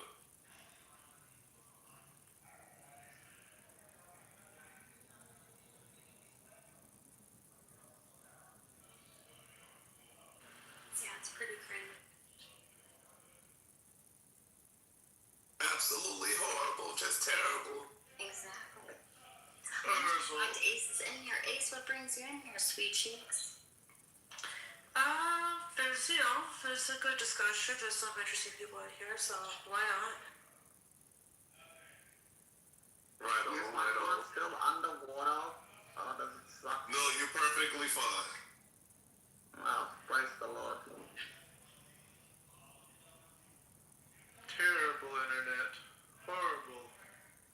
I'm supposed on the best internet. You know, I played a game today.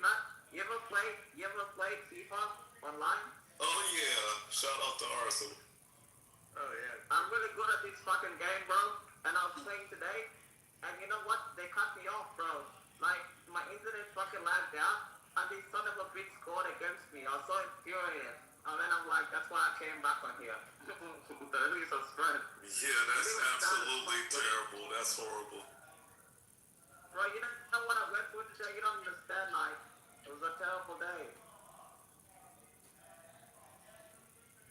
I don't think you get it, bro, because I'm very competitive. Imagine that happened on 2K. You know, I think it's unfortunate that banned whatever the fuck, right? Treated Anne that way. I did not like energy whatsoever. But I do like Anne and I do like Ace. And I actually think if there wasn't like men being like, you know, kind of aggressive in the middle, you guys might get along. God is a son of a bitch anyway. He's like a sumkum. Who gives a fuck? Who? The one you call the other fuck's name. Can you please remove him? He said God. Yeah. No, I said No. He's saying God. He's saying God. God. He got God. No. He got an accent. He's saying God. I said God. I didn't say God. Good. Not good. Okay. Good. Because I wish you would. Damn, Nina coming home. Oh shit. And I can't. Wait, hold on. This dirty ass fucking room. Wait. Let's get I said what I said. You should wait. What are you talking about? Yeah, but what side of the Christianity you sit on? Good point. I don't know. I didn't even say God. I said God. I got an accent. Maybe I'm retarded, but I never said God. He said maybe I'm retarded. Yeah. It's an accent. Man, I ain't mad at you, brother. I ain't mad at you, brother. Even if you said God, though, why would you react that way? Most high. To the most high. But you know what? I'm at the point in my life where the most are the truly genius ones. The most high. Are you one of those gospel women that goes to church? No, I have no religion. It's the most high. I was raised Christian. What? No, when you say most high. Are you telling me? But now I say the most high, and I don't even know who the most is. But you came in saying this is a dirty stage. It was dirty because the guy that was talking was dirty. I wasn't talking. That's all I was saying dirty about the man. How's he dirty? I can say what I want to say. I don't know how he's dirty. I don't know why he came in so hot. You gotta like tell us why. Something physical. This is Peter, right? possible to be figured out for Why do you say HX30? I don't know what he did wrong. I can say whatever I want to say. I know. I can say I'm dirty because I didn't wash my feet today. Right? You explained it, right? No. Y'all gotta understand dirty. You explained it, right? You just said that you're dirty. No, don't mute me. Don't No, mute me. we're gonna do that tonight. But dirty. What's going on with HX being dirty? I don't understand that part. If I say I'm dirty and I didn't wash my feet today, Yeah, I'm dirty. I get it. You explain why you're dirty. Why is because you need to wash your face. Because he doesn't sound like he washed his feet today. Jesus, come on. That's crazy. Why are you calling Jesus? Are you? This is I hate him for that. That's crazy. What the hell? Wow. I didn't Hey. How do you know? You didn't even say hello, Nina. You didn't say hello. Your name. I don't need to say anything. I'm already here. For like 2 seconds of talking talking to me? Wow. She made up her mind. She's like, this guy's dirty. She's just like, fuck this guy. No. I didn't say that. You wouldn't even say that, Nina. You're such a hater. I didn't say that. He's not dirty. I didn't say that. If I said that, I take it back. I take it. Thank you. You broke my heart. I apologize. Thank you, Lord. Can we say hello? How you doing, Nina? How's your life? Are you well? I'm very well. I live in LA. LA? Nice. Well, I live in Long Beach. I live with the Gold Coast. She just said you stayed back to go to war. So what? But I didn't mean it like that. How did you mean it? You came in with like a nuclear missile. Wow. I'm not like a nuclear missile. A nuclear missile would disseminate you. Exactly. You would not be able to speak. So that's not a nuclear missile. Okay. That was really painful. Thank you very much. That was really painful. I don't know. Well, I don't give a fuck what it was to you.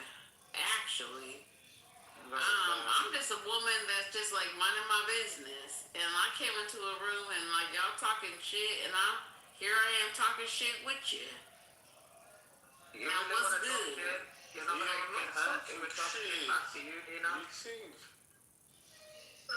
my god. Nina, if we talk shit back to you, you're not gonna get hurt. He's ready. You got the Glock, Nina. Let's think. Oh, that's truth. Yeah. She was talking about a chick. That's why you just wanted to shoot me just because of nuclear family. What the hell? Oh, they kicked you out for that? No, you just randomly said it was me when she was talking to a whole different dude. Like, what the? Oh yeah, because a nuclear family is like a great thing, but it's like your nuclear missile. Here we go. We're talking about two different things. Yeah, I don't know. She a little tipsy. No, Nina came in and said that check is stinky. Wait, who's a little tipsy? I don't even drink, sir. Nina. Hello? Nina said a couple. I'm not even little tipsy. I'm fucked up. Very I'm not a little tipsy. I'm fucked. No, I read. So if I said something and if I said something inappropriate, then I will mind my business and my apologies. No, you're good. We saw No, truth. You misunderstood. I was saying, who is Think? I didn't say it is whatever you thought I said. I read your PPR and I was like, wait, who the fuck is this? Yeah. Oh, I misheard. My bad. Oh, so she misread and then you misheard and then here we are. No, she read my PPR. Ain't that about a bitch? She read my PPR. When she said think, I heard stink because it's all silly. It's all super silly. But I did have steak tonight. That's why it made sense to me. Nina, do you like Miss Nina Simone? She's my favorite. And defecating on my microphone. Of course I like Nina Simone. Yeah, she's a legend, right? You guys look alike, by the way. And you sound alike. I know, because I have a deep voice. Yeah, I'm like a real masculine voice, very deep. But what do you guys think Trump's gonna do next? He's gonna block Iran and then Cuba. Cuba's next. Cuba is definitely next because Marco Rubio has been dreaming. I think we should stop him. I think we should stop him. How are we gonna do that? Why? I wanted to help you. Why would you want to blow up Cuba? I wanted cheap cigars. For what? I wanted cheap cigars, Shits and giggles. You know what's so crazy about Trump? Trump can do shit that nobody was talking about, and all of a sudden niggas will start defending it. Like, when was niggas talking about doing shit to Iran or invading Cuba? Like, this didn't. When you say niggas, you mean like black people didn't give a care, didn't give a fuck about what was going on in the world? My bad, it's some new gen. I just mean people in general. Truth, I've been dreaming about it for a while, so, you know. I've been dreaming about it my entire life, blowing up Cuba, getting the cheap cigars. I think you guys are jumping the gun though. Like, we're not even out of Iran right now. And Iran is acting like fucking retards. So that's what I was asking. We're just having some fun. He's getting real troops ready right now. He's got like 20,000 Tears. soldiers. Oh my god.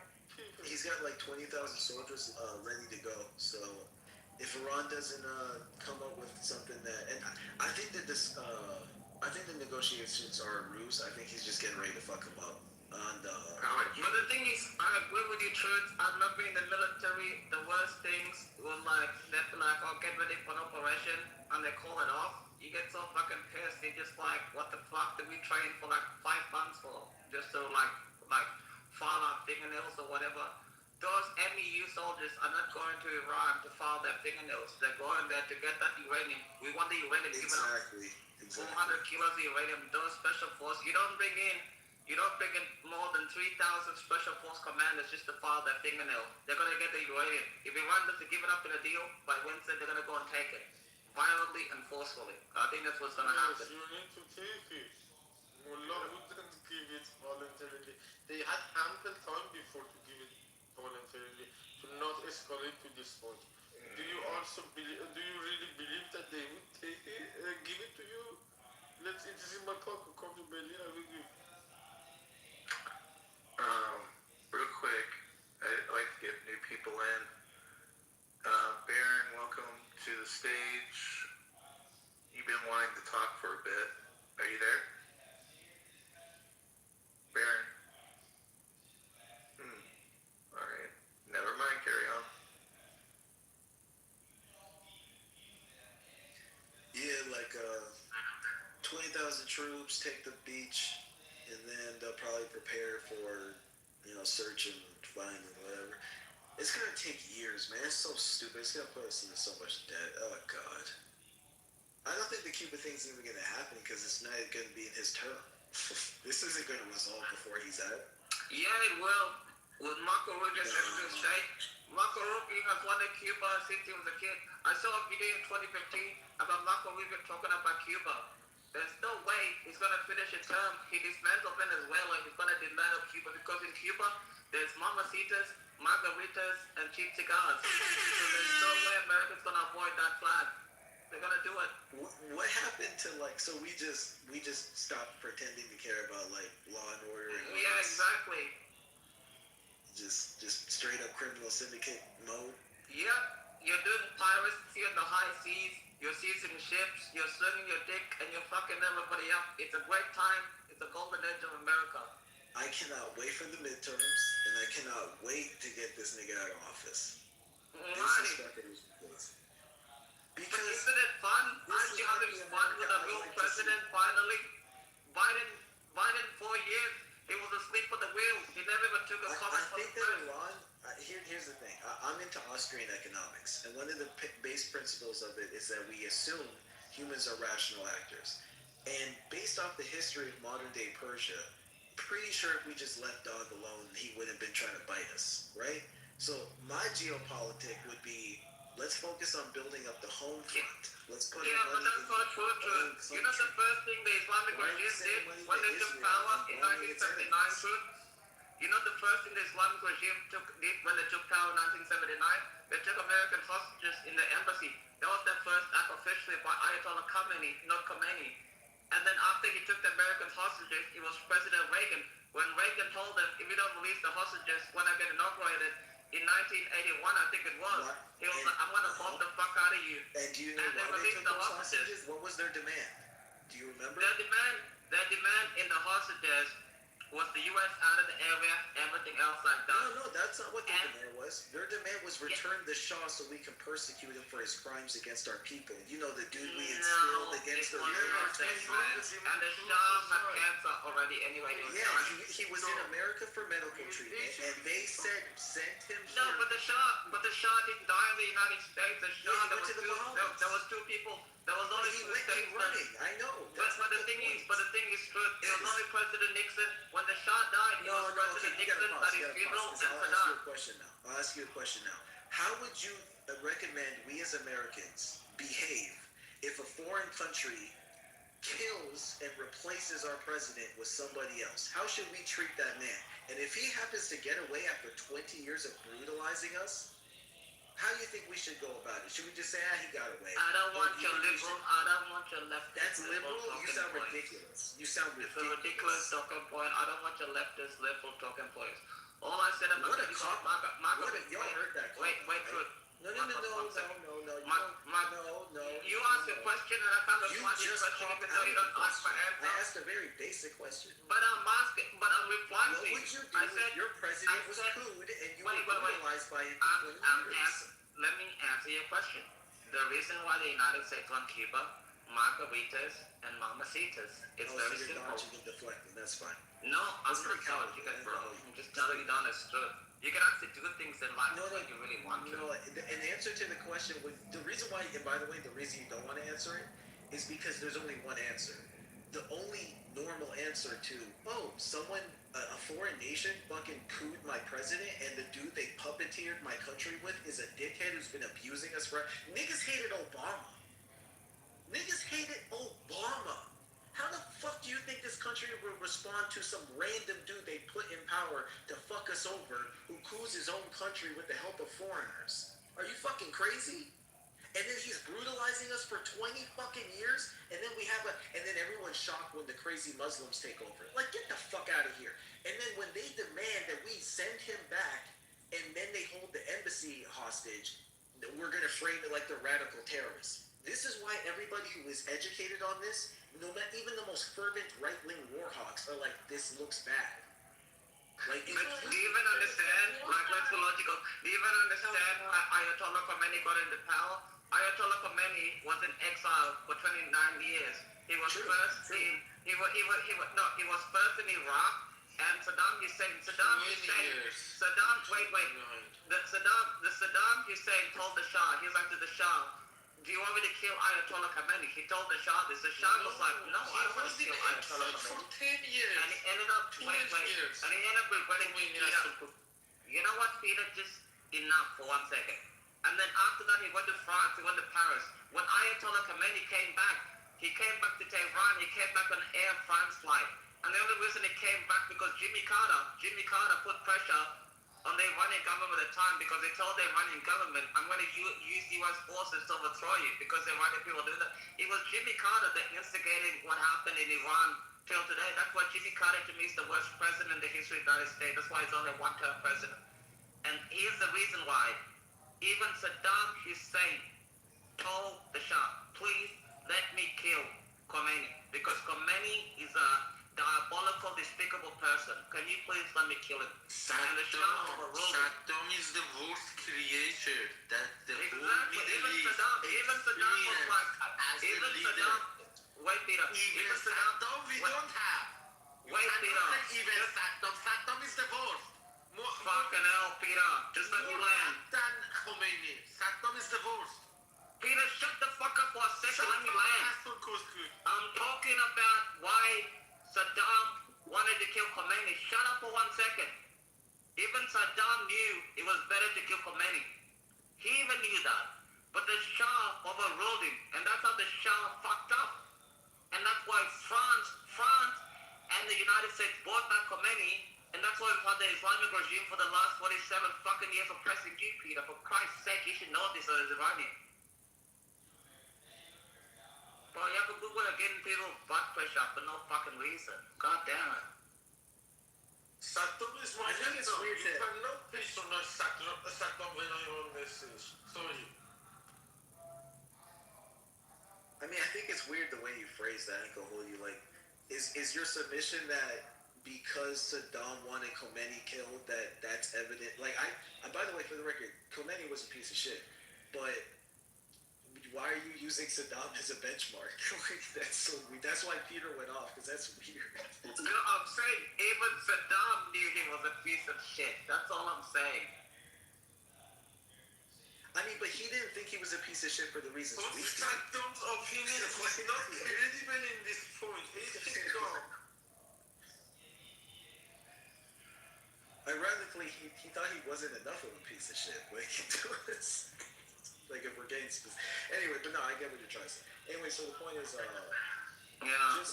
from the geopolitical perspective, we have our own issues onshore, right? China is becoming a threat. Their technology is becoming relevant. Fuck all niggers. Fuck all niggers. Donald Trump, make America great again. I really pray for this country, man. We got people who Why are people coming in this room hot? What are you guys drinking in the Who is this dirty bitch?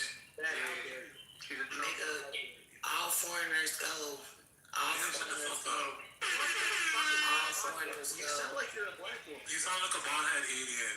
Make America. I would never be a nigger bitch. You look like one. You look blacker than one. I'm trolling these nigger monkey bitches. You look blacker than one. Fuck these nigger bitches. Is that in your PTR? Goddamn, who that? I would never be a nigger bitch. Who is that in your PTR? Cause A nappy-headed, bald-head nigger Hey, bitch. that's you. You trolling. You a crazy bitch. But That's a nigger She shit. an African bitch. No, bitch. She looks great. She's straight from the Congo. no, bitch. Where your drums at? Boom, boom, boom, boom, boom, boom, boom. Fuck niggers. Fuck niggers and foreigners and Where your drums at? Where your drums at? Fuck Mexicans, niggers, and Mexicans. You're not trolling, right? So why you repeating yourself? Dead ass, you're not trolling. I know, so stop repeating yourself. Shut up, bitch. Is you a foreigner? So shut up. You're a black, bald-headed alien. Like I can't. You're a foreigner who can't understand. I'm sorry, that woman, she crazy, but she bad. Did you vote for Trump? She's kind of cute That's though. my nigga. She's kind of cute. I can't lie. I can't. Fuck my nigga. Oh, really bad. Are you a nigga? Nah, I'm a nigga. Hey, Matt, when we be saying some black Oh, shit. people, What? Matt, when we say some black people won't be able to Donald Trump. You think so? They won't be able to vote? Yeah, she won't be able to. She She a long foot bitch. Donald Trump. She a long foot bitch. Nah, in our reality, fuck y'all white motherfuckers. Why all white people smell like wet dogs? Damn, now just hitting that. Why your mama look like a wet dog? Why do white people be smelling like wet dogs? Why your mama look like a wet? Why white people don't use wash rags and they wash up? Why your mother pussy got 2 STDs, bitch? Then why y'all use those She need seasonings? clonazepam. Why you ain't got no green card? That was crazy. Why you ain't got no green card? I don't want to marry you. You can't get in this country for free. I'm sorry. See, No matter how much Kanye West and Wiz Khalifa, no matter how much Kanye West and Wiz Khalifa you listen to, you would never be American. Nigga, I own America, bitch. You own gas stations, you foreign bitch.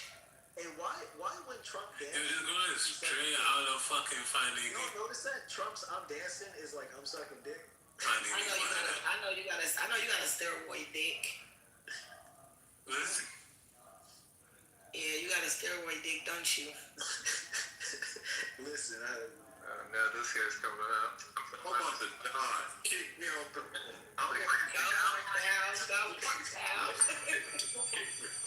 don't want to be kicked. Why you put the fucking bells on like you finna do something? You're not finna do nothing. Go with your alien, go with your alien sister. Find your alien sister. Bitch, you're not listening to you because I wouldn't want to hear loud from a bitch like you. Yeah, open your mouth. Open your mouth. Speak.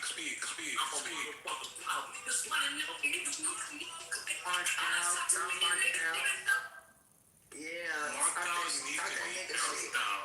talk that nigga shit to these white crackers. Mark down needs to be cursed down. Talk to these crackers.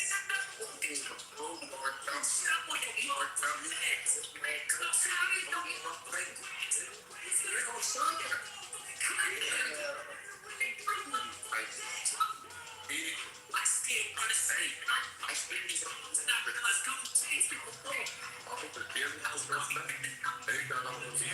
this nigga's just gonna play music, like.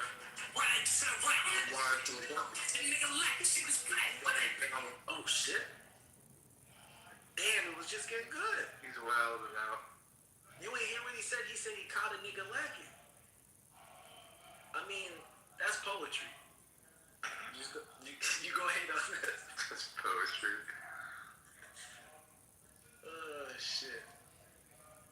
Where are we going from here? I think we want to give up. I was just saying the trick. Sometimes you can actually do things. No. That was the previous conversation. The last thing we said was bitch, nigger, bitch, Trump. That's true. Incorrect. That's where it was. Yeah. Can we not do that, please? You know. I don't want to make you uncomfortable. Can we be real and just not try not to?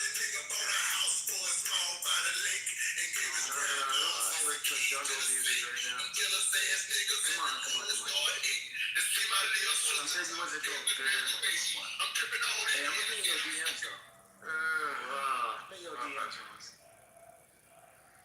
We're actually having a good conversation. It's not a radio station. What's going on around this fucking book? People playing freezes. All I just said was like, you can actually do things if you really want to. Is it truly the town square if somebody doesn't come through with their fucking, boombox at least once? I mean, we had, I get where you're coming from, but like 2 people in a row, that gets to be a little too much. Yeah, that shit was funny. Right? Come on now. Oh, shit. Truth, are you a leftist? No, I'm independent. But you would lean more progressive though, no? I'm all over the place. Like, I'm pretty progressive, but I'm also pretty libertarian, and I'm like socially conservative. So yeah, you're a mess. I just call it common sense. I ain't gonna hold you. Are you gonna clean that up or something, or what you got going on? No, my problem is I do too much research. You know what I'm saying? It's like that's what a professor would say. I'm too woke. I did too much research. No, it's literally the more research you do, the way harder it is to stay in just like one political philosophy. Because I mean, think about it. Do you think that's how truth is going to function? It's just going to conveniently all be in one fucking camp? Come on, dog. Like, no, you're actually correct. But did you vote Trump in the last election? Hell no. You voted independent? Harris any day, and I hated Harris for the record. Oh my god. You voted for Harris? Yes. Yeah. And you say you're independent? You gotta give me a break. No, because you have to understand. You voted for Harris, and you reckon you're independent. You're a leftist or leftist, bro. America, we're forced into a lesser of 2 evils. Just admit it. No. So first of all, just for the record, I'm a. You really looked at Trump? No, you looked at Harris? Check. You gotta stop with the alcoholic theatrics. white mom? Okay, really? Theatrics. I'll let it get This really triggers HX. I'm a Ron Paul guy. I'm literally a Ron Paul guy. So in America, we're forced into a 2-party system, and you have to choose the lesser of 2 evils. Republicans turned down Ron Paul. Democrats turned down Bernie Sanders. I'm stuck. Okay? Doesn't mean I fucking align with Harris. Harris wanted to tax unrealized gains. You know how fucking retarded that is? She had a bunch of dumbass ideas. What do you want from me? Trump is a fucking nut job. You guys love him because, it's your guy. But me, I'm looking at him like, listen, to be honest, every man that I found in my real life that hates Donald Trump is just a wanker, frankly. And a pussy. I'm a wanker. I don't think it's grown up yet. While you're at it, I got a little dick. I live in my mom's basement. And I wasn't actually going to insult you, to be honest with you. That's just the way I feel about it. I don't understand. I think Rush Limbaugh said something a while ago.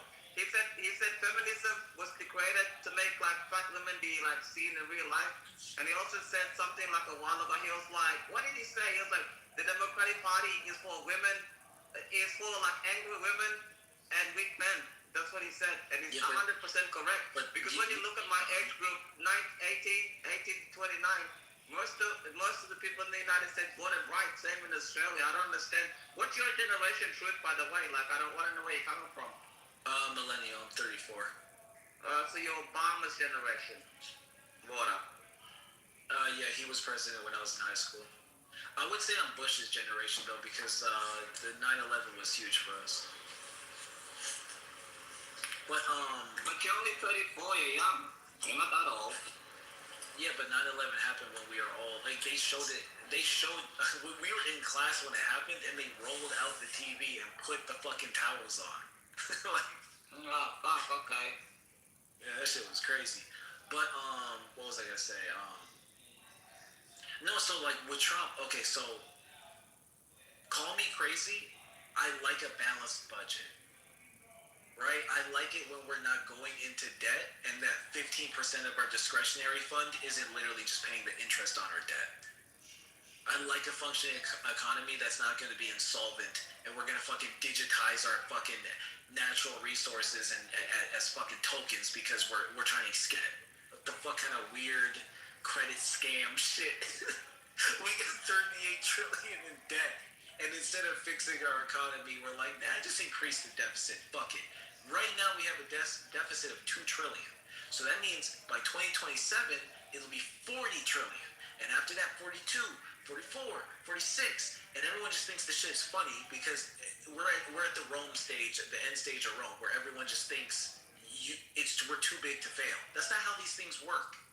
That's not how any of this works. And it's weird because you would think recession after recession, Great Depressions, people would fucking learn, but they don't even study. So why the fuck would they learn? Lucky for me, I'm fine. I'm protected. I got money. My family's got money. I just want to see my country win. And this is losing. That's not a big league. I thought we were going to win big league. This is fucking losing. The problem is you are winning big league. I didn't hear you guys talk in the last 4 years. You're talking about energy and like oil and everything. The last 4 years, Biden's like the gasoline was like $6 a gallon, 7, 8 day companies. The media didn't talk about that. That was everything COVID. The way he left Afghanistan was terrible. Holy shit, that was COVID. When you were talking, I didn't even speak. Every time progressives are in power, nobody holds them to account. The second a Republican gets into power, they're like, oh, everything is like the end of the world. America is winning. When was the last time you see America bitch slap the country like Venezuela and literally fucking arrested their president? So quick. You know what I mean? That's fucking winning. When was the last time? Wait. The U.S. has blocked off. No. The U.S. has blocked off the Strait of Hormuz at the moment. No Iranian tankers can go out of them. What did the Ghalibaf, the foreign minister, and stuff, they're predicting $10 the house? So. Enough. Just let me land. Why didn't Ghalibaf want to talk to the United States and give up their rich uranium? Why didn't the Cuban government is talking to the United States? Why? Enough. Every time I'm speaking, you open your mouth. Enough. I cannot wait to hear. Why do you think the Cuban government is talking to America? America's making moves. It's actually a fun time to be alive. Unlike the last 4 years, you got the Ukraine war. Wait to it. What you got on the bottom? No, you gotta say like not wait, things. No, wait, shut you up. No, reply, bro. shut up. No, you said enough. You were why can't I reply, bro? You didn't know. I want to tell you the truth. I'm saying you had Ukraine under Biden. You had October 7th under Biden. No. You had Afghanistan under Biden. All you had was fucking. You are done, check. Stop listing off a million things. What the fuck are you doing? Am I supposed to respond to each thing you're saying? Do you even remember everything you've said? Shut the fuck up. I'm a genius. I'm a genius. No, you know what? You want 10 minutes on a check. Peter, please. 10 minutes on a check. He's not done. Fuck's sake, shut the fuck up. Reply to it then. No, nigga, you know what the fuck you were doing. No, I'm not. I didn't want to trigger you. I'm just saying the truth. God damn. Let's start with Ukraine. Anyway, no, shut up. No, let's start with the gas prices because you're fucking lying. Look this up with me. You're on your phone. Look up 2021 Biden gas prices. Watch this. January 2021, Biden takes office. Gas prices $2.42 a gallon. Mid 2022, this is when COVID hits. $5 a gallon. COVID hit in hold on, no. Watch this, because this is where you're lying. The very next year, 2023, $3.30 a gallon. It's almost like COVID happened. Gas went up temporarily and immediately started to decline. But you're going to sit here and compare that to this nigga shutting off one of the straits that controls 20% of oil when they're predicting $10 a gallon? You are a fucking liar. And I can't take anything you say serious after that because you were so misinformed you don't realize how dumb what you just said was, or you knew you were lying and you don't deserve respect because now you're just disingenuous. No, you liberals just lie all the time. And now it's all all liberal. Now it's all liberal. 2020, not 2022. Number one. Name one liberal not 2022. Inflation was 7% on the body. You can blame on the cost, whatever. All I'm just trying to say is that hold the presidents accountable, Republican or Democrat, but you liberal leftists only talk shit when a Republican is in office. When a Democrat's in office, you guys say literally are all retarded. That's all I'm saying. Which comes in, no, you're the fuck You're leftist, bro. I'm literally not a leftist, and everyone that knows me knows I'm not a leftist. If you even know my political takes, how the fuck am I a leftist? You're just talking shit because you don't have an argument. You're definitely a leftist. It's just the way you sound. You're just all my leftist. Why are black people fighting? You already exposed me. I don't know, bro. You're just running your mouth. So watch this. 99, we have a surplus and no debt. We have a surplus and no debt. Bush comes in. Mind you, we all think he stole it from Gore with his brother in Florida. So we're not even going to talk about that, right? Anyway, Bush comes in, and he, because of Netanyahu, sound familiar? Netanyahu convinces him that the niggas will attack us. Shut the hell up, you spoke for 7 minutes. Netanyahu wasn't in power in 1999. Brother, Netanyahu was the one who told us that Iraq had weapons of mass destruction. Netanyahu was not in power in 2001, bro. What are you talking about? But he wasn't even prime minister in 2001. He was Ahmed Barak. Get your prime ministers correct and instead of Israel. Netanyahu it doesn't matter. It doesn't matter. Netanyahu is still the one. So what? He was a minister that just managed to convince the United States of America to bomb Iraq? This is what he literally said. But he's brainwashed. Netanyahu was not prime minister of the state of Israel from 2001 to 2006. He was not prime minister of the state of Israel. Get that if you think that. It doesn't matter. He was also, he's so powerful, more powerful than the prime minister of the state of Israel, more powerful than the president of the United States. He was not prime minister of the state of Israel. So why are you mentioning Netanyahu? I'm sending it to the chat because I'm dealing with a liar. Here is Netanyahu testifying to Congress. He wasn't prime minister. I need you to, here's what we're going to do, because I can't go back and forth with you. I'm going to request 90 seconds, and you can take 5 minutes. You got to shut the fuck up. Because you are literally the most disingenuous, snobby little motherfucker ever. So I just put a link in chat. This is Netanyahu testifying to Congress right after 9/11.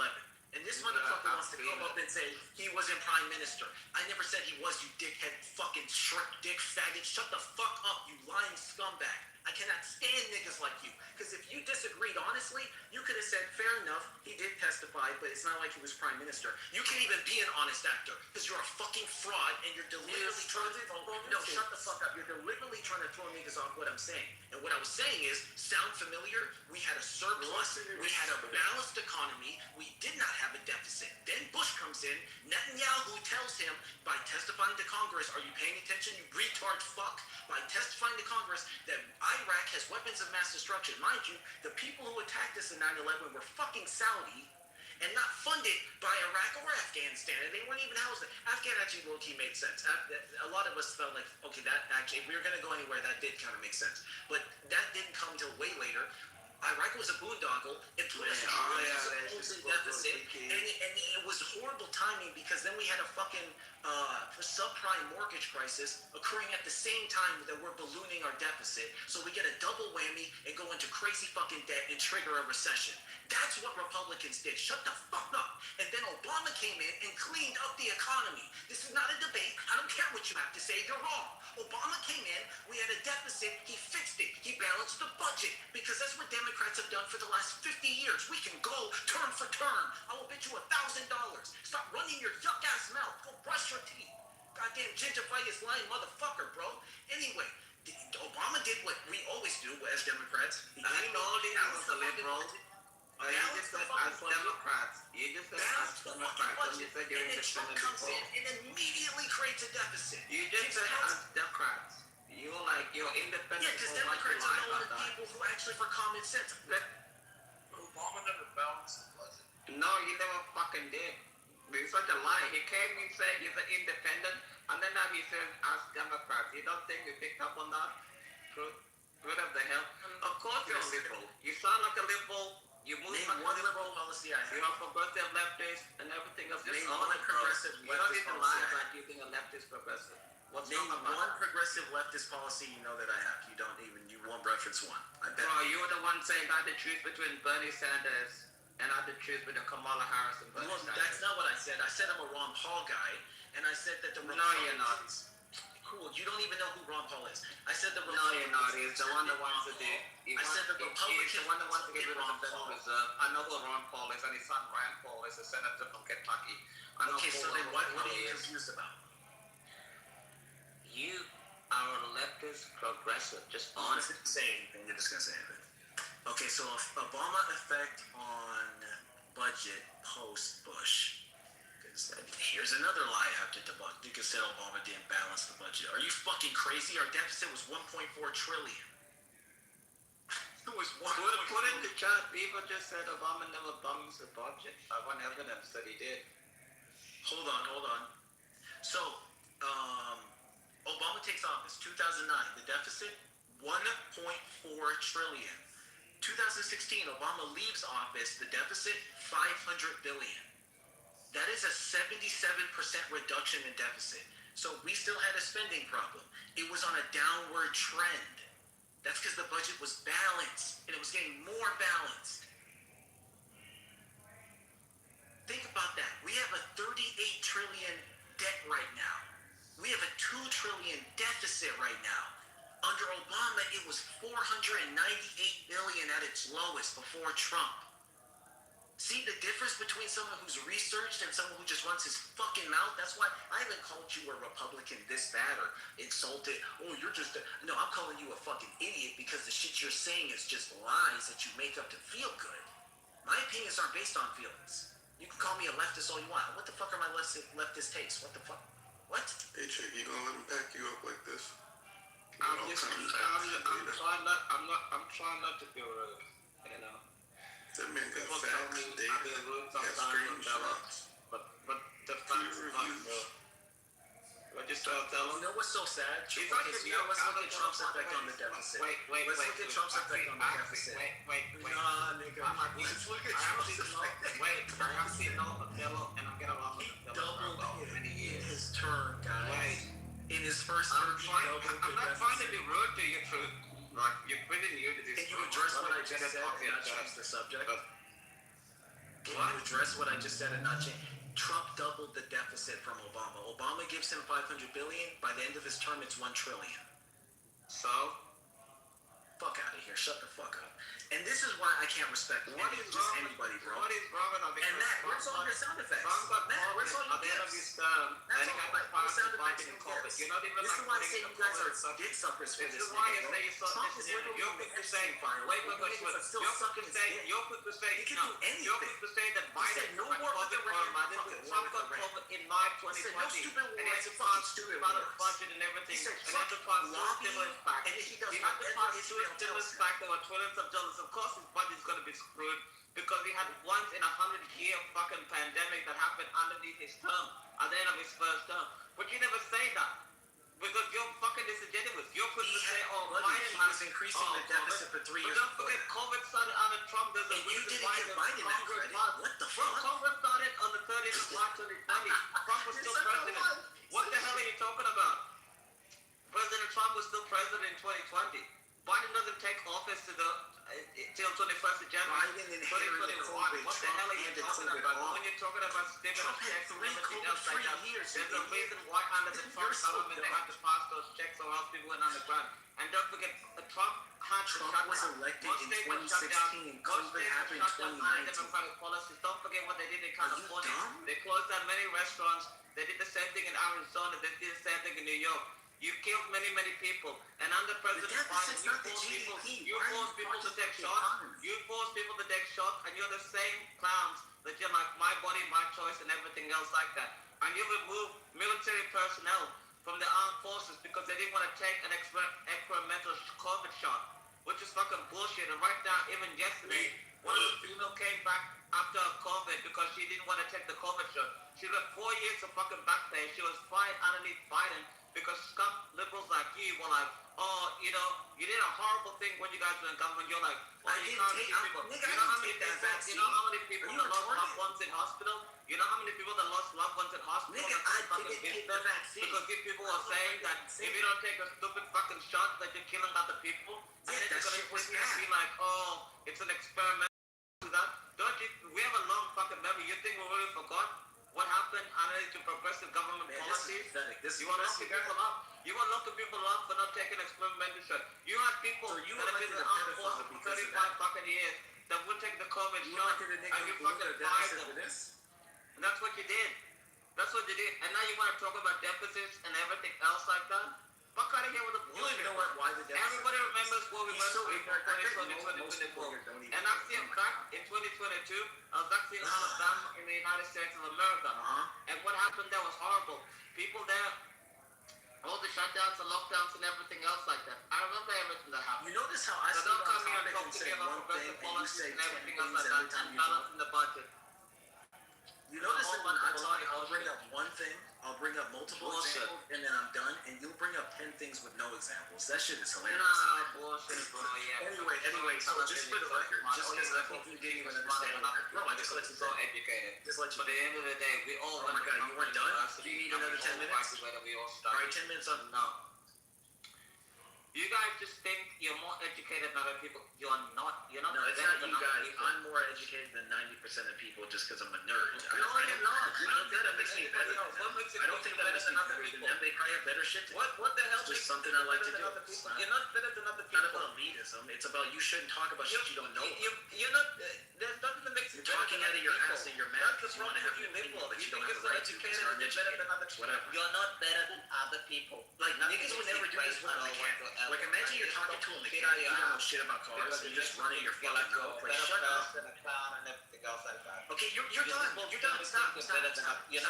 What makes you better than other people? Huh? Because you have university, you have a university, you have a degree, you have a Still got 3 more minutes, truth. You said 10. You think you're better than other people. Clown motherfuckers. You said 10, bro. Good 10. Okay, so just for the record, right? When I quoted Trump's deficit, it's funny because now that I'm going to say it, you're like, oh, wait, I deliberately left out the COVID year because I'm not a disingenuous asshole. And you didn't even notice that. So if you noticed, when I said, No, you didn't. Yes, I did. When I said when Trump left office, his first term, he ballooned the deficit. Obama gave him $500 billion. He turned it into $1 trillion. No, he turned it into $3 trillion. But that's COVID, so I didn't count that. I counted the first 3 years before COVID. And you didn't even know what you were talking about. No. So you didn't even know that. No. This is why you're disingenuous. You just spoke for No. Stop. Shut up. Stop. Because it's fine. Nick left. Oh my god, little motherfucker. Because we're gonna go through this, okay? 2017, 665 billion. 2018, 779 billion. 2019, 984 billion.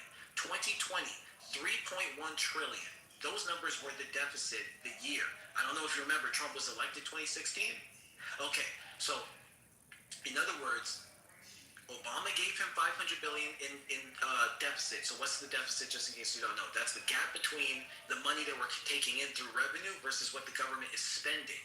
The more the deficit increases, every year we accrue more debt. The more debt we accrue, the more bonds we have to sell. The more bonds we sell, the higher our interest rate is and the higher our inflation is. The higher the interest and inflation, the more the market experience shrinkage because the same goods cost more and the money is worth less simultaneously. You're getting pinched from both sides. This is why economy matters. Like I said, I don't think I'm better than people. I just know what I'm talking about. And it's frustrating to have someone who doesn't know what he's talking about sit there and tell me why I'm a stupid liberal elitist leftist and bring up the vaccine when I'm not even vaxxed. Why would I take that fucking shit? You think I'm retarded? And yes, that shit they were doing was disgusting. And so Canada was even worse. They were taking money out of people's bank accounts and freezing their accounts and doing That vaccine was horrible. you assume it was for that? See, this is what happens. This is what happens when you deliberately try to frame things as left versus right. And what did I say at the beginning of our interaction? I said I'm neither. I said I'm independent. I said that the truth is never on one side, and that's how you get locked into just being like in a binary, Republican or Democrat. No, how about the truth? How about just the truth? I'm an ideologue, you know that? Yeah, I think that's horrible. You should be a realist. No, I'm an ideologue.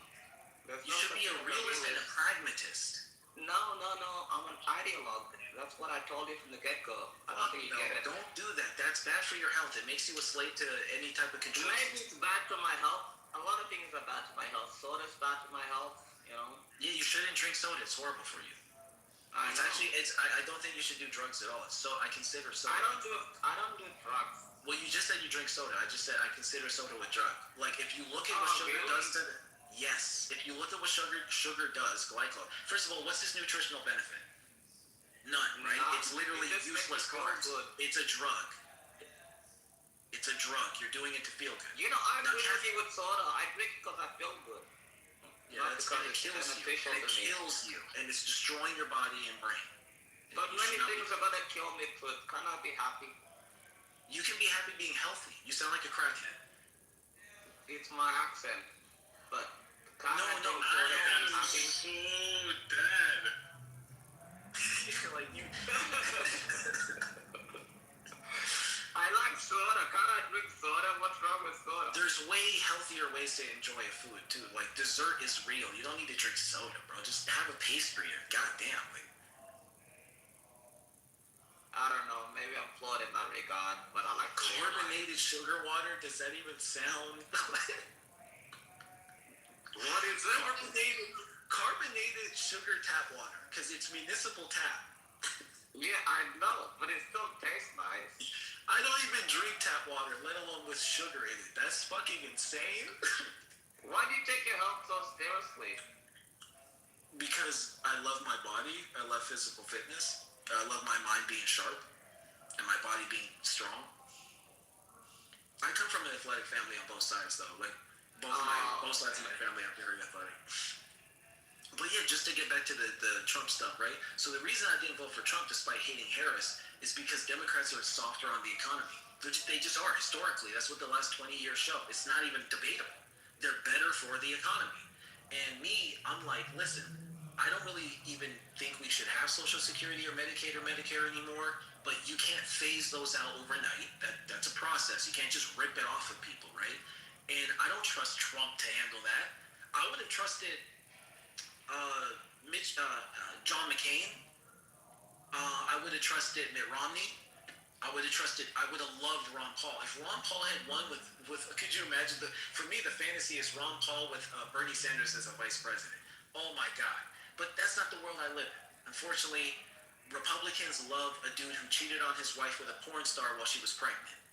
That's who Republicans, the party of family values. That's who they decided to elect. So here we are. But why is that so bad? I mean, Democrats, like, I don't like talking about presidential personal stuff. I mean, I love shit on. I love to, because Republicans used to do it all the time. But the thing is, like, I'm just Republicans used to do it all the time until Trump. But the thing is, if I started doing it, we're gonna get nowhere. It's gonna be back and forth. No, but here's I just want to say, I do like Ron Paul. Getting rid of the Federal Reserve, I think it's a great thing. Yeah, balance the budget. Keep the shit cheap. And small government. That I agree with you on. And in terms of Bernie Sanders, I like the fact that he wants to break up big corporations, like they did under Roosevelt, the first Roosevelt, when they broke up Standard Oil and everything else like that. Yeah, he's got issues. Like he's way too into like social spending. But I love his. Elizabeth Warren is pretty good at that too. Like I like the fact that she wants to break up like Microsoft, Apple, and all sorts of companies. You know, like those policies I really like. I wish she would talk about it more. That's one of the reasons I like her. You know. But and see where we can meet on the middle on this. It's like, yeah, Bernie Sanders and Warren are great on financial regulation, but they're fantastic. But they're way too keen to like spend money on social programs, and they're with that trans weird gay shit. Yeah, it's weird because like when Bernie Sanders and Elizabeth Warren talk about breaking up the banks and the financial stuff, I'm like, you sound very reasonable. Like I'm actually surprised. I have a huge smile on my face, you know. But if you could get a middle ground without in the wrong poll scale or whatever balance the budget, because Bill Clinton, to be honest, you are right about Bill Clinton. He did balance the budget because he had a Republican Congress. And they worked together at the time, and they did balance the budget in the 90s. That was a beautiful thing to see. Yeah, Bush blew it up with the wall, whatever, that's correct. But in the 90s, Bill Clinton actually worked. Who was the speaker at the time? My brain is messing me up. What was his name? Speaker, the one in the 90s, truth. Oh, shoot. Oh, my God, I should know this. Oh, my brain is fucking with me. He's the white guy. It's always on like Fox or whatever. What was his name? Let me Google this. Speaker 1990.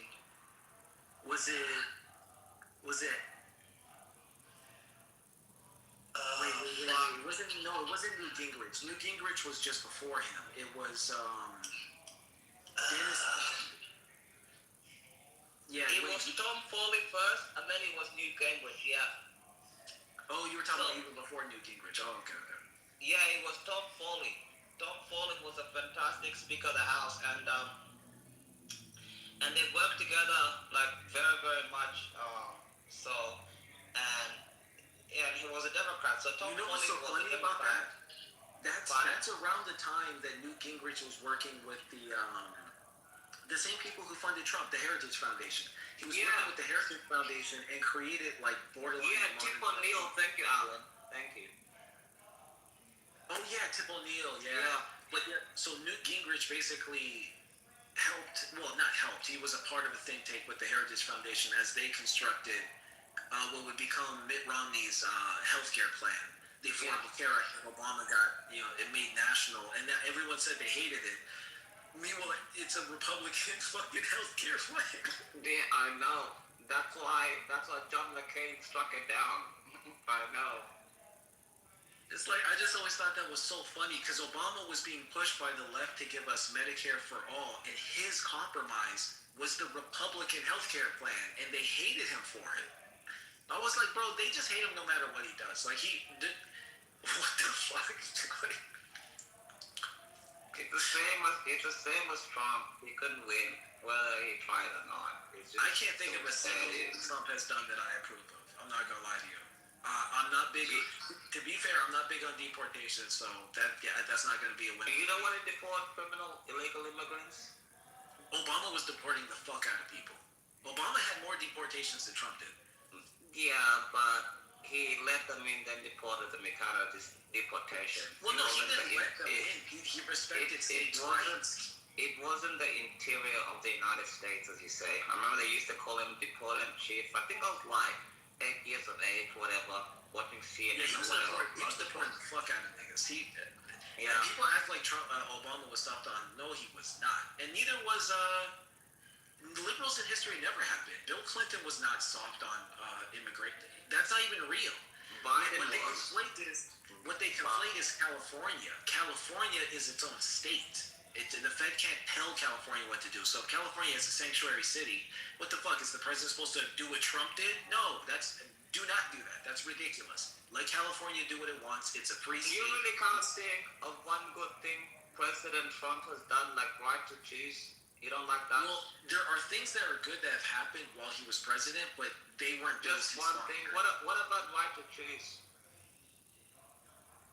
Wait, what's right to choose?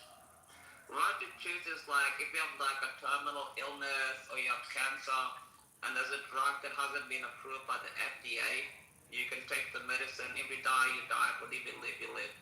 So, like for example, let's say you have some certain like problem or whatever, and there's a medication that hasn't been approved by the FDA, and if you take it, you can take it. I've used it to deal with psychedelics. Even today, Joe Rogan was at my house. So the right to try. Okay. Right to try, yeah. Sorry, I said right to choose. No, that's okay. But yeah, I meant right to try. I think that's a good thing, though. You know. Yeah, no, you get to change. That's not bad. I don't know who sponsored that bill. I'd have to look it up.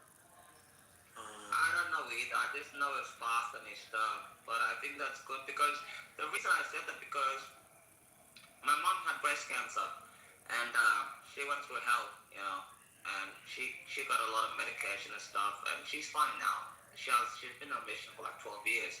Oh, thank But God. I'm just saying, when your family is sick, you want them to at least get anything they can do to live. That's what I'm saying.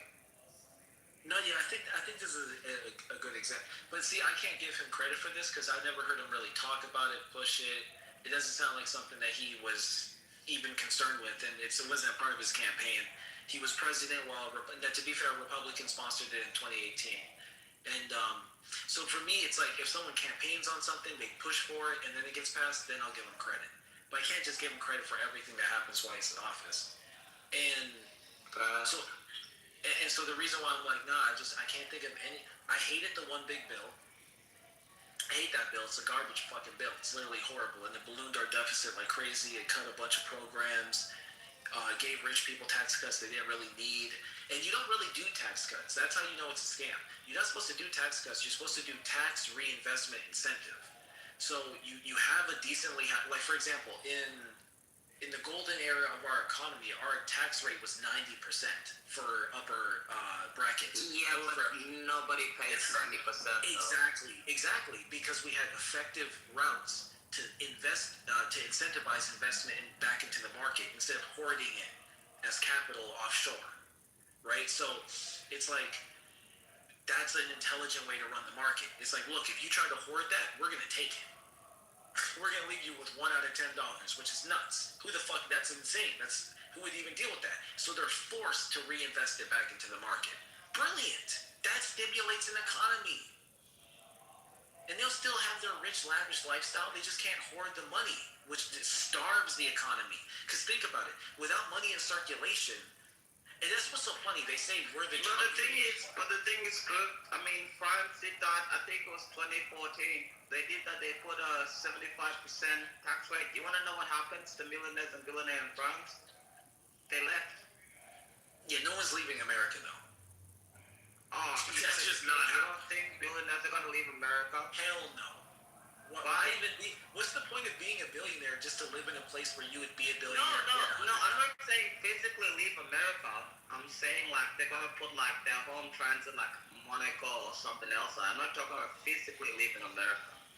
I'm saying they're still gonna be in America, but they're gonna put their home base in like Monaco, Dubai, or something else like that instead of the United States. Nah, they never leave the country. That's what I'm saying. There's just too much security in America. It depends on the type of business you're running, though. But honestly, we don't need them anyway. It's like, take your buildings elsewhere and live in places. Island. Truth. No, honestly, it's like they can leave. We don't need them. Like, America's economy creates the brain drain effect. So they can take their old grandfathered in money elsewhere and just go retire it because apparently they don't like what? Like, that's not even realistic. But let's say they go do that, they will be quickly replaced because no one's gonna look at the situation and go, I can't make that work. Yes, the fuck they can. So maybe some greedy prick leaves and he gets replaced by someone young and hungry. Good. You really think that's gonna work, true? I like the fact that you care about people, but I don't think that's the way it works, bro. Like, you can't tax people to death. Well, no. Again, we tax them to death, but we give them alternative routes that will allow them to effectively keep their money, and that incentivizes them to reinvest it back into the economy. This is critical because if you don't do that, you get stagnation. You get people just not letting that money circulate, which creates these like swamps of economic activity where it's just like dead zones. Think about it. All the money these billionaires have, and they can't think of anything to invigorate the economy. No, instead they're cutting jobs. Under Trump, we see so much job loss. I think February was the first month in fucking a decade we had negative job growth. We had more job loss. Everybody from the federal government. That's why. Yeah, but the Fed doesn't employ so many people that should be affecting it like that. We've been seeing a slow of growth because he's deregulating the fuck out of shit, giving people tax cuts, and creating an economy where people don't even feel safe spending their money. And he's allowing them to hoard it. So he's making a situation where a rich person, if they're being smart, they're looking at the market, they're going, maybe I'll just keep it to myself and see how this pans out. And all the rich people are doing that, and they're all getting tax cuts, so they're just holding it. No, that's fucking retarded. And he just ballooned the deficit. You can't make this shit up. And it's even worse when you realize that his number one funder of his campaign is literally an accelerationist. Peter Thiel is a fucking accelerationist. He wants it on the record. He is proud to say he is an accelerationist, same as Sam Altman. He's an accelerationist. He wants the economy to fail. And he thinks that the future of America is one where there's these districts that are controlled by the mega corporation that's the biggest in the region. And that the people have like citizen IDs that are also employee IDs. And they have little chips in their fucking wrist. He said this out of his fucking mouth. He has a book on it. This is the same dude who J.D. Vance used to work for. Remember J.D. Vance, the one who called Trump Hitler? Until Peter Thiel told him, no, that's not Hitler. That's your new best bud. And he said, okay. And people look at this and think it's cute. That's what I'm saying. Nah, man. People are getting so distracted by the shock and awe. I get it. Trump's funny. He says what's on his mind. He doesn't play politics normally. He's literally a fucking stooge for Israel. He's a fucking stooge for Israel. Why do you guys, I can agree with everything, like a lot of the time you're saying, but this progressive hate for the state of Israel, I don't even get it. I don't hate Israel. I can't give a fuck about it. It's less. No. Listen. I don't hate Israel. It's less, just let me land. It is less than 10 million people. I don't hate Israel. It's like, but the thing is, like, when you guys be like, but, my problem is, it's not even to do with you, truth. Honestly, I've heard this so much from right-wingers, left-wingers, whatever. It's like, whenever somebody says somebody is a stooge for Israel, it just makes my brain hurt. Why? It just hurts my brain. No, fuck that. That's silly. It's just an old trope. AIPAC is funding way too. Trump agrees with me. Hold on, but Trump said. But truth, it's just an old trope that it just said so oftenly. It's like it's not a trope. I've always said this my entire life. Anti-Semitism is brain rot. It's not and just wait a second, truth. And when somebody says they're a stooge for Israel, my brain just automatically dismisses everything else you say. Because then I know that you're trying to be like, I don't know, like intellectual or whatever, the modern truth, the people are gonna like it, whatever the fuck it is. When somebody says that, my brain it just dismisses everything. I'm not saying I'm dismissing you, but I'm just saying, as soon as somebody says that to me, I'm just like, everything they say is just dismissible.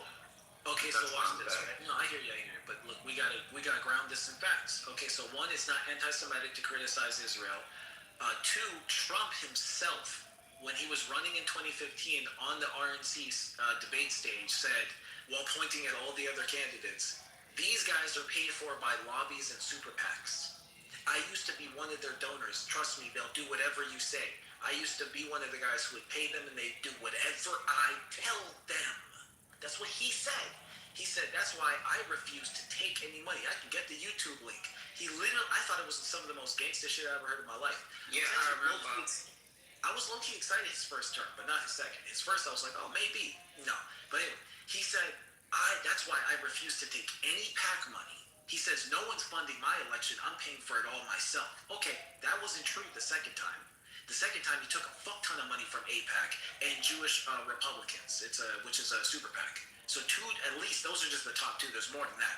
At least two gigantic fucking Jewish super PACs he took money from, right? It's relevant because, okay, now get into AIPAC. So AIPAC, and these are numbers I'm pulling up right here. This is nuts. AIPAC has control. Let me not say control. Let's say AIPAC is the dominant funder to the campaign of 400 sitting members of Congress at least. There's only like 400 and something. So that's like what, 90 fucking plus %? Exactly. So there's 500, like I think 12 congressmen and women or whatever. But the thing with APAC, That's 3/4 of Congress at least. But the thing is, like, but the thing is, the thing with APAC, if that was Russia, would that bother? But the thing is, like, you know, it just. If that was Russia, would it bother? Really, you might be like convinced about this. It really, it really. I just want to get this off my chest, bro. Okay, go ahead. It really bothers me when people say that. It just does. There's something it does to me. Maybe I'm irrational about it. Maybe I'm stupid about it. Maybe I'm retarded about it. Maybe. But it really bothers me when people say less than. It really bothers me when they say less than 15 million people can control the United States government. I just don't know. It does something to my soul that is really bothersome. That's totally fucking irrelevant. Anyway, so yeah, I don't care about the number of people. The facts are the facts. The APAC has a ridiculous, disproportionate influence in our politics, and it makes us less sovereign. And watch this. Why do you think they say Trump is the first Jewish president? Hello, I don't know what fucking planet you're living on, but if Russia had been... replace APAC with Russia. Replace Israel with Russia. Oh, Russia controls 3/4 of Congress. Oh, Russia said that Trump is the first Russian president. APAC doesn't control 3/4 of Congress. That's another lie. It's like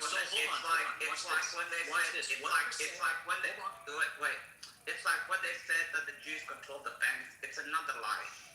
You know? Well, APAC does not control 3/4 of Congress. It's a damn lie, bro. It's just a damn lie, and it's not in facts and everything else. And APAC is not even the biggest PAC in the United States lobbying. There's bigger ones than them, and nobody ever talks about the other ones. Because all I said the whole time, no Jews, no news. I don't understand why people want to attack me. So there is one thing. I just found that figure. Cool. So I got this figure here, and I'd be so interested if you dispute this. There is a study that shows an 85% correlation between a politician's votes and positions with his lobby funding. Does that shock you? No, it does not shock me. So I just told you that 90+% of Congress is being funded by APAC, and they're one of the number one super PACs, and it reduces our sovereignty. APAC is not even the biggest super PAC. It's like number 9 the last time I checked was number 10. So it's in the top 10, you think? Let's see. Let me Google this so I can show you. Hang on. Let's see. I'm pulling it up right now. Here's a clean list. Really, that's interesting. The the NAR. Okay, so the first few ones aren't even real. These a lot. Oh my god, so this just backfired on you pretty bad, check. You ready? I got the list. This is good. And guys, I hope people are here listening. Oh god, this backfired so bad. Did you get the list? Hold on. So I googled political lobbies ranked in size and scope. Okay. So the first few are literally just government organizations. So U.S. Chamber of Commerce, National Association of Realtors, Pharmaceutical Research and Manufacturers of America Healthcare Block. So the first 3 are literally just like American institutions. The fourth one, American Bankers Association. Okay, so what do you think, now that the first 4 were all American institutions, what do you think the first non-American institution is? Boom, number 5, American Israel Public Affairs Committee, AIPAC. So the only things above AIPAC are the American Bankers Association, the American National Association of Realtors, the Pharmaceutical Research and Manufacturers of Healthcare, and the U.S. Chamber of Commerce? Yeah, I hope those things are above fucking AIPAC. What? Like I said, that backfired like crazy. No, that's a good thing actually, because I'm just saying, like, it's not the biggest super PAC like people always say to me, you know? I'm like, no, it actually isn't. Bro, the only thing bigger than them is like, what are you saying? They're bigger than the NRA. They're bigger than American oil. What the fuck? They're bigger than the labor union. It's an American, it's American though. It's American as well. Bigger than the oil and the labor union. Why do you think that is? Because Israel's rich as fuck. What are you talking about? No, bro. I think you're dead wrong about this. all I'm saying is that the Israelis do not control the United States of America. I mean, even President Trump, I think he said 2 days ago, Israel stopped bombing Lebanon. You forced them to stop bombing Lebanon. Hezbollah, I should say, not Lebanon. You think we're gonna listen to him? Because they did listen to him, though. They stopped bombing. We've seen this before. They stopped It'll bombing be 2 days. Hezbollah. It'll be 1-2 days, and it'll be bombing again. Probably, but they didn't know. You know, like, they have to get rid of the enemies. What am I going to say? I'm not going to lie to you. They're probably furious, in fact, that they have to stop. Lebanon is ironically the one case where I'm like, first of all, I hate the way they're doing it. The way they're doing it is in typical fashion. It's disgusting.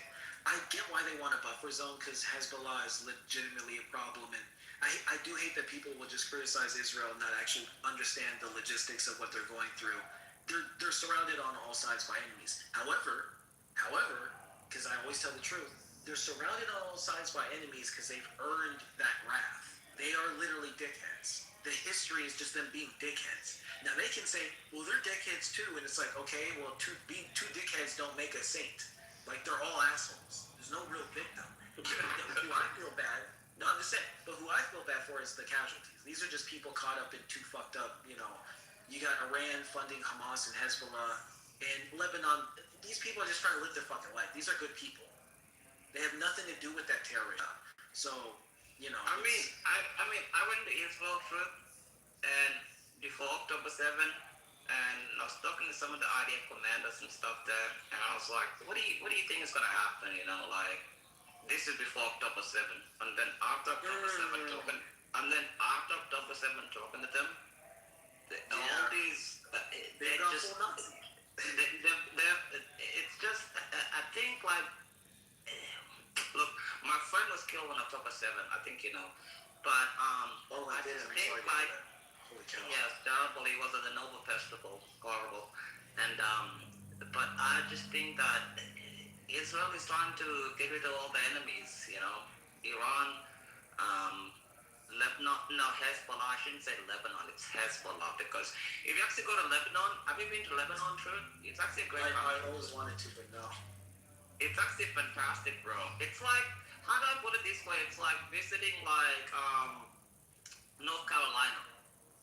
Like, it's really fucking fun. Like, it's just a great place.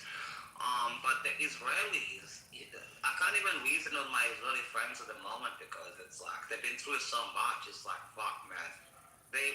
When Trump declared the ceasefire with Iran, they were so pissed off. I called my friend Amnon, he was pissed off. He was like, I want to spend the next 500 fucking days in a bomb shelter if we get rid of Iran.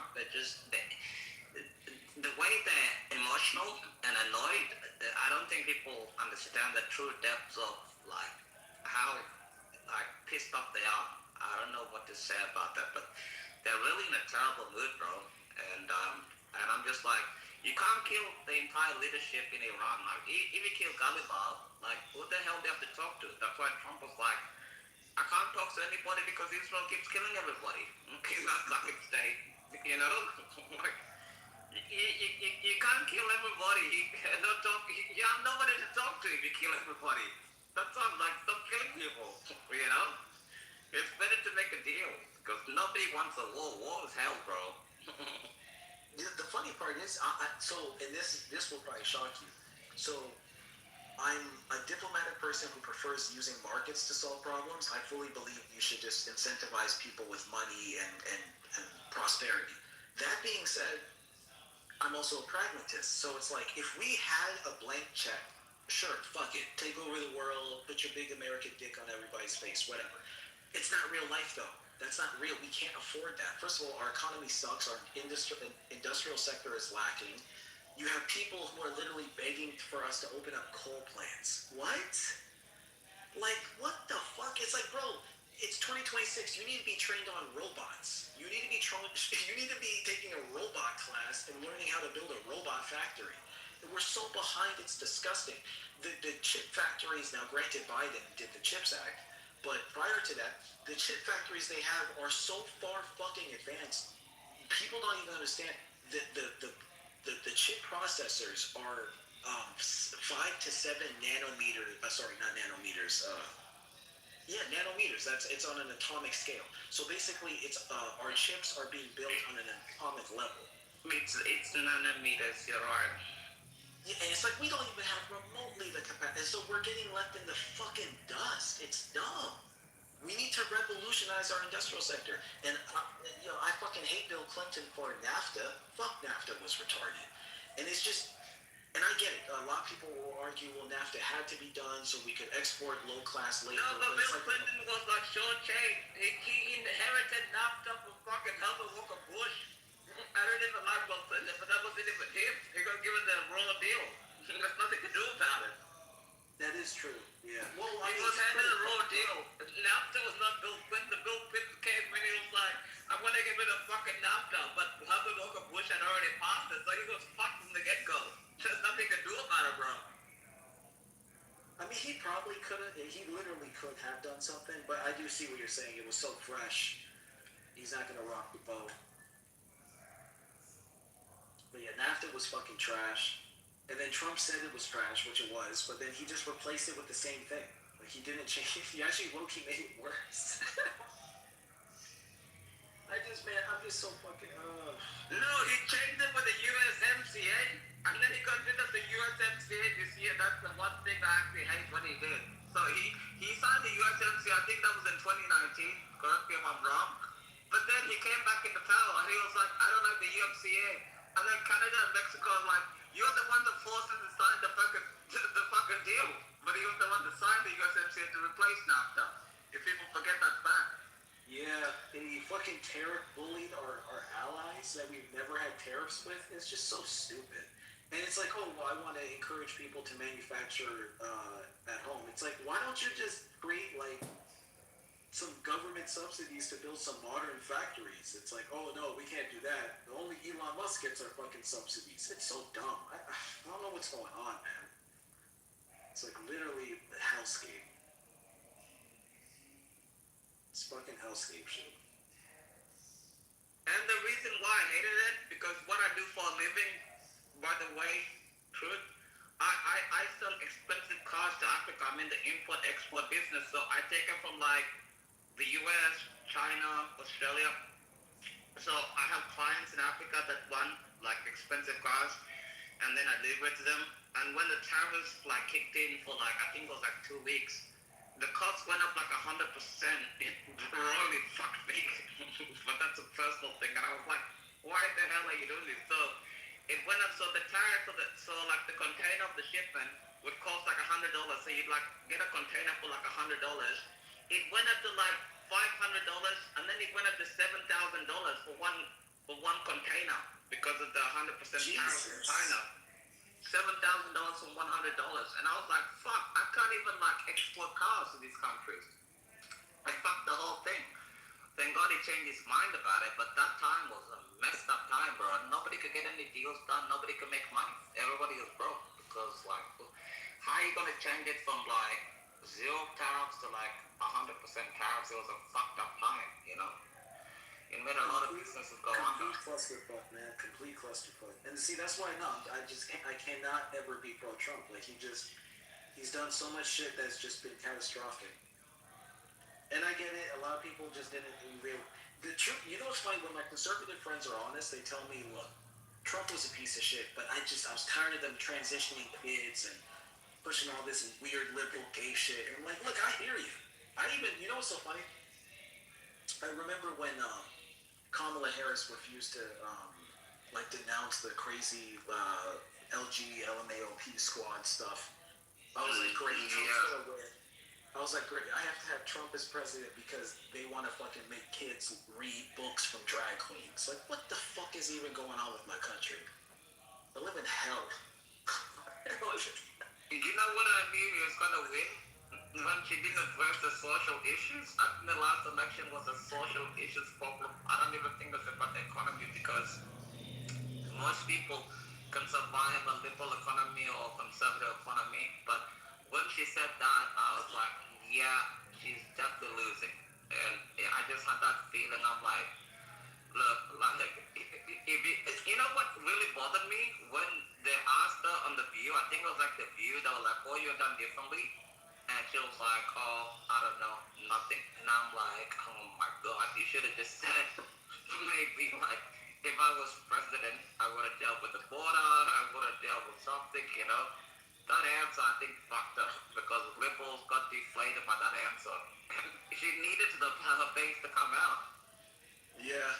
No, we all hated her. She had horrible favorability ratings. It didn't even make sense that they pushed her. It was like a Democratic coup because they didn't want to actually get anyone the party might actually want. It's fucking creepy, to be honest. And it was just a clusterfuck of bad decisions. Oh God. That's why I'm an independent. I used to call myself a Democrat back when I was like a teenager, but Obama's first term, I was done. It was disgusting. I was so fucking disgusted. Everything he campaigned on, he just turned his back on it. And I've been studying politics as a nerd, but I never. Yeah, but I can tell you're smart about, like, I did economics and politics at university, and you know what I hated the most? My professors, they never told me the truth. And then after I graduated, I used to, like, because, like, when Obama was president, I think I was like 9 years of age or something else like that, maybe 10 years of age. And I was like so happy because he's a black president, somebody that looked like Same, I was so hype. You know? Yeah. I was like excited. I actually cried when he won the election. Same, bro, same. Yeah. I actually was so jubilant. Total letdown. Total letdown. And he had 60 senators, by the way, you know? Literally. Yeah, and then Kennedy was the one that died in Massachusetts and made it 59, fucked up the whole thing. But it was like, I actually cried like a baby. I was like, finally, American like turn the page or whatever. And then after that, it was like, bro, like it just depressed me. And I was like 9 at the time, but I knew to like him. I just thought he had so much style. You know, Michelle is very cool. I read her book. I love Michelle Obama. I think she's a fantastic first lady, one of the best. And even her at the time, she was like trying to make school kids eat fresh vegetables, as you're saying, you're into health. And when they were attacking her for it, I was like, why are you attacking a woman for trying to try to be like, you want kids to eat good food, you know? I didn't understand the attack on Michelle Obama. And they kept calling her a man. Yeah, I never understood that. To me, she's very good looking, she's beautiful, so I don't get the bullshit that happened. Yeah, the racism really came out on Obama. I have this PTR of him in a tan suit that I used to troll conservatives because I'm like, Fox News talked about Obama's tan suit for 2 weeks. Trump cheated on his pregnant wife with a porn star. Could you imagine if that was an Obama story? It wouldn't happen, bro. That'd be world news. Yeah. That wouldn't fucking happen. And I get what you're saying. It's like, what happened with Obama, it had a chance to become like a revolutionary figure. I just think the divisiveness was so violent so much and everything else like that. And I remember being as a kid, I was asking my dad, I was like, Dad, why do they hate this guy so much? And my dad was just like, because like he's in control of their country and there's nothing they can do about it. And I was like, I didn't understand what my dad was saying at the time. I just took his word for it, didn't know what I mean. But that was sick, you know what I mean? I mean, I like Trump. I also like Obama. I don't think he's a horrible human being. Biden, I have many, many problems with, but Obama, he had a raw deal, in my honest opinion. And calling Michelle Obama a man and all that bullshit, I think it's disgusting because she was actually a nice first lady, to be honest with you, you know. And it's the same thing, you know. Yeah, Obama and Michelle were very respectful and polite. Very classy. Yeah. It's funny too because it's like I was so disappointed in Obama. Meanwhile, it's like, man, with how much I'm dissatisfied with Trump, bring Obama back. Oh my God. Obama's Congress let him down. The American people literally gave him 60 senators. Can you imagine if Trump had 60 senators? Oh, thank God he did. But yeah, seriously. If Trump had 60 senators, shit would be going down, bro. No, that's a fact. Yeah, when Obama had it, they're still fucking with fighting. He'd probably be king. Can Can you imagine even 60 senators? He'd be like, pass this bill, impeach this bitch, whatever the fuck you want to do. That never happened. It's funny because Obama and Trump did the same thing. They both ran on potentially arresting the former president.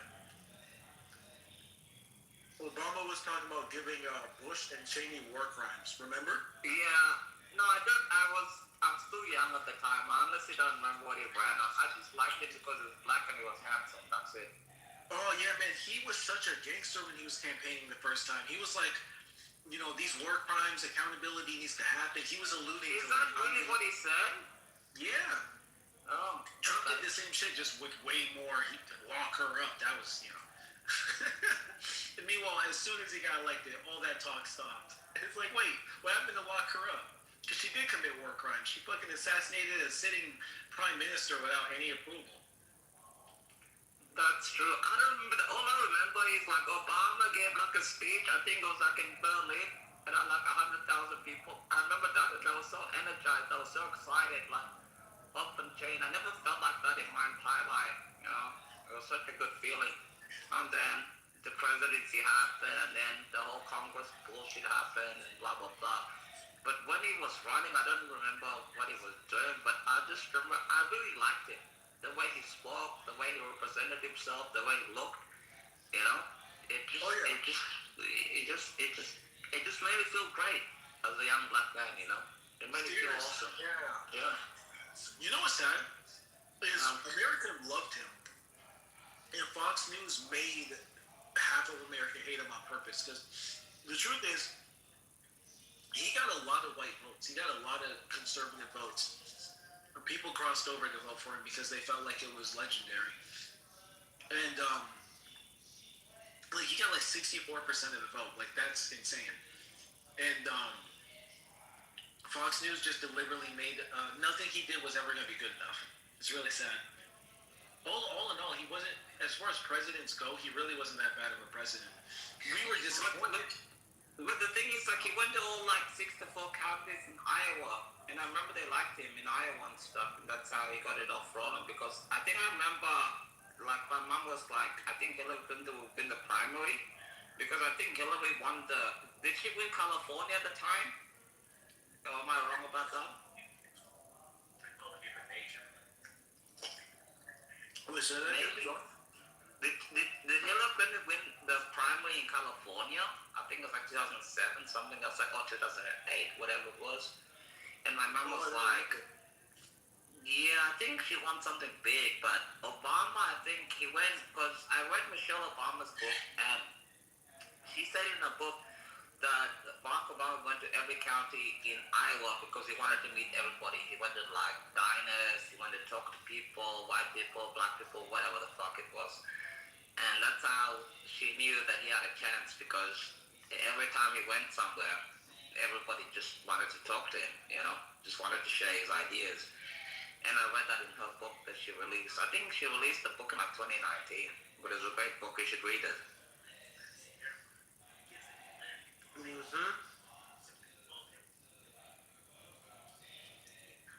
Sorry, I'm just eating. Facts. Yeah, she would. It's funny too because when she was talking about the school lunch programs and food before school, the conservative was just anti anything that they said. Meanwhile, it was like she was pointing out something so real. She was like, if you look at what they're feeding the kids, they're feeding them like pizza and fucking these stupid little hot pocket things. And she was like, kids need nutrition. They're like, what the fuck? She wants to spend money on feeding kids. There was that. Meanwhile, I remember they hated him. And now RFK is doing the whole thing, and it's like Maha. I'm like, Michelle was doing this in like 2011, 2010, or whatever the fuck it was. Like, she was young to the game, you know? And it's just like, I don't like it. Obviously I want healthier food. You know me, I'm like a fatalist, truth. So, you know, so I don't really like have that passion that you have. But I'm a federalist and I'm an ideologist. And that's why we're different in that regard. But many things, that's it, really, your point of view. Well, damn, y'all getting along? Man, fuck that shit. Yeah, nice, we're getting along. Bullshit. Why do you want us to fight? He's actually a smart guy, you know? At first, I'm like, this is another overly educated liberal. The more I listen to him, the more I'm like, yeah, I agree with some of his point of views. It's not horrible, you know? Oh, shit, hey, shit. Oh, damn. I would cook me one, goddamn, come back to you motherfuckers. Get along with shit. What do you think you're gonna come back and we're gonna be slagging each other tonight? Yeah. No, good. I know say with some intelligent logic, you know. You only spare the one that retarded. It's a whole different ball game. I would love if you give me the honor of being a moderator again. Then you can't be moderator, Peter. You kick people for just talking facts. I promise I won't. If I make one mistake, you can demoderate me like you can. No, don't do that. No. I have been tested before. No. You're gonna kick Night out for saying something wrong or me or no, I promise on my mom. I would act more responsible than now, and I would be more. Guys, that's up to Matt, but like, you're only good at being mom when somebody can babysit you. Cause just like you won't go back to your home country and fight because you might shoot the wrong person, you just might shoot the wrong person in here. Exactly, that's what I'm saying. Anybody, I promise. I don't shoot. I just want that green badge. I don't act on anything. I would act like another Peter, I just want that green badge. Well, what do the badge mean to you? Like, how? It is prestigious in my point of view. It is very prestigious. What?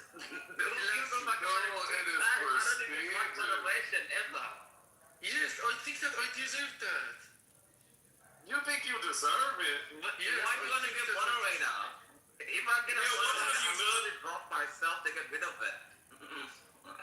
Why? Yes, the things that I have done, I know enough information about the political atmosphere of Iran while I can speak the best English in that knowledge. The other people who have enough political information from Iran and are Iranians, they cannot speak good English like me. You can search and find. I am in this era. I think. Well, I never see you mute the room. You just shoot people. So, like, what's up with that? Okay. I would not try to. Peter, do you know Goldie? Peter, do you know Goldie? No, I don't. She's an Iranian chick that does like Iran Revolution Live with Aman and everything else that we talk on like Twitter Spaces. She's been our friend for like 4 years. She goes on like news channels. She represents the Crown Prince. She wants their king to come back. She's a very pro-Shah monarchist, everything. One of the finest. She's in Toronto. She used to be like a government official there. And she's awesome. You should get to know her. I think you guys will do it. But Peter, you just shoot people down, bro. Don't get what. You get upset easily. I shoot people down. I don't shoot anybody. I promise. I mean, frankly, Peter, if you are a mod, I wouldn't even got to know the truth. And after talking the truth for like 30 minutes, I actually like the guy. You know, he actually. Oh shit. You know, so why are you shocked? I don't know. This guy's terrible, but it's not you. It's AJ. You know. What happened? But night. They get along and shit, Beaver. That's what's happening. Like, you know. I want to see more. But night, Beaver is the best at conflict resolution. I hate. And now Peter's saying he deserved mod in here because, like, he Iranian. Nah, Peter's down. That's it. When it comes to conflict resolution. But Beaver is actually good at it. But Peter, 1 second. I want to tell a quick story. At first, I thought Beaver was terrible. I thought Bima was terrible. I thought Coco was just a skunk or something. And then I was like, well, I know Beaver is terrible. And it's funny that Monica I said Bima, not Beba. Oh, I never had a problem with you, bro. No problem. Hey, Beaver, how did you get that to happen, bro? I was like, oh, this is... Yeah, and then like, you know what Beaver said to me?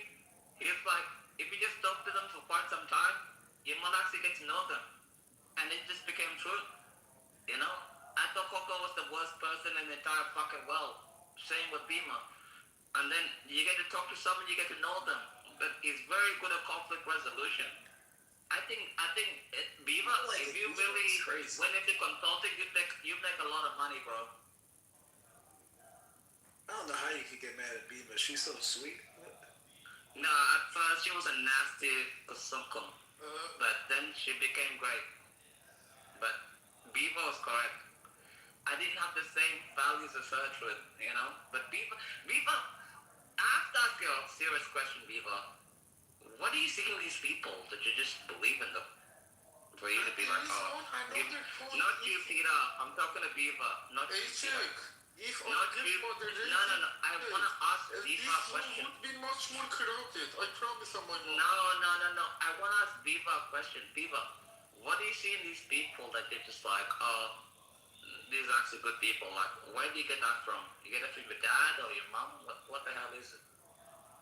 If they're nice to people on different topics, you can just tell how someone interacts with another person if they're kind-hearted, and then if there's just a disagreement on something like a political issue, that you can still tell and separate it from that. I mean, there are some people that are just assholes, no matter the topic. But I think I have a gift.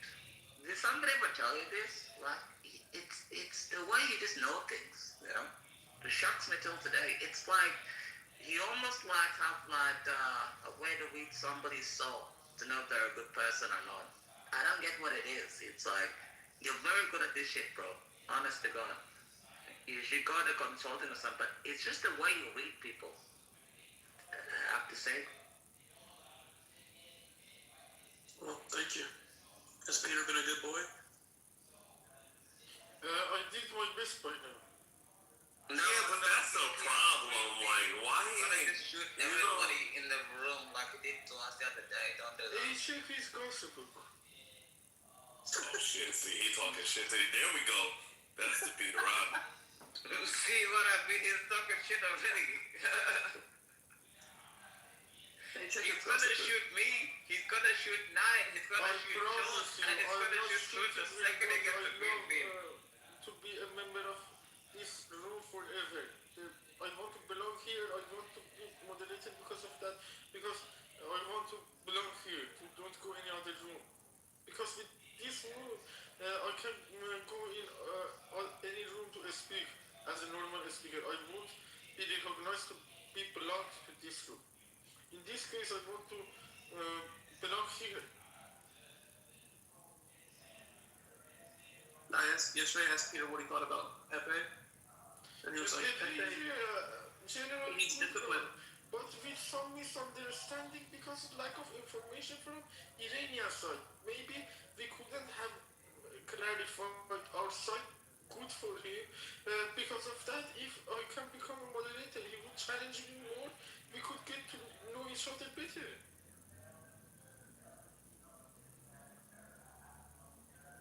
I love the challenge. I want him to challenge me to speak about our things if he wants.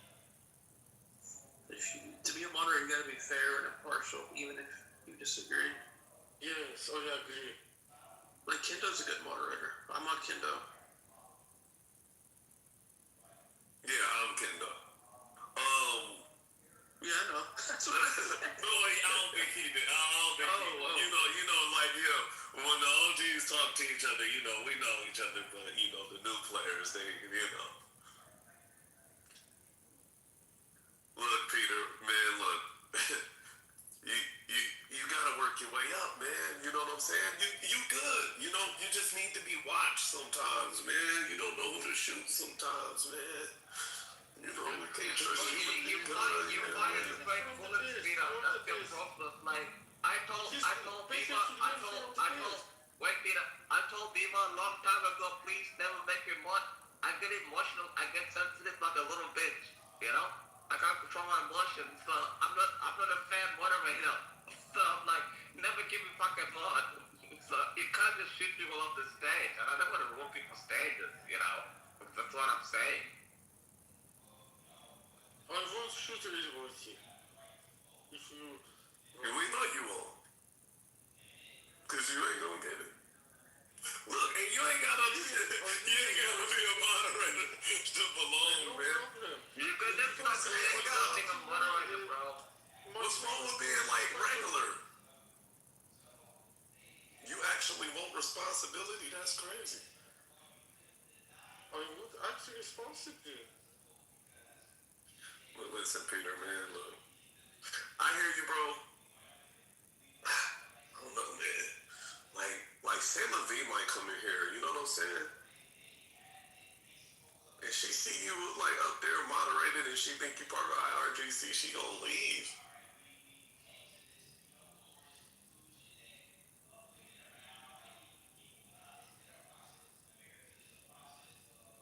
But look, man. Peter, you cool, I would man. engage with your discussions if I am the moderator because I am from Iran and I would make it diversified. A lot of other people would be encouraged and curious to come and talk on this stage.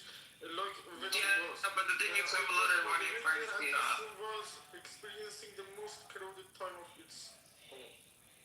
Yeah, but Peter, the other time there was like a room that had there's like 800 people. But the thing is, no, it was like a room before. I think it was like a week and a half ago, Beaver, if you remember. It was like 800 people, and they got closed down because they gave a march or wrong person. They got upset about it. But you do learn not to troll certain people. For example, Sting is amazing. Don't troll her. It is a big Good person.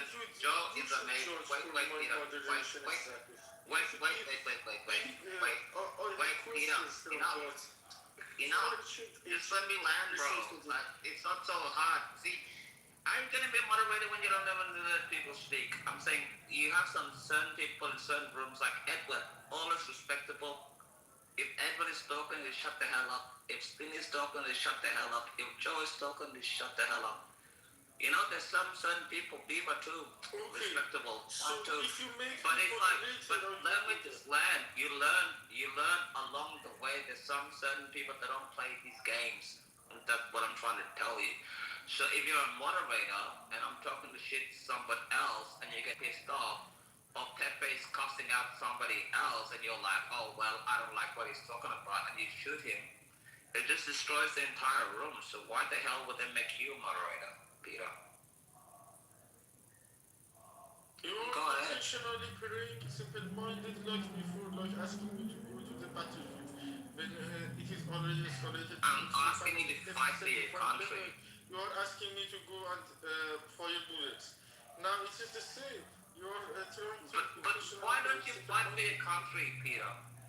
Why is that a hard question? First, try to not play intentionally simple-minded and play... You think that you... No, but I'm not being simple-minded. I turned 18 years of age. I went home and... No, Peter, I'm not being simple-minded. When I was 18 years of age, I went home and I fought for my country.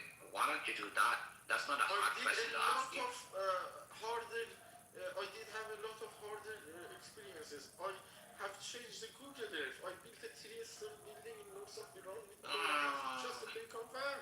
It is on the air. You can each party can independently identify that since you have satellites on the sky, you can see Caspian Sea and it's around, and I will give you the coordinates. Then you can see what I did truly with my hands in that disastrous situation, catastrophic situation to customer. I have passed my exams, actually, I promise you. What is it? You passed your exam. Sam's. Yo, this guy, man, I swear I love this guy, bro. Like, I ain't gonna know. You don't think I passed my exams too? Really? You think I failed all my exams? Student of Technical University of Berlin. That is another mission. Yeah, and I went to Griffith University in Brisbane, Australia. You know, what the hell are you talking about? I went to university too, and I graduated in a dual degree of economics and politics. What the hell are you trying to flex on people for? I have 2 degrees. What are you talking about? You went to the Technical University in Berlin, and I went to Griffith University in Australia. So what the fuck are you talking about? We both went to university. What are you talking about? Griffith University is ranked higher than the Technical University in Berlin. Actually, Google it. What are you talking about? I have 2 degrees. I'm not trying to flex, but like you're trying to be like, oh, I went to the Technical University in Berlin because I know fucking better. I'm trying to tell you, I have 2 degrees. It doesn't make me better than you, bro. But I study at one of the top-notch university of this planet. I don't care, bro. I went to university too. What's the big deal? Did you pull any ass at university? Sorry, did you ask me a question, Peter? Yeah, did you lay any pipe at university? Pipe? Yeah, did you lay any pipe, pull any ass, get any snatch? No, that's sure why if I'm getting you right. If you ask about some kind of, for example, girlfriend and boyfriend, so yeah, did you know? I did my best, yes, but with ups and downs, with ups and downs. We need to work on concentrate on ourselves, improve our qualities, then they will come and suggest to us, I promise.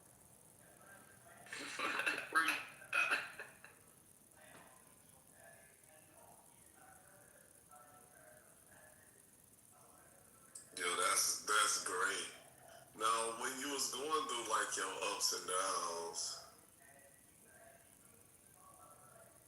like what was the down? Like what was the down? Like emotional collapse is the downside. Being able to as happy as a human can get is the upside. I got both sides. I bet women find Peter like adorable, cute type, you know? Of course, be a barrier. It comes from human life freedom to show our originality, how Mullah is different with us. That is the main difference of us with Mullah. Women plays the main role. Even if you read the legend stories of Iran, Iran is known to the inside the stories as Iran Banu. It means that it is a woman. But Mullah was trying to confiscate the history by some kind of bullshit and trying to put the people's idea in the hidden side while they were trying to represent us during the last 47 years. And Peter, what's the hottest actress in Iran? What's her name? I don't know. I did you see? I don't know. Yusi is her name? I don't know. I did you see? Yes, she's daughter of one of the most famous football players of Iran, who were head coach She's of a woman? good How old is of she? Iranian Football League. And she was present sometimes. They tried to... How old is she, Peter? How old is she? She is around 40. 40? That's too old. What are you talking about? There are younger ones, but this was inspiring for me. I want somebody born in my age, born in like 2002. What's the good-looking ones? I'm not sure if you want to... What do you want to do that with that name? Is it true true that to do with that name? Because the white women are good-looking. Or you want to find the photo of them go and do something immoral? No, I'm married. just want to be like, it's good for your PR, you know? Yeah, he want to see like the representation of beautiful women there. Like he not trying to fuck them and shit like that. Exactly. I want to see if they're good looking enough because we don't want to get rid of big booty Latinas. That's why I said margaritas and mamacitas, like in Cuba, you know? You have mamacitas in Iran, Peter? We have a bunch of them. Sharifinia's daughters are another one.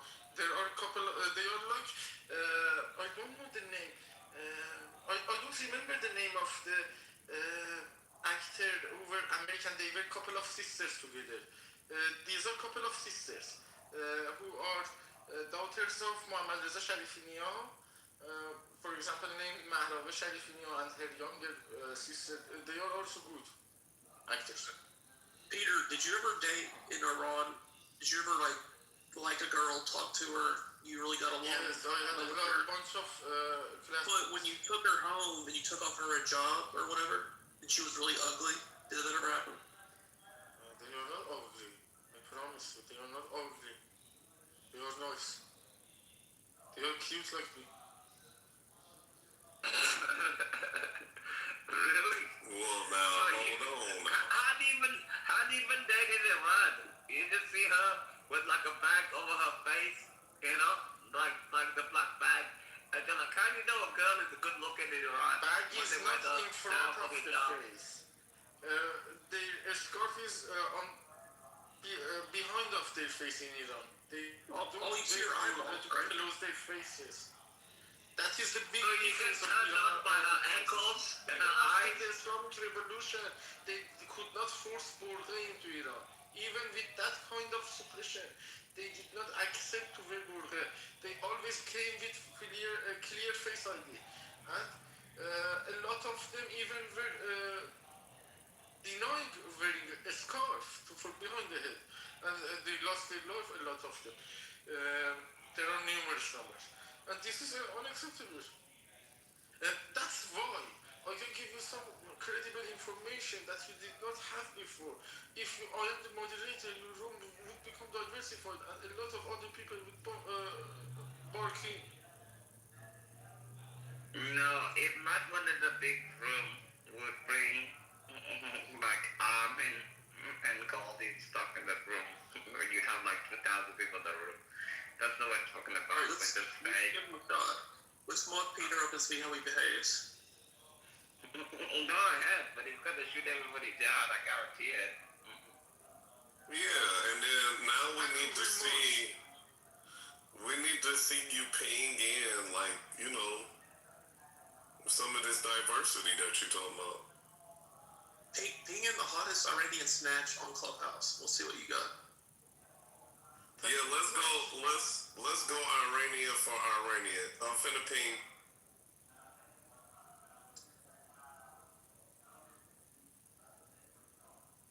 You know, I wonder if the women in Berlin could even understand Peter. And so he went to spit game at a bar or something. And they didn't even know what he was saying, but they thought he was so cute with his accent and cheek, and it worked.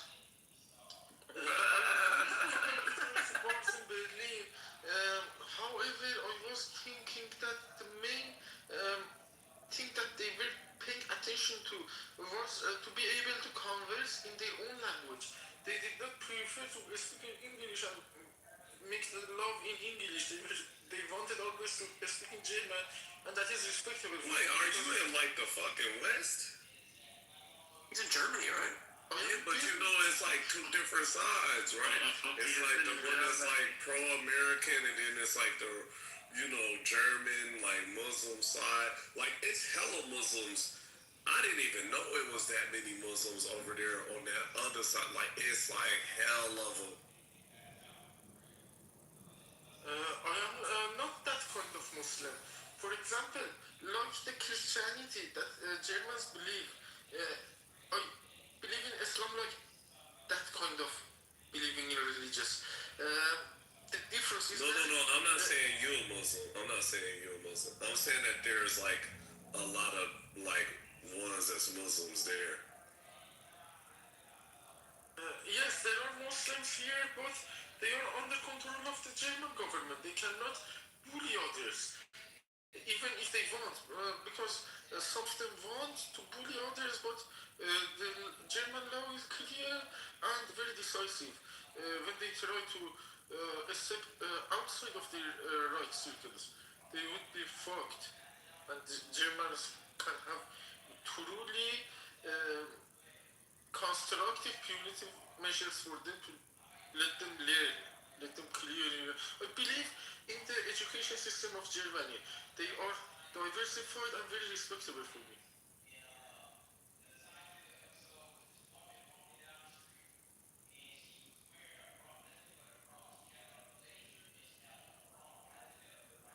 Well informed. Would you date a Muslim woman, Peter? It is not different for me. I promise the hotness is important for me. No, that's nobody asked. He asked, would you date a Muslim woman, Peter? Of course, if they are radicalists, that's my problem. Out of any religions, you can be Jew, Christian, or Islam, or atheist. No, don't If deflect the answer. if you are radicalist, I cannot stand that. You should be followed, Jew. No, he just asked you, would you date a Muslim woman? Yes, if she agrees to come to party and drink, it is not important, the religious. We need to drink together if they accept drinking. Oh, you need to get them nice and drunk. Okay, yeah. No, not just drunk. I don't want that limitation. I don't want that limitation. I want to drink. I want to eat pork. I want to be able to not pray. You want to eat bacon for breakfast, bacon and eggs? I cannot wake up early morning to just make some movements consider for God. I prefer quality sleep. I want to eat bacon and eggs for breakfast too, Peter. I agree with you. I have to thank you.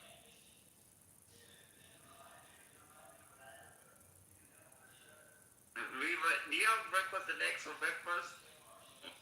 Night? Yeah, bacon, egg, and cheese biscuit from Chick-fil-A. Gouda and eggs. Fuck My yeah. favorite one is Gouda and eggs. No bacon for me. I prefer beef bacon. Yeah, I agree with you, but that happened to me. Like, night in Beaver, I think like Beaver 2 years ago, I remember I was telling you I had Crohn's disease. I went from like 100 kilos, 200 pounds to like 60 kilos. It's like 120 pounds, I think it was. And I was like skinny as shit. And like when I started recovering, you know what the best thing that helped me recover? It was fucking bacon and eggs. Every single day, I had eggs every day. I'm so sick of eggs. But it packed out the kilos, you know? It actually worked, which I was surprised about. Peter, you've been moderated and there's no strange that has come in. It is not a 1 second move. It is not one. It takes time. For example, yesterday happened, and the whole diaspora understood that. After a while, they would figure it out. And if it stays stable, that would be permanent participation. That would, I think, increase the diversity permanently.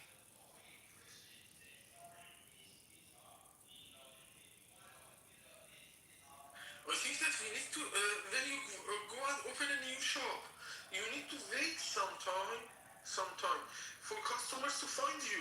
You might have to pay rent from out of your pocket for the first 2 months.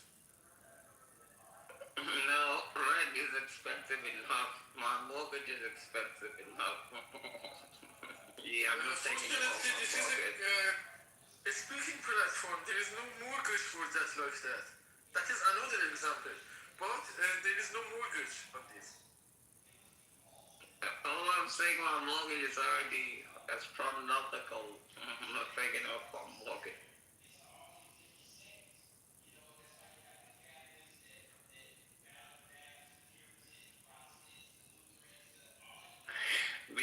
And the way your PTR is fucking killing you. Why are you doing JD like that? It's from that Iran music video. It's hilarious. Yeah, I saw it. Is that Drewski? No, it's AI. It's AI version of JD Vance. Oh shit.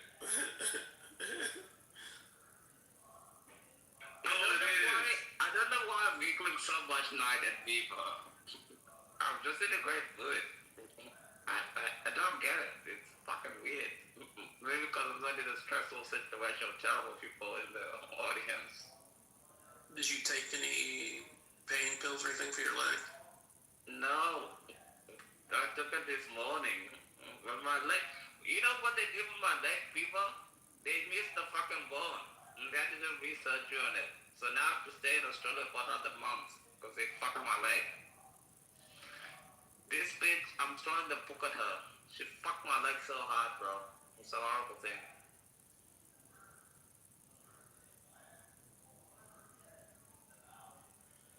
Maybe the painkillers are strong, but I can't stop laughing.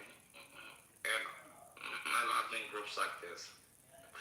And the fact that I want the Avatar will be released early before October. So, three good things happened today.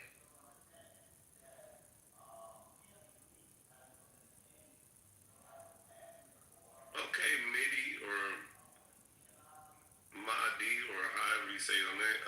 I see her. She's not bad looking, but I've seen better looking Iranian women on Clubhouse. Yeah, I didn't think. You talking about the Tarana Aladuski? I didn't think that girl was that attractive. Yeah, she ain't, you know.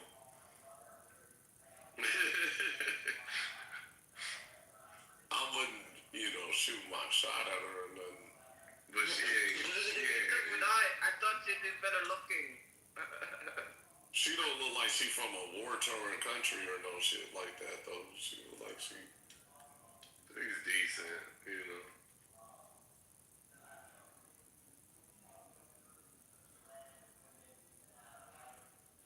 I've definitely seen some beautiful Iranian women, though. Matter of fact, if I could get, let me see if she up. Let me see. No. But BB, she don't look bad. But from what I seen from her, she don't look bad. She crazy though. BB's just retarded because she's British. That's it. She's on the crazy hot matrix. She's in the no-go zone. No, yeah. Crazy, not hot. No, just crazy. You can call me a hater, certified hater. Wait, who modded everyone in this? You know what? I'm surprised that I need me a mod soon, ASAP. That's all I'm saying. Thank you. That's it. You know what the thing is about you support the IRGC. You actually make me laugh sometimes. That's the crazy thing. Like that chick that came in here earlier, and you're just like, you look like a Congolese. And I'm like, if you weren't such a hater, I was actually laughing my ass off while I was eating.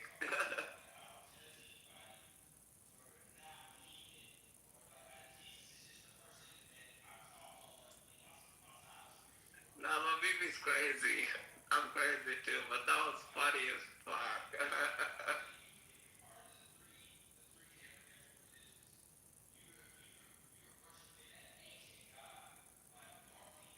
Between her and E, I don't know who's the craziest.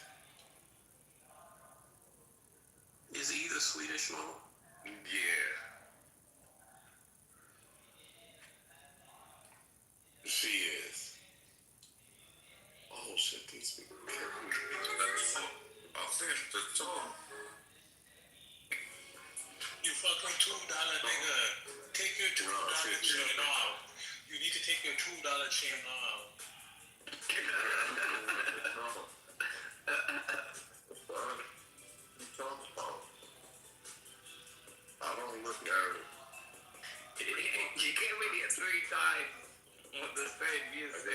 You know, I don't really like African Americans. Are you okay, Mercedes? You came in 3 times with the same music. What are you talking about, bro? Hey, Night King, tell us niggas about me. Yo, Night King, they don't want to fight me. Hey, yo, Night King, I'm gangster with a white chick.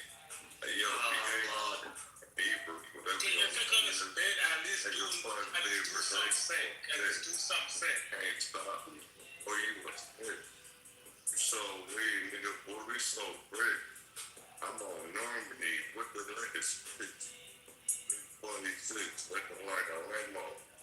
You playing with me, bitch, play bingo. No, you ain't nothing. I'm from South Central Mall City from Compton. Hey, you a pussy.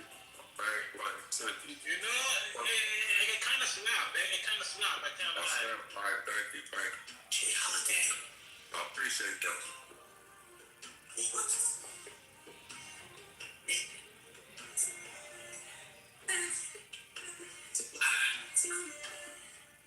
Good night, bitch.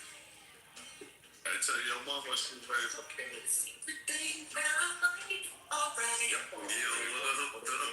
Who's that woman you got there? Why your mama raised a Is actually a demon. and some mama ain't never raised a punk. You No, I'm telling you, it's low-key a demon. I do the fuck.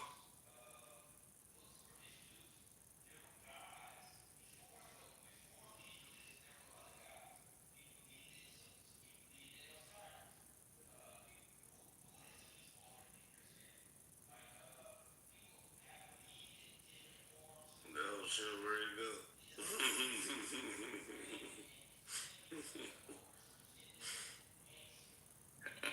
I told him you Peter be shooting people for no reason. No, you know, whatever. That one, you know.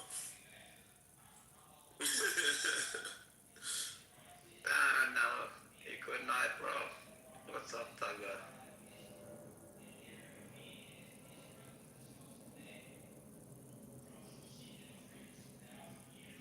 Yo, what's up? Can you hear me? Yeah, we can hear you, Thugger. Yeah, I was just rolling a joint.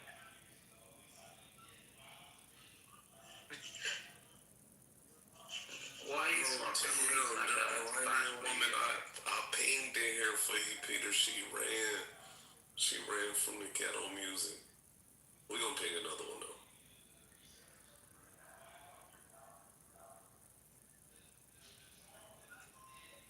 You trying to help Peter out, Mike? They get real G. So what's going on here?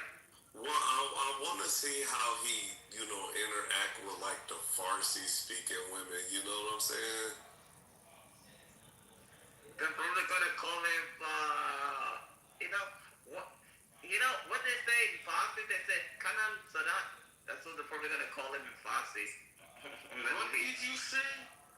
What do you want to Kanan say? Sadat. Tell the English version, I will translate it for you. The translation is you're a son of a bitch. Harum Zade. That's what I said. No, Harum Zade. You should say Harum Zade. Oh, I said Kanan Sadat. I meant to say Harum Sadat. Yeah, you're a son of a bitch. That's what they're gonna call you. They just leave. No, don't call me that. I have parents. I'm not calling you Harum Sadat. Acting like you, Peter. I think you're a great guy. But Knight is trying to set you up with one of those. What do you call them? Persian, Iranian? What do you call them, Peter? Yeah? Chick Juje means Juje. Chick Juje. Yeah. Chick means Juje. Juje. Juje. Juje. Okay. But chick is also common because nowadays the word became like some kind of interconnected. This became translated. He's trying to help you, Peter. Berlin is a good place. Yes, Berlin is a monumental place. It is not just good. Monumental.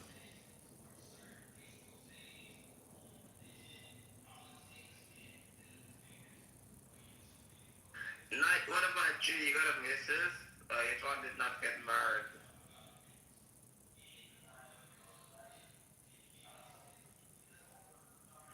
Or you think, no worries, it is not asleep, late. I'm not late. I don't think Night is asleep. No, I think he's awake. Beav was not asleep. Maybe Stinny and Sword and Edward are asleep, but Night and Beav are not asleep. Nah, I gotta be up to wake somebody up. Exactly, that's what I'm saying. What about you, Night? You're from my generation in your 20s. Like, how do you find the women these days? I locked up on a woman earlier. No, I'm not in your generation. But the women nowadays, it's it's like a kerfuffle of, you know, I would say like either they're heavily influenced by the media or they're heavily influenced by their peer group, you know, and wherever they kind of sit with that, some of them like are between the lines of either hating men a lot or absolutely stupidly loving them. Like it just ain't no middle though. You find that it's the same with your missus, like it's just bad. Well, no, mine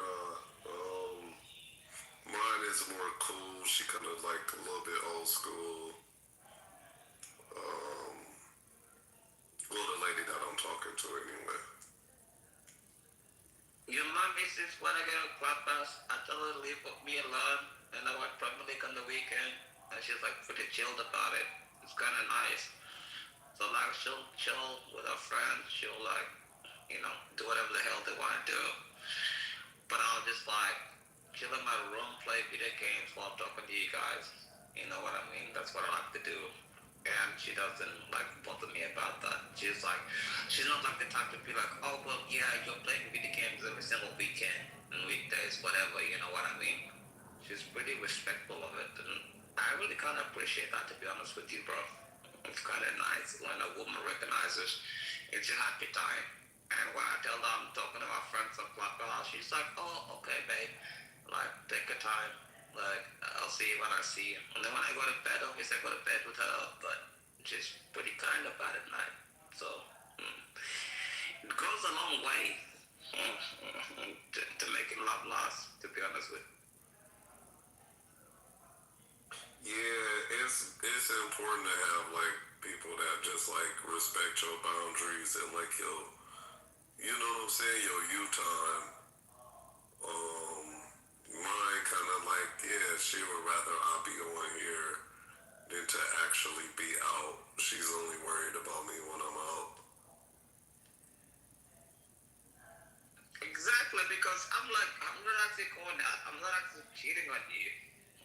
You know I'm talking to a clubhouse, and you have my like password to my phone. You know, you can actually like just log in like with my passcode. Like it's not like I'm hiding anything. To be fair with you, you know. So I don't understand. I think she prefers it, or I prefer it that way. But it's like you got the password to my phone. You can check all my messages. It's not a big deal. Yeah. Now the password to the phone stuff, you know, but you married, so you good. You can do that kind of I stuff. got nothing to hide, bro. Yeah.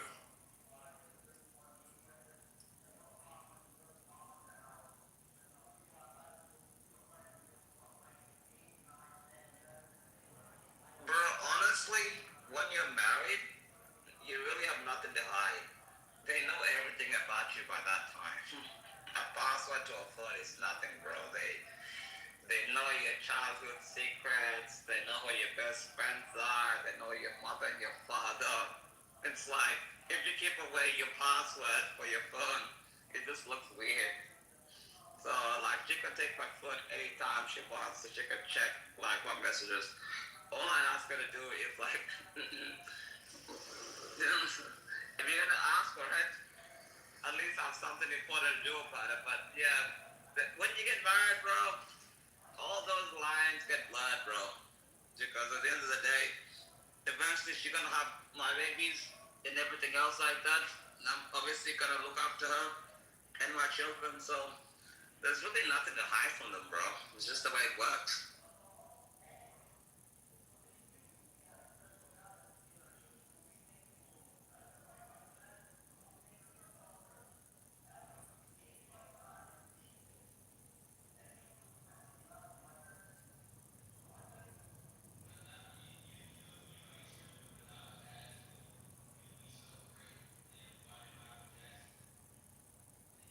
Yeah, these Iran talks.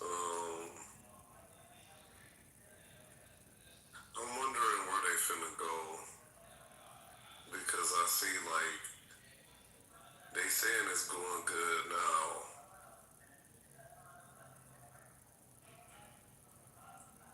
but like they worried about some blackmail over this strait. Honestly, I don't know how they're gonna go, but I just want the Iran phone to be dealt with. I'm more excited about Cuba, but I know with Iran and everything else like that, they have a big problem there. They gotta deal with it.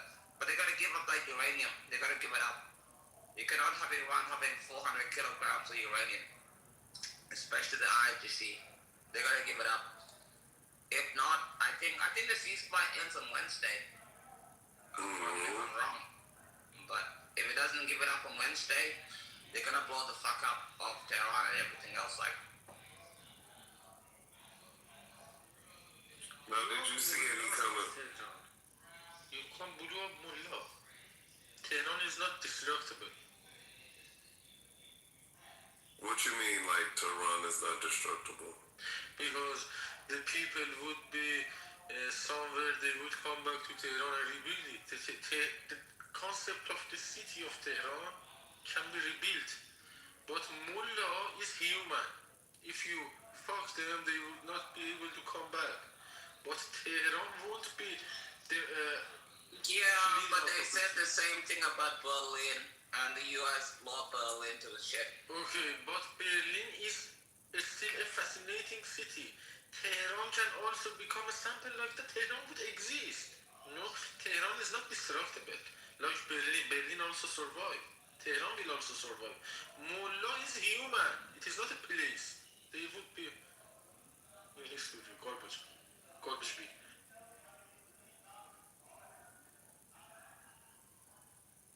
I don't understand what you mean. You don't want the US? Put yourself under a lot of pressure to understand. I made myself clear. Go and replay what I said.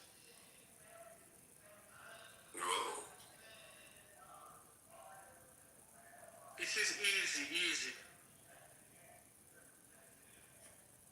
Now, what's the historical significance of Tehran to you? Like, yes, the other significance of Tehran is that it is south of Caspian Sea from the Alborz chain of mountains, and it is well located to manage the whole Iran because the southern part are possible to be gone from Tehran to south by highways in deserts. If it is far, but you can go fast. Tehran is well located to the north of Iran, so you would have to go to the same time, for example, from Isfahan to Tehran, from Mazandaran to Tehran. However, Mazandaran is much nearer to Tehran, but the way is harder. But the location of Tehran is perfectly chosen to be able to ensure the territorial integrity of Iran. And it is a couple of centuries that Tehran was chosen as the capital of Iran. Before that, it was Isfahan, the main capital of Iran, and Tabriz was the second capital. Iran was being handled with two capitals, and they chose to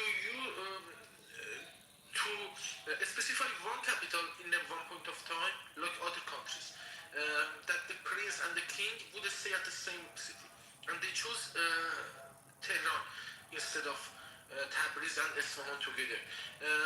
While Tabriz was one of the cities for the Crown Prince of Iran during that time, Qazvin also was sometimes playing that role of the second capital.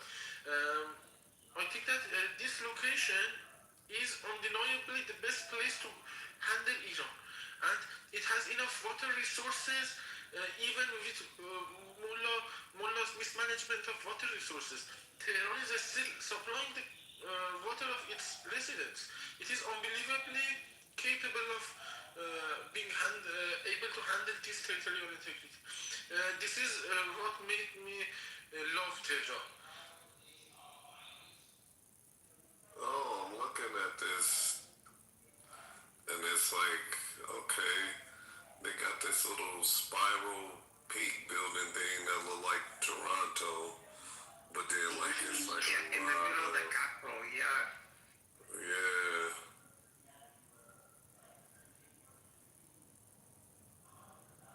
Like I don't hear too much about this place, but You think the US is gonna blow? Got money, man? hell yeah, they'll blow this shit.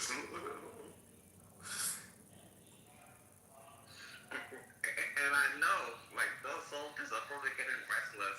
Imagine staying in a fucking aircraft carrier because of the little, like, fucking places you have to sleep. Like, have you seen where the Navy soldiers have to sleep? In those bunkers? Like, oh yeah. It's like a tiny fucking place. Of course they're irritated every day. They want to do something about this bullshit so they can go home.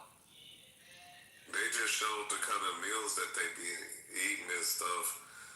And like it's like a hamburger patty and like some fucking carrots. Like lettuce and fucking celery and bullshit, yeah. If you ate that every single fucking day, wouldn't you be irritated yourself? You'd bother me. Hell yeah. I'd want to be blowing shit up too. Myself. Not staying there, you know. And it takes about 5 weeks for the aircraft carrier has to sail through the Pacific and stuff. It takes a long time to go back to docking. I think they dock in like California, whatever. But it's like, I'd be pissed off, you know, just sitting there waiting for some ceasefire to talk to the mullahs and terror regime, you know. I'd be so irritated. I'd want to be like fighting and doing something at least. If you die, so be it. But just sitting on an aircraft carrier, you must be bored to death, bro.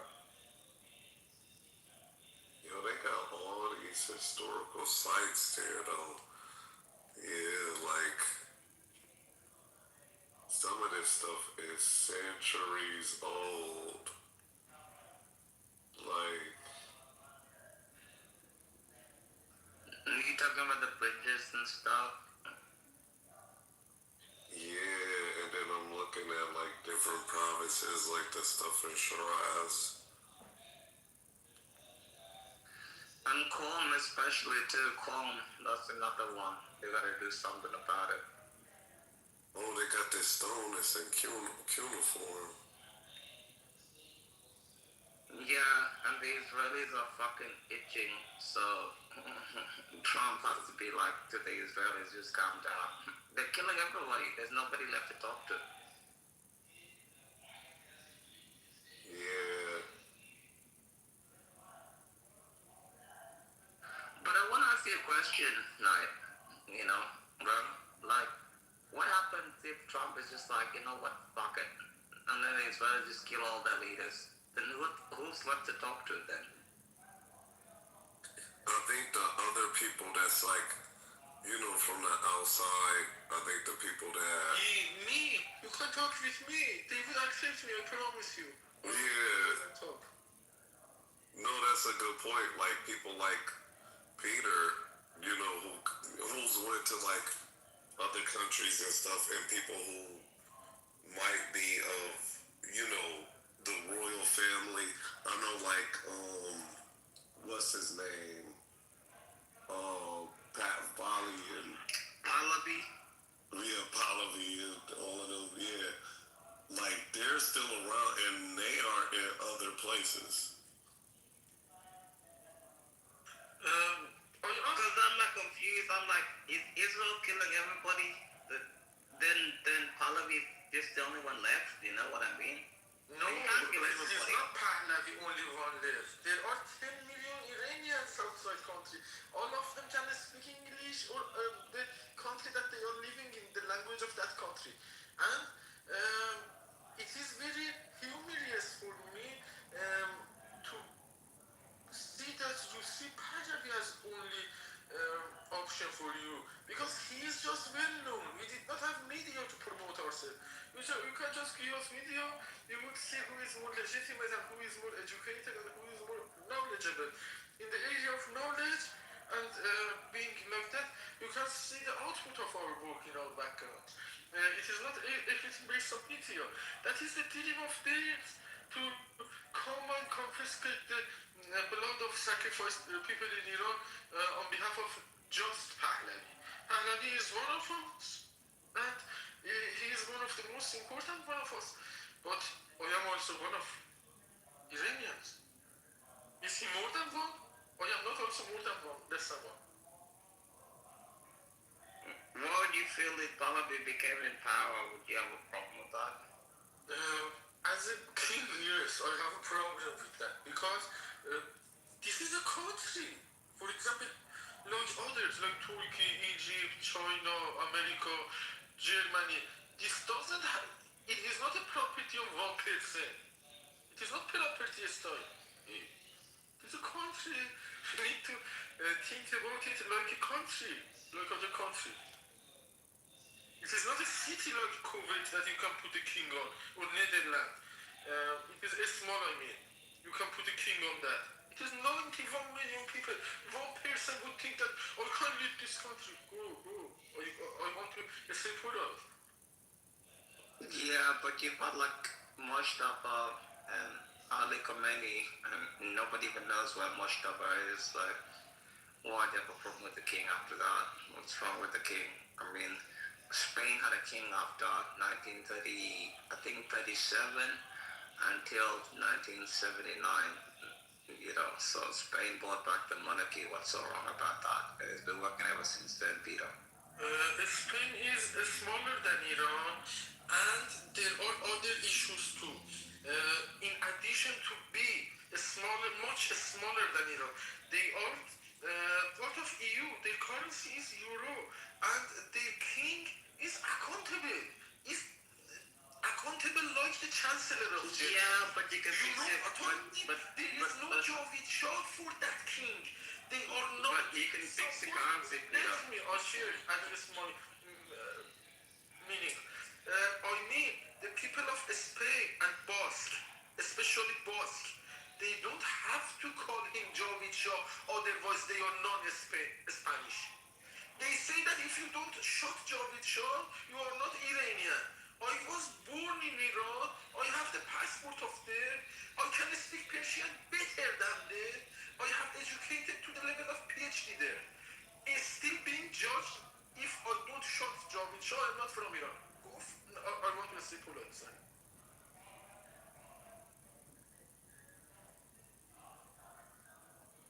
Yeah, when you say Basque, are you talking about the Escara people? Sorry, can you please repeat? He's saying, are you talking about the Scar people from the Basque region of Spain? No, I mean the model of Spain is different from Iran's because Spain is a smaller country and it is less diverse than Iran. You can see the Iran's diversity and compare it with Spain. We speak as many languages whole Europe inside Iran. And in addition to that, they have the adopted currency of euro that the king of Spain would have to keep that standard in his country. And he has to answer to both EU and his own people about its own value. This is a very responsible kind of kingdom. Reza Pahlavi won't want this. Want to come to your property if you don't judge or not us and like this. No, we're not saying that. Why did you turn off hand raising, by the way? No. That's not what I was saying. I was just saying, like, Well, I mean, it's like a small, like people not coming up, so I'm gonna let people just come up. You know. Kendo, you're a great guy, and I trust you. yeah. Yeah, I do. It's actually funny, because I don't actually like many people on Clubhouse, which is the funniest thing. But you're actually good at doing what you do. Eat as fuck. Not Peter. Hey, I think Peter just misunderstood. You know what I'm saying? Peter, you misunderstand, bro. We're not against you. You got a German Persian accent I've never heard before. I would defend my rights like MP of United Kingdom. Are they shy from the king? Even if I want the king, I want them as accountable as the MP of United Kingdom would their king accountable. If he signed the severance of United Kingdom from EU, they changed the law and made sure that he cannot do it again. Reza Pahlavi should be able to take this accountable as much as the king of United Kingdom if he wants to be king. If you ask them like this, they would say you are non-Iranian. They don't deserve the kingdom of Pahlavi to be compared with United Kingdom. They want the ownership. They are not so-called. But the thing is, Peter, the people in Iran want the king back. You want him back. They want Reza Pahlavi back. We want the because when you saw when Khomeini was eliminated by the state of Israel and the United States, you know what they were singing from the rooftops? They were singing Javed Shah. Why would they be singing Javed Shah if they didn't want the king back? Peter. You are wrong. You are wrong. There's videos about this. I can post the videos in the chat, bro. I can also post a lot of other videos for you. What they were singing, Peter. They were singing Javed Shah. I can put the videos in the chat. You don't have to get emotional. Yes, please sing. I also sing. Mullah also has. What other videos were the mullahs posting? Tell me. They also have songs for the. No, but I'm saying when Imam Khomeini was killed by Israel and the United States, the people in Iran were singing Javed Shah, Javed Shah, Javed Shah. I don't understand what I'm talking about. You are intentionally feeling simple-minded. You are intentionally sometimes choose to play simple-minded, don't you? Why don't you want your king back, Peter? I want him back. I want the Princess of Pahlavi back, and I want him to use his credibility to ensure that our time of transition goes as smooth as possible. He needs to use his connections to bring some countries that are in contact with him toward the assessing of the situation of the transitional period. I believe in that. He is influential to help for the transitional period. I see him as one of the leaders of that period. He may be, he is for sure, not maybe, the most important figure of that managerial decision-making process. But he is not only, that's it, no king anymore. Even if you are the best, even if you are the most capable, no king anymore. No king anymore. This name does not belong to any Iranian. You don't deserve to be named king on top of me. I don't deserve. I don't see anybody deserving be the king of me. Why you don't want to say Javed Shah to anybody who has to go to toilet every day. You can't say Javed Shah. If he can avoid going to toilet, then I would for one day. I would call him as a prophet. He is limited like me. He has to go to toilet every day. Yeah, everybody has an asshole. That's an old Exactly. Yeah. He also has an old I don't So why What is the difference? I don't understand why you question. What is the difference? Everybody has an asshole. You know, everybody has shit in the body. Exactly. And make it similar to us, not different. There's nothing wrong with the shop. Like, I don't understand why it's against this. What's up, bro? I can't read your quickly lines. What's your name? My name is Assad. What, Assad? Yes. Like President Assad? No. It's my private now. Are you Iranian, Assad? No, I'm Afghani.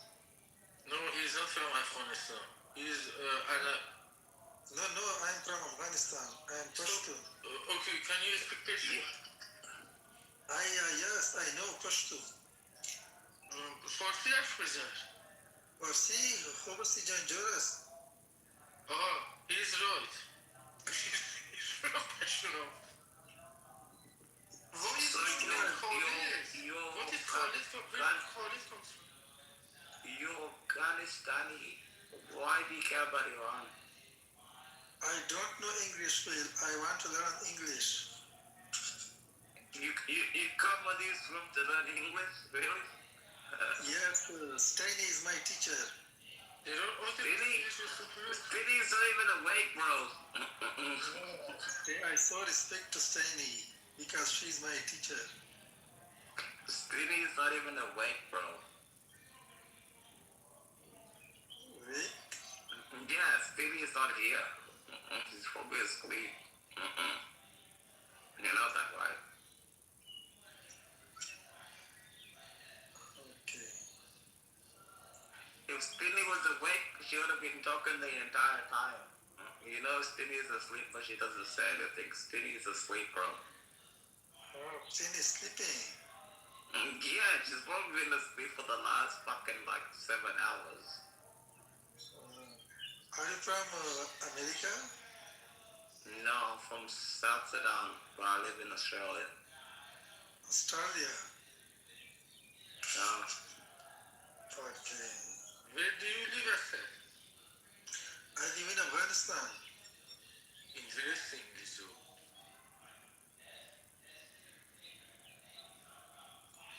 What is your current movement? I have heard from a person directly from Afghanistan about our movement. Your English is so quickly, I didn't understand because my English is your not... idea about the movements that Iranian people made? No, Iranian, no. I joined more than people, Arab Khalij people. No, I mean about women life freedom, not about regime. What is your idea about women life freedom? In Iran? Yes. Should be changed. What should be the regime change? Do you agree with the regime?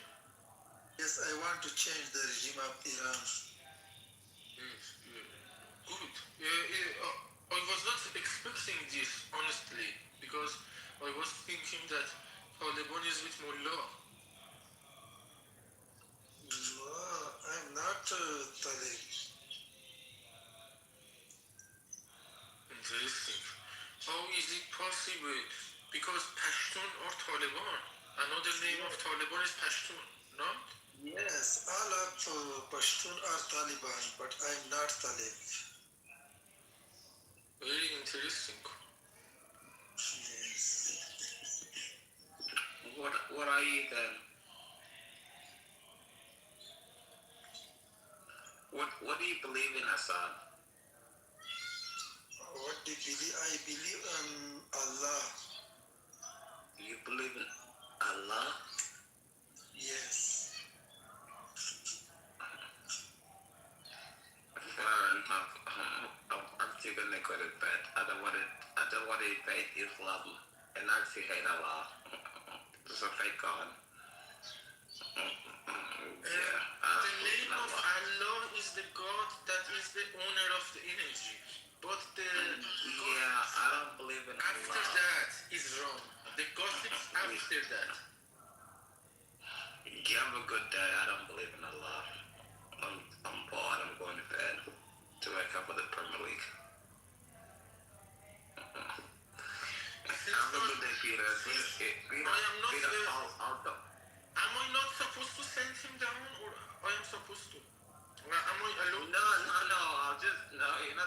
set me down, I'll just leave the room. Not you. Assad. No, you don't have to send Assad down. I'm going to bed because I'm gonna wake up with the Premier League. It's like 7:37 p.m. here. Yeah. I'm gonna get the nap because I haven't slept all day. Yeah. But Peter, if Vinny is still up here, drop her because she's probably asleep or something. She's a good friend and we love her very much. Okay.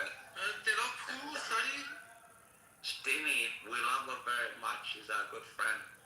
Okay, I don't. Okay.